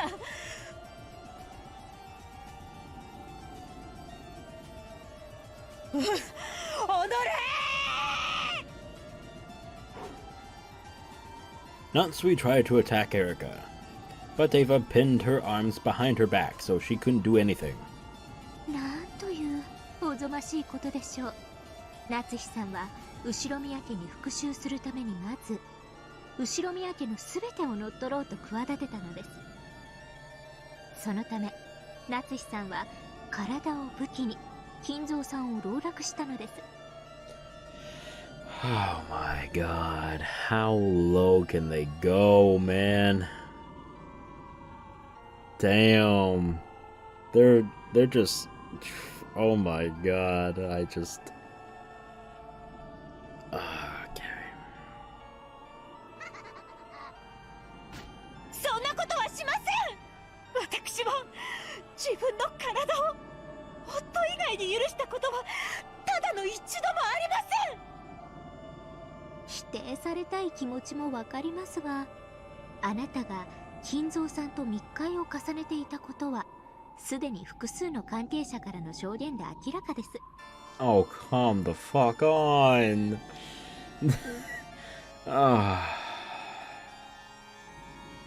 だって昨晩だって金蔵さんの書斎で God fucking damn it. They're just fucking, it's no holds barred anymore. I just can't anymore. What the fuck? I don't know what to do or say anymore to this. What the fuck? 3 hours plus my first part recording? God damn, this is gonna be plus 4 hours. I'm so sorry, everyone. God damn it. 二人っきりでお休みのご挨拶をされてたんですものね。 I did not expect this last chapter to be a fucking big one. Giggity. それどころか明らかな情報の痕跡の証言も複数得られています。 What the? No, no. Okay, oh, show them. Show the evidence. No, testimony. No. What the fuck? No. そんなバカな。誰です。誰がそんないい加減なことを。ゴーダ、シャノン、エヴァさんでしょう。そんないい加減なことを言ったのはあなたでしょう。誰？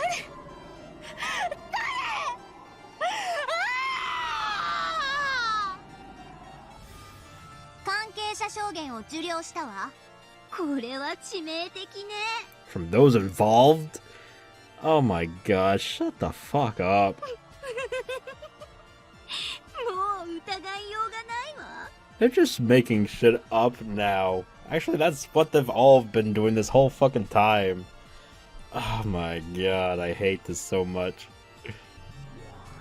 ねえ夏日、もうあんたの名誉なんてこれっぽっちもないわけだけど、最悪のかけらを紡がれる前に最後にもう一度だけチャンスをあげるわ。 Oh my god, what now?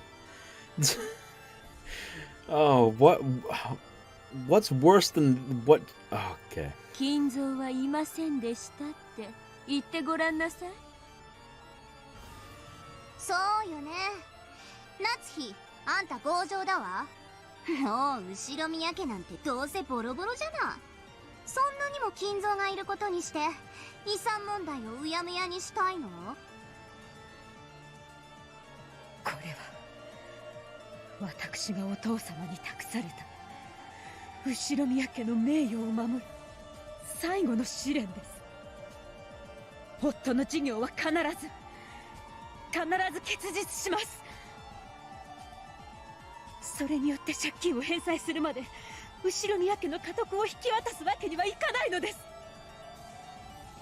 お父様の名誉も夫の名誉も私が守ります。それが私の使命なんです。死者の名誉を守ろうとは見上げた根性だわ。死者じゃないわ。夏日の頭の中の都合のいい妄想の名誉よ。本当の金蔵はその一度たりとも夏日に命じたことなんてないんだから。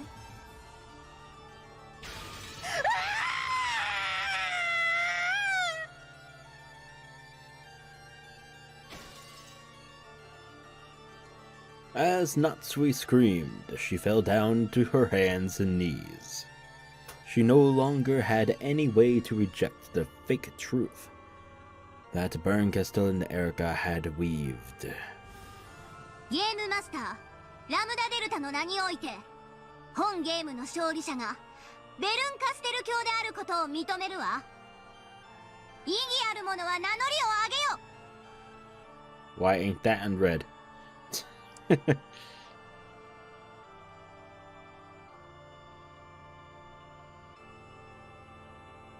Of course there were none.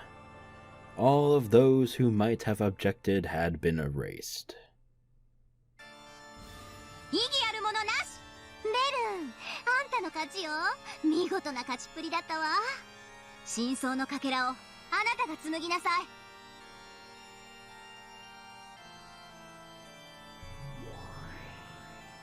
ええ、それでは私が真相を紡ぐわ。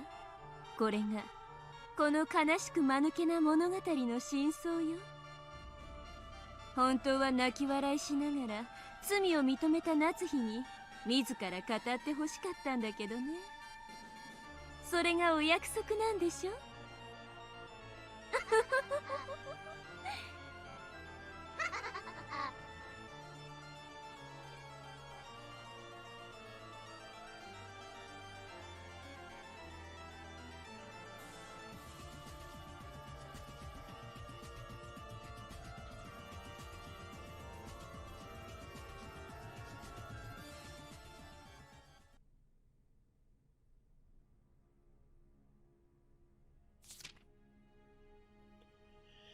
After being forced into a marriage that she hadn't wanted.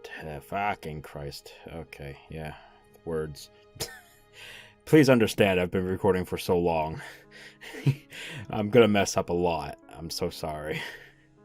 After being forced into a marriage she hadn't wanted, Natsuhi developed a grudge against the Ushiromiya family and was filled with a desire for revenge. From the trial synopsis, synopsis, god damn it, read the fucking word, page 3. Wait, what? Okay. Natsuhi, also hoping to take revenge for the financial submission her parents' family had been forced into by the Ushiromiyas, schemed to capture the Ushiromiya family's wealth. Page 4. Knowing that the wealth of the Ushiromiya family was, in practical terms, under Kinzo's personal control, she initiated sexual relations to curry favor with him and managed to ensnare him. Page 7. Bernkastel Docs, page 682. Holy fuck, okay. I don't know what the fuck these are. What is this? What's these from the blank blank blank pages, blah blah blah. I don't understand this. I don't get it. Okay. To curry favor with Kinzo, Natsuhi repeatedly imitated Beatrice, the witch of Kinzo's delusions, and engaged in sexual acts. Kinzo saw his long-lost... What the fuck did I just say? Okay, no, I'm redoing that. Fuck off. To curry favor with Kinzo, Natsuhi repeatedly imitated Beatrice, the witch of Kinzo's delusions, and engaged in sexual acts. Kinzo saw his long-lost mistress in Natsuhi and was easily ensnared. Furthermore, by chance, she was sometimes witnessed in this guise by the servants, and this became part of the foundation for the legend of the witch.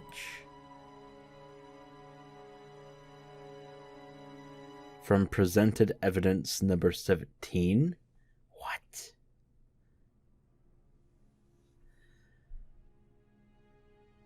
Huh.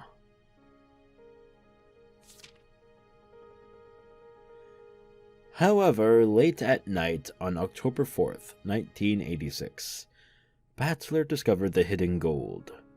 The relatives were in an uproar and decided that Battler should succeed the headship, so Natsuhi planned the crime. She murdered the children in the so-called cousin's room, and tried to frame Battler for the crime. Furthermore, Genji was murdered for opposing the scheme. Later on, Hideyoshi was also murdered. From this point on, she displayed the strong intent to indiscriminately murder all those involved. Supplemental materials B? What the fuck is this shit? Okay. The following outlines the details of the crime. 2400 October 4th, 1986. Natsuhi decided to commit the crime. She asked Genji to assist her, but was refused, so she murdered him. She then murdered her husband Cross in his own room.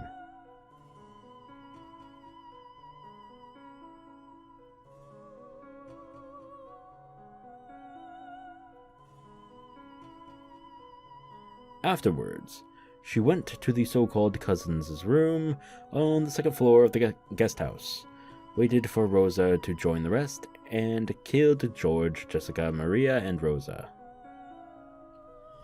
She damaged the necks of those corpses.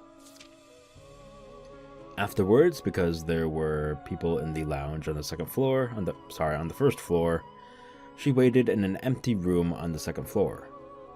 She hid in this empty room until the people in the lounge dispersed and went to bed.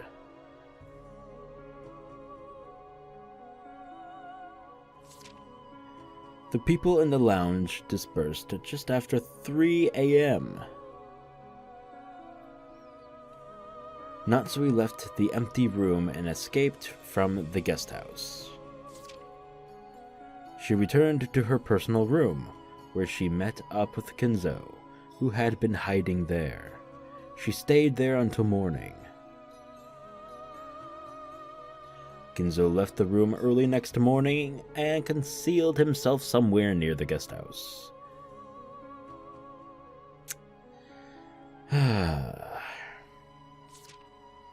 Afterwards, Kinzo saw his chance and carried off the corpses of the 6 victims one by one, hiding them.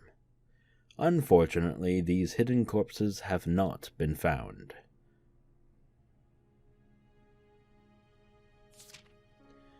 Natsuhi, who had failed in her scheme to cast suspicion on Battler, changed her plan to include the murder of all present.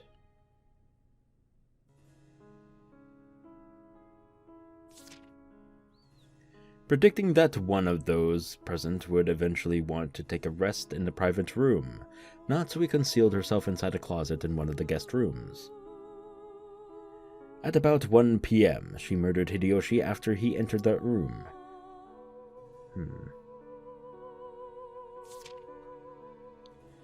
From the time the others became aware of the incident to the time that they carried Hideyoshi's corpse out, Natsuhi once again concealed herself in the closet.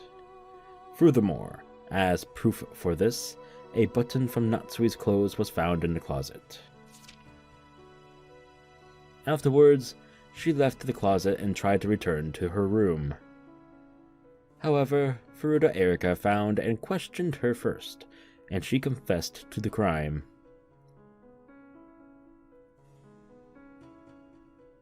Goddamn! No, goddamn! Settle the fuck down! What? Okay, fuck you. Fuck all of this, okay? Fuck all of it. No, I'm not reading those, no. Illusion trial? Whatever, okay. Due to the result of illusion trial number blah blah blah blah blah blah blah. 2400 October 5th, 1986. We announce that the following has been determined. That Ushiromiya Natsuhi did admit to her crime. False. For 13 months following this announcement, related docs may be perused At the Great Court Legal Offices Document Management Center, first subsection. Oh my god. Fuck off. Fuck off. Fuck off. Fuck off. Fuck off. Fuck off with that bullshit. Suck a giant one. 私がやったことにすればいいんでしょ。そう言わせたいんでしょ。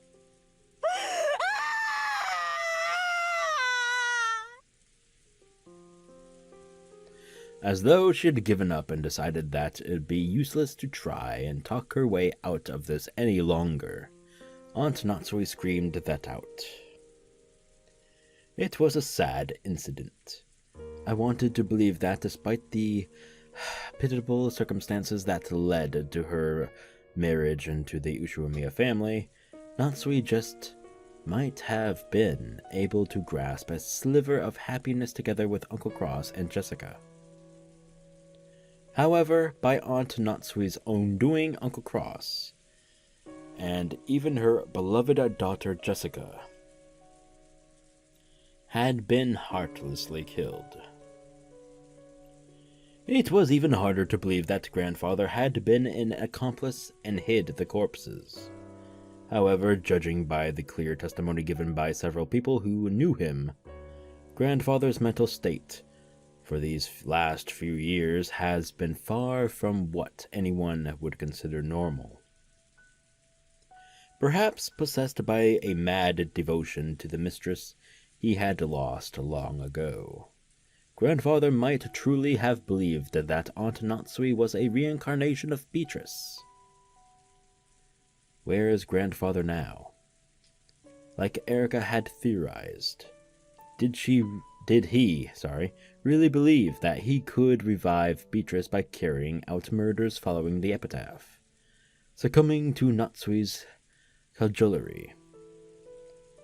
Right now, is he holding some kind of disturbing ceremony with the bodies he carried away?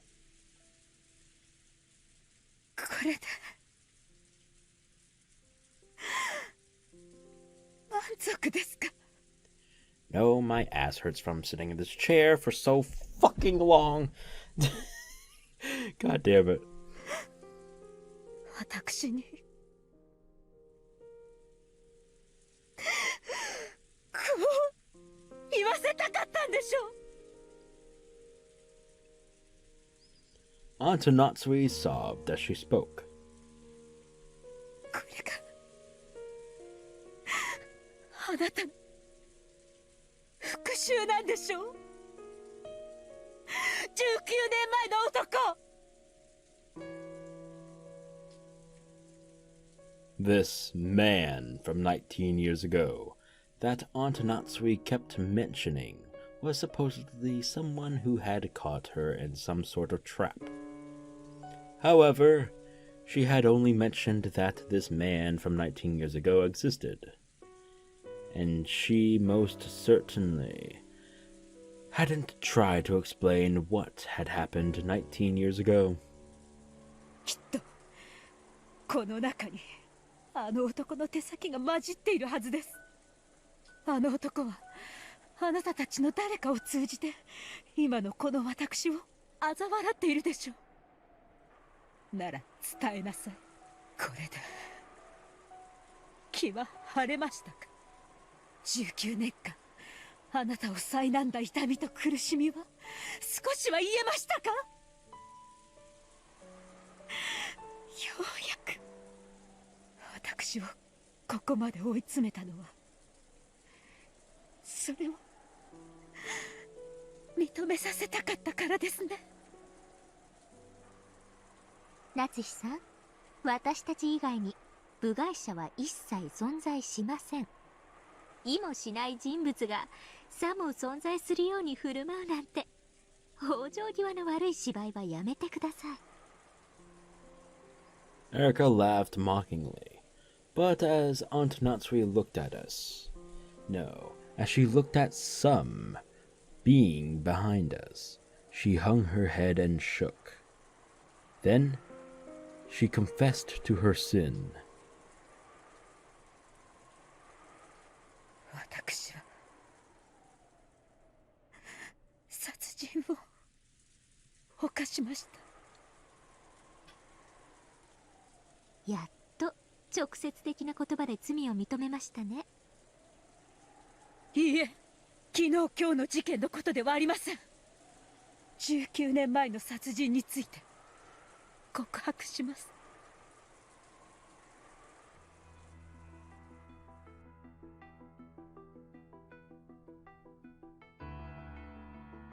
The fuck? The adults all whispered together, wondering what this was about, because they had never heard about a murder case 19 years ago. 今から19年前、私は罪を犯しました。許せなかったのです。その赤ん坊が。赤ん坊？今さら何の話ですか？19年前のあの日、私はお父様より一人の赤ん坊を託されました。いつまでも跡継ぎを身ごもることのできない私に、ならば養子を迎えよとお父様がおっしゃり、施設から連れてきたという一人の赤ん坊を私に抱かせたのです。それが私にどれほど女としての屈辱を与えたか想像がつきますか？ With a mix of conflicting emotions, of anger, sadness, regret, and possibly defiance, Aunt Natsuhi confessed her humiliation as a woman when she was no longer expected to bear a child, and also the indescribably unpleasant feeling of being made to hold an unfamiliar baby. It caused her great sadness and rage, and before very many nights passed, it ate a hole into her heart. そして私は心を悪魔に売り渡したのです。あれは赤ん坊を抱かせた使用人と共にバラ庭園から船着き場の方へ散歩に行った時でした。私は一人になりたかったのですが、赤ん坊を連れたその使用人の女は律儀に私の後について回りました。一人にしてくれとさえ言い出せず、だから赤ん坊の泣き声から逃れられず、その日より19年間、私を苛む長き頭痛の日々の始まりにうめいていました。そして柵より崖を望む遥か眼下の岩浜に、この赤ん坊を放り捨てることで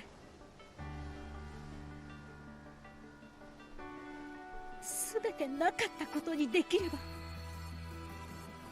そんな悪魔の誘惑を私は確かに聞きました。そしてそれが本当にできたらどれほど素晴らしいかと、その誘惑にほんの一瞬耳を傾けてしまったのです。その時、赤ん坊を抱いた使用人が大きな石を踏んで足をくじきよろめいた。そして粗末な柵に寄りかかり、その時柵が大きくきしんだきました。私は危ないと言いながら肩をつかもうとしました。いえ、そんな曖昧な言い方はしません。懺悔します。告白します。私はあの時確かに危ないと言いながらその使用人の肩を両手でドンと強く押し飛ばしたのです。粗末な柵は根元から折れ、使用人とその手に抱かれた赤ん坊と一緒に眼下の岩浜へ転落していきました。その瞬間のことは鮮明に覚えているのに、なのになぜか曖昧で、とても不思議な気持ちだったのを覚えています。転落したというより、まるで何もない宙に二人が音もなく飲み込まれて消えたようにさえ感じたのです。だから私は二人が岩浜に落下した音さえ聞いています。 Gap. That was Gap. Oh my god. いえ、きっと聞いているのです。でも消えたと思い込みたかったから、その聞いた音をきっと記憶から消し去ってしまったのです。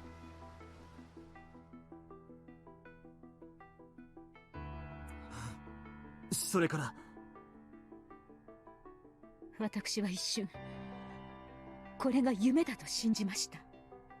あの高さですから、ちょっと身を乗り出したくらいでは眼下の二人は見えません。だから二人が落ちたことさえ、ほんの数秒前のことさえ現実のことなのかわからなくて、きっと私はここから赤ん坊が落ちればいいのにと願いすぎて白昼夢を見てしまったに違いない、そう自らに思い込ませ、足早にバラ庭園に戻り、赤ん坊は使用人に任せ、私は一人ここで休んでいたことにしました。そしてお父様に赤ん坊はどうしたのかと問わ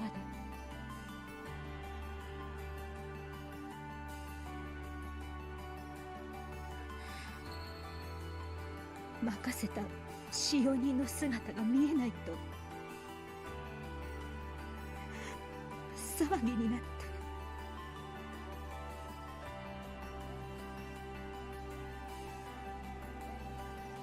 Eventually, the broken fence was discovered, and two corpses were found at the bottom of the cliff. Huh. The child had apparently been here for reasons that couldn't become known, so its existence was hushed up. And the official story was that the servant had an accident on her own and died. 私は一度に二人もの罪なき命を奪ったのです。気の毒な使用人については遺族に十分なねぎらいをしました。真相を知らない老いた夫は不幸な事故を嘆きつつもそれに納得してくれました。そしてほんの数年前、老衰で亡くなり、私は墓前で真相を告白し謝罪しました。しかし私は今日まであの赤ん坊に謝罪したことはありません。そう、それがあなたの目的でしょう。だから私は今ここで罪を告白します。後宮夏日は19年前にあなたを崖から突き落として殺そうとしました。でもあなたは死んでいなかったのですね。こうして生きていて、それでも私を母さんと呼び、この島へ帰ってきて、こうして復讐をされたのですね。あなたはこの19年間、母と呼ぶはずだった私に突き落とされたことを知って、ほどの憎悪の人生を送ったのでしょうね。そしてあなたは、私があなたを突き落としてから得た18年間の人生をこうして全て打ち壊しました。もう私には愛した夫も娘もいません。そして私には名誉もなく、こうして人殺し呼ばわりされて、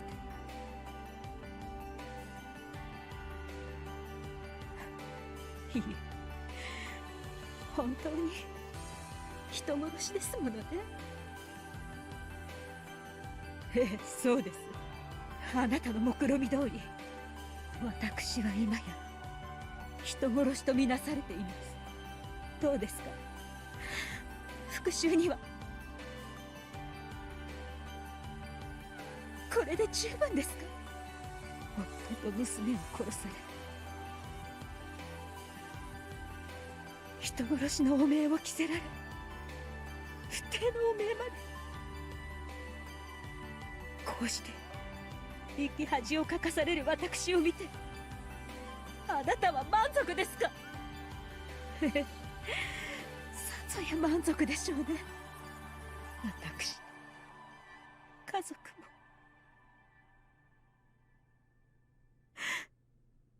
名誉もすべて奪い去ったのですから。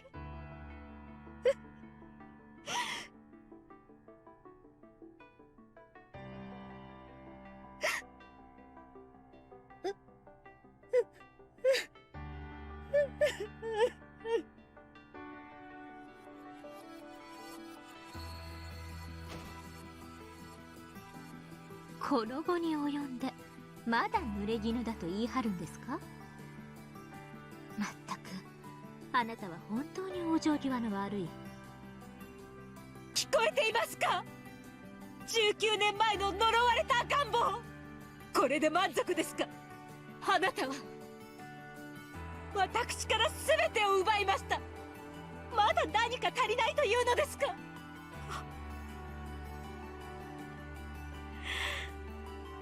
私は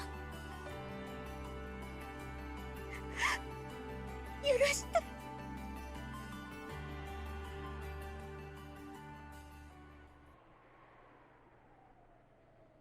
ダメだな。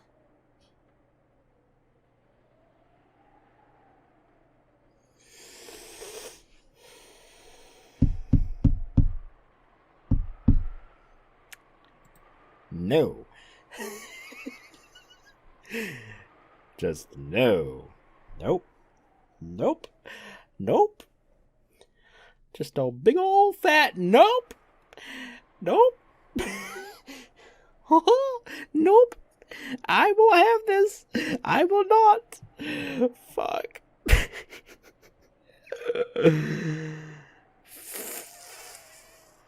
Fuck. Nope, I don't want it. I don't want it. バトラさん。 Oh god. Yep. My fear has, yep, okay. Here we go. Here we go. Here we go. 全然ダメだぜ。 Oh fuck.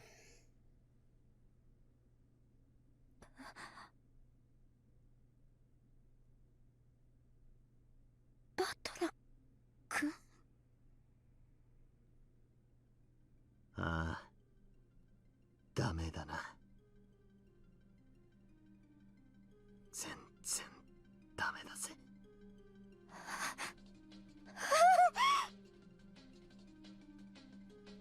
Mm-hmm. No, fuck you! Fuck you! Fuck!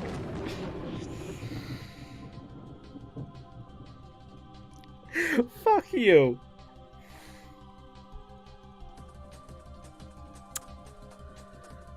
Well, I know what I'm putting as the title for this fucking video here. Fuck you.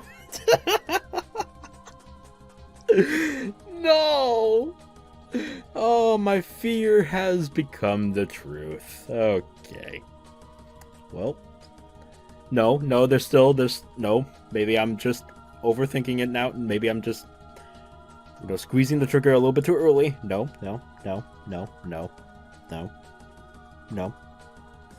Any of you fucking spoil me here, I will haunt you. You got it?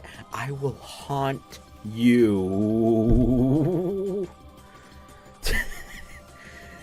Do not spoil this for me, I swear to God. It's on God. Oh, fuck. No, I don't. Oh my God. I don't know if I said this theory out loud because I don't remember much because I have a poopy pay brain. But what the hell did I just say? I don't know. But this was one of my theories, and I just hope I'm still wrong. Hopefully, there's a possibility. No way, he could be the child. Could he? But I thought no. Motherfucker. Oh my God, I'm coughing. Fuck. All the goats. Yes, the goats must be included in the cast. Gotcha. Fucking twats. Fifth game. End of the Golden Witch. There's still the teapot is. Fuck, are those gonna be 3 to 4 hours long like this fucking video here?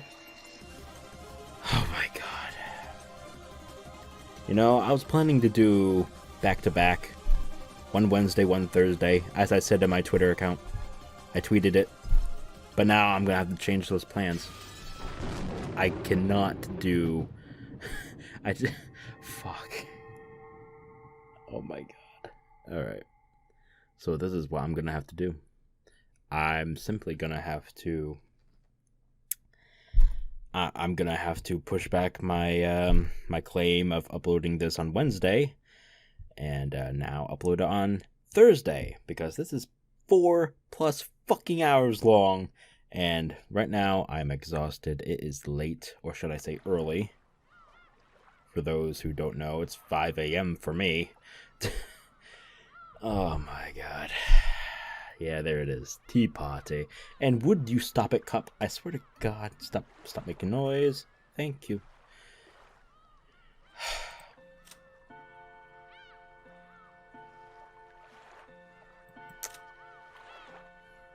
Yeah, great. I don't know what to say. Oh my God. I do want to continue so badly, but that's gonna have to wait. As I said previously, this was supposed to go up said Wednesday, but now it's going to be Thursday. So hello all of you on today, Thursday. I'm sorry for the... Actually, it's...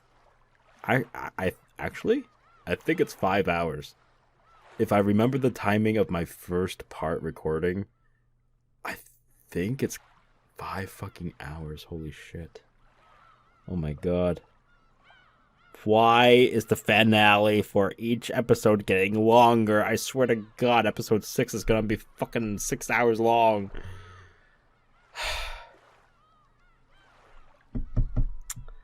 Okay. I'm not gonna say anything, because we still got the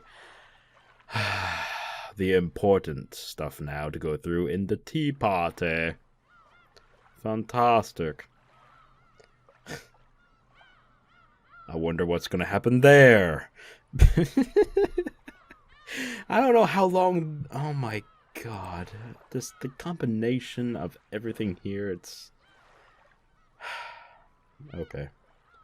So, depending on how long these remaining ending segments are, we're looking at this Thursday, aka when you're viewing this right now. And then possibly Saturday. Possibly. Maybe, if there's a hell of a chance, the back-to-back can still happen Thursday and into Friday. Possibly. If there's a sliver of a fucking chance. Oh, okay. So yes, I'm not going to say anything yet because we still got stuff to go through in the next video. So yeah.